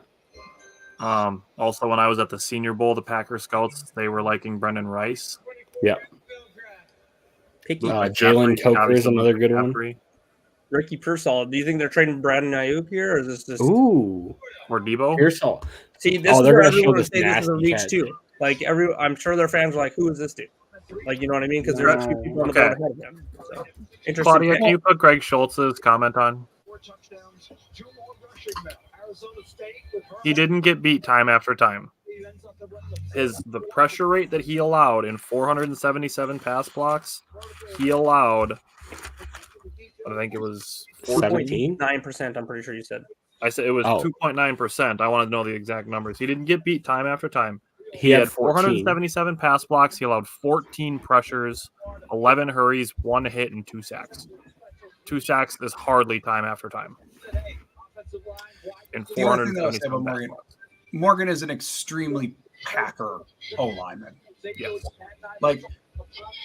Like with Graham Barton, you constantly read profiles about how he was mean. Ricky Pearsall, damn. Did you see that catch? Oh yeah, that's whoa. Not the one hand to the knockout. Dude, how do you hold on to that ball there? Not the one hand to the knockout. Oh my god. Trade. Who do they trade? That was filth. But I mean, Morgan is a very Carolina. He's traded up one. Probably the fifth. This is where you see them do this for the 5th round option. Jagavi said Mertz got him to the 1st round. Hell yeah, he did. Carolina kicks up to 32. DK next. Buffalo's accumulating a few picks, huh? Yeah, they need them. So what was the trade? I'm sure they dropped down to 33. They just haven't updated the graphic for the 2nd round. They do that a lot. Oh, they dropped down to 33. I'm sorry. You're right. So they drop down to 33 and they go from 6 to 5 to do it. Carolina probably just valued the 1st round, the 5th year option a little more. Yep. Who do you think Carolina goes to? This is interesting. I mean, that's a really good deal for Buffalo, honestly, to move back 1 spot and then to move up 59 spots. Yeah. If there was no threat of Carolina taking their guy, yeah. Absolutely. Yeah, and like 3 guys that you like to move down 1 spot. Yeah, well, and I think the value there. I think the value there is that 5th year option is what they probably pitched it to him, which is why Carolina's probably like, okay, you can move up that many spots or whatever, Well, and 33 is so insanely valuable because now every team is going to go home tonight, think about who they still want, and like 33 always gets a premium trade if the team wants it. Yeah. Yep. I like that a lot for Buffalo, honestly. Bro, Mel Kiper's hair is the same. It's just moving back a couple inches every couple of years. It's the same hairdo. You Dude, think here's what's Carolina gonna could happen. pair like J.C. Horn with Kool-Aid McKinstry here? Here's the thing. Is that Mel Kiper, one of these years, his hairline's just going to jump from here all the way back up to the front, and that's how you're going to know he got like 4 hymns. Hair transplant. Dude, he should wear the LeBron James headband one year. That'd be hilarious. He's got that Aaron Jones hairline, bro. The problem is his widow man. peak is so That's deep what's a that hairline. you'd have the hairline and then you'd still have the widow's peak behind it. Dude looks like Vegeta.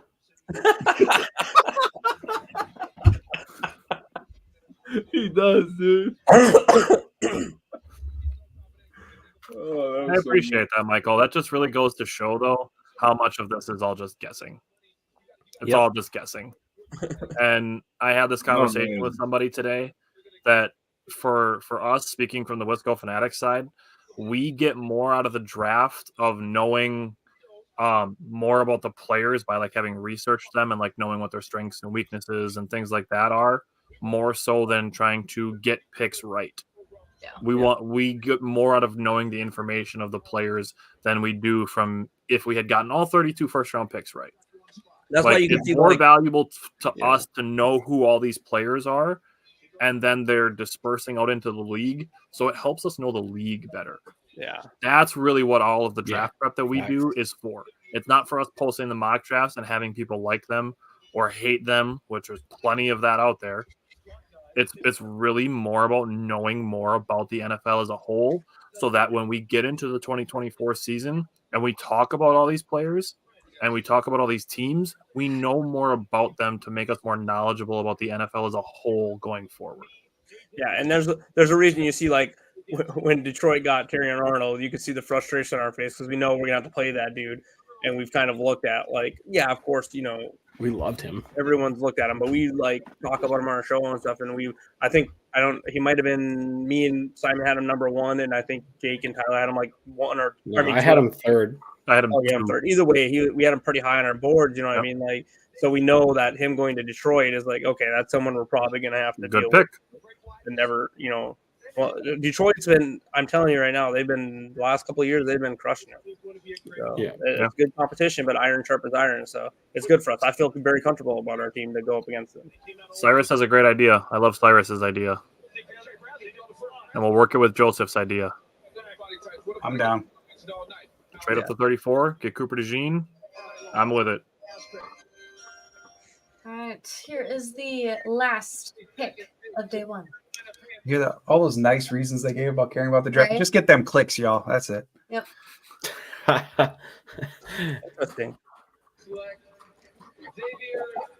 All that. Xavier Legette. Oh, Bryce interesting. Young was totally well protected last year. Packers had him in for a top 30 visit. Yep. Yeah. Yeah, it was one of the last revealed ones too. Yep.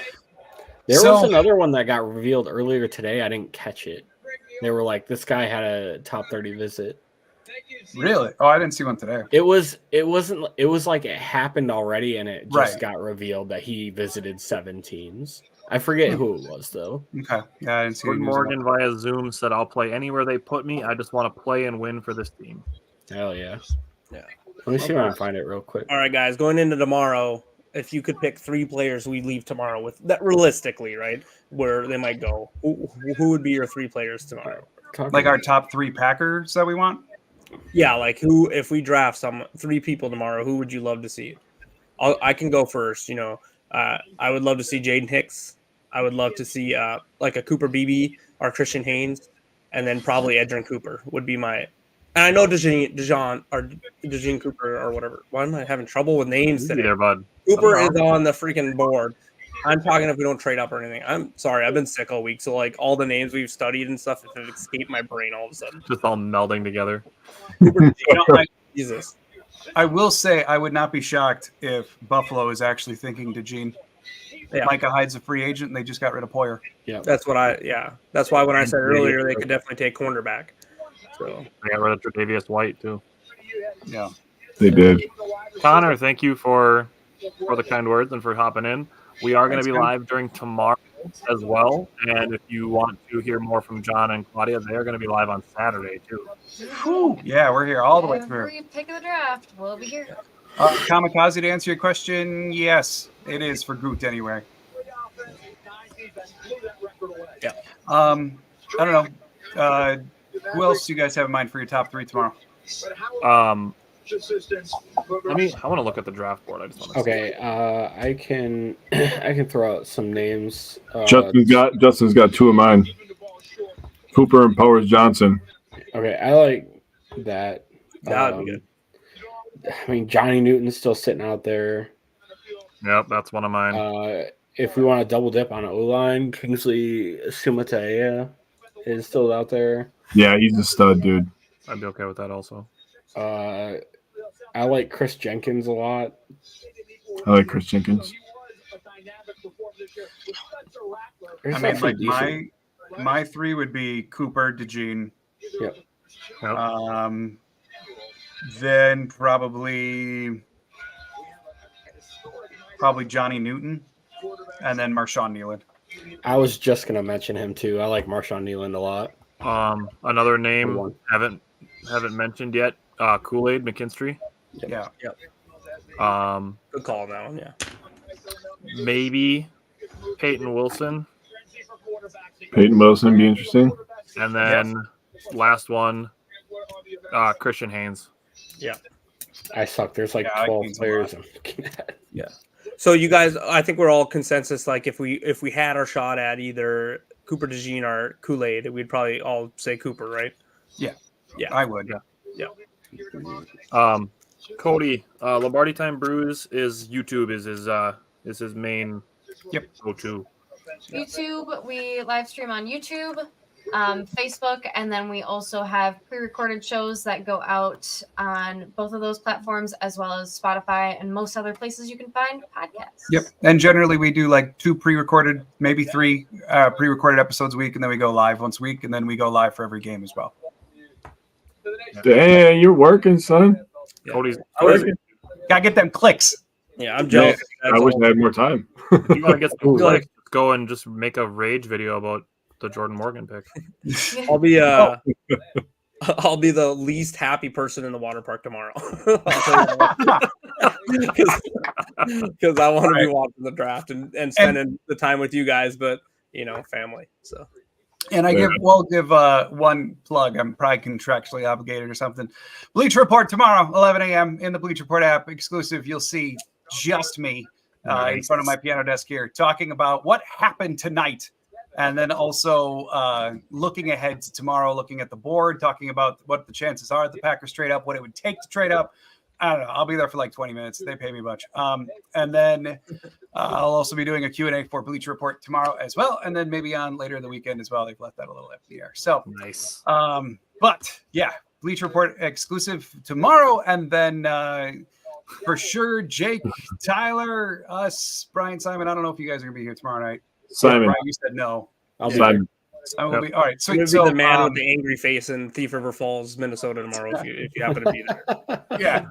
So we'll all be around tomorrow, and then on Saturday it'll be just the 2 of us going all the way through. So, but thanks everybody for being here. Thank you very much. And don't forget to return the favor and follow, like, subscribe, do all the things on Facebook and YouTube for Wisco Fanatics.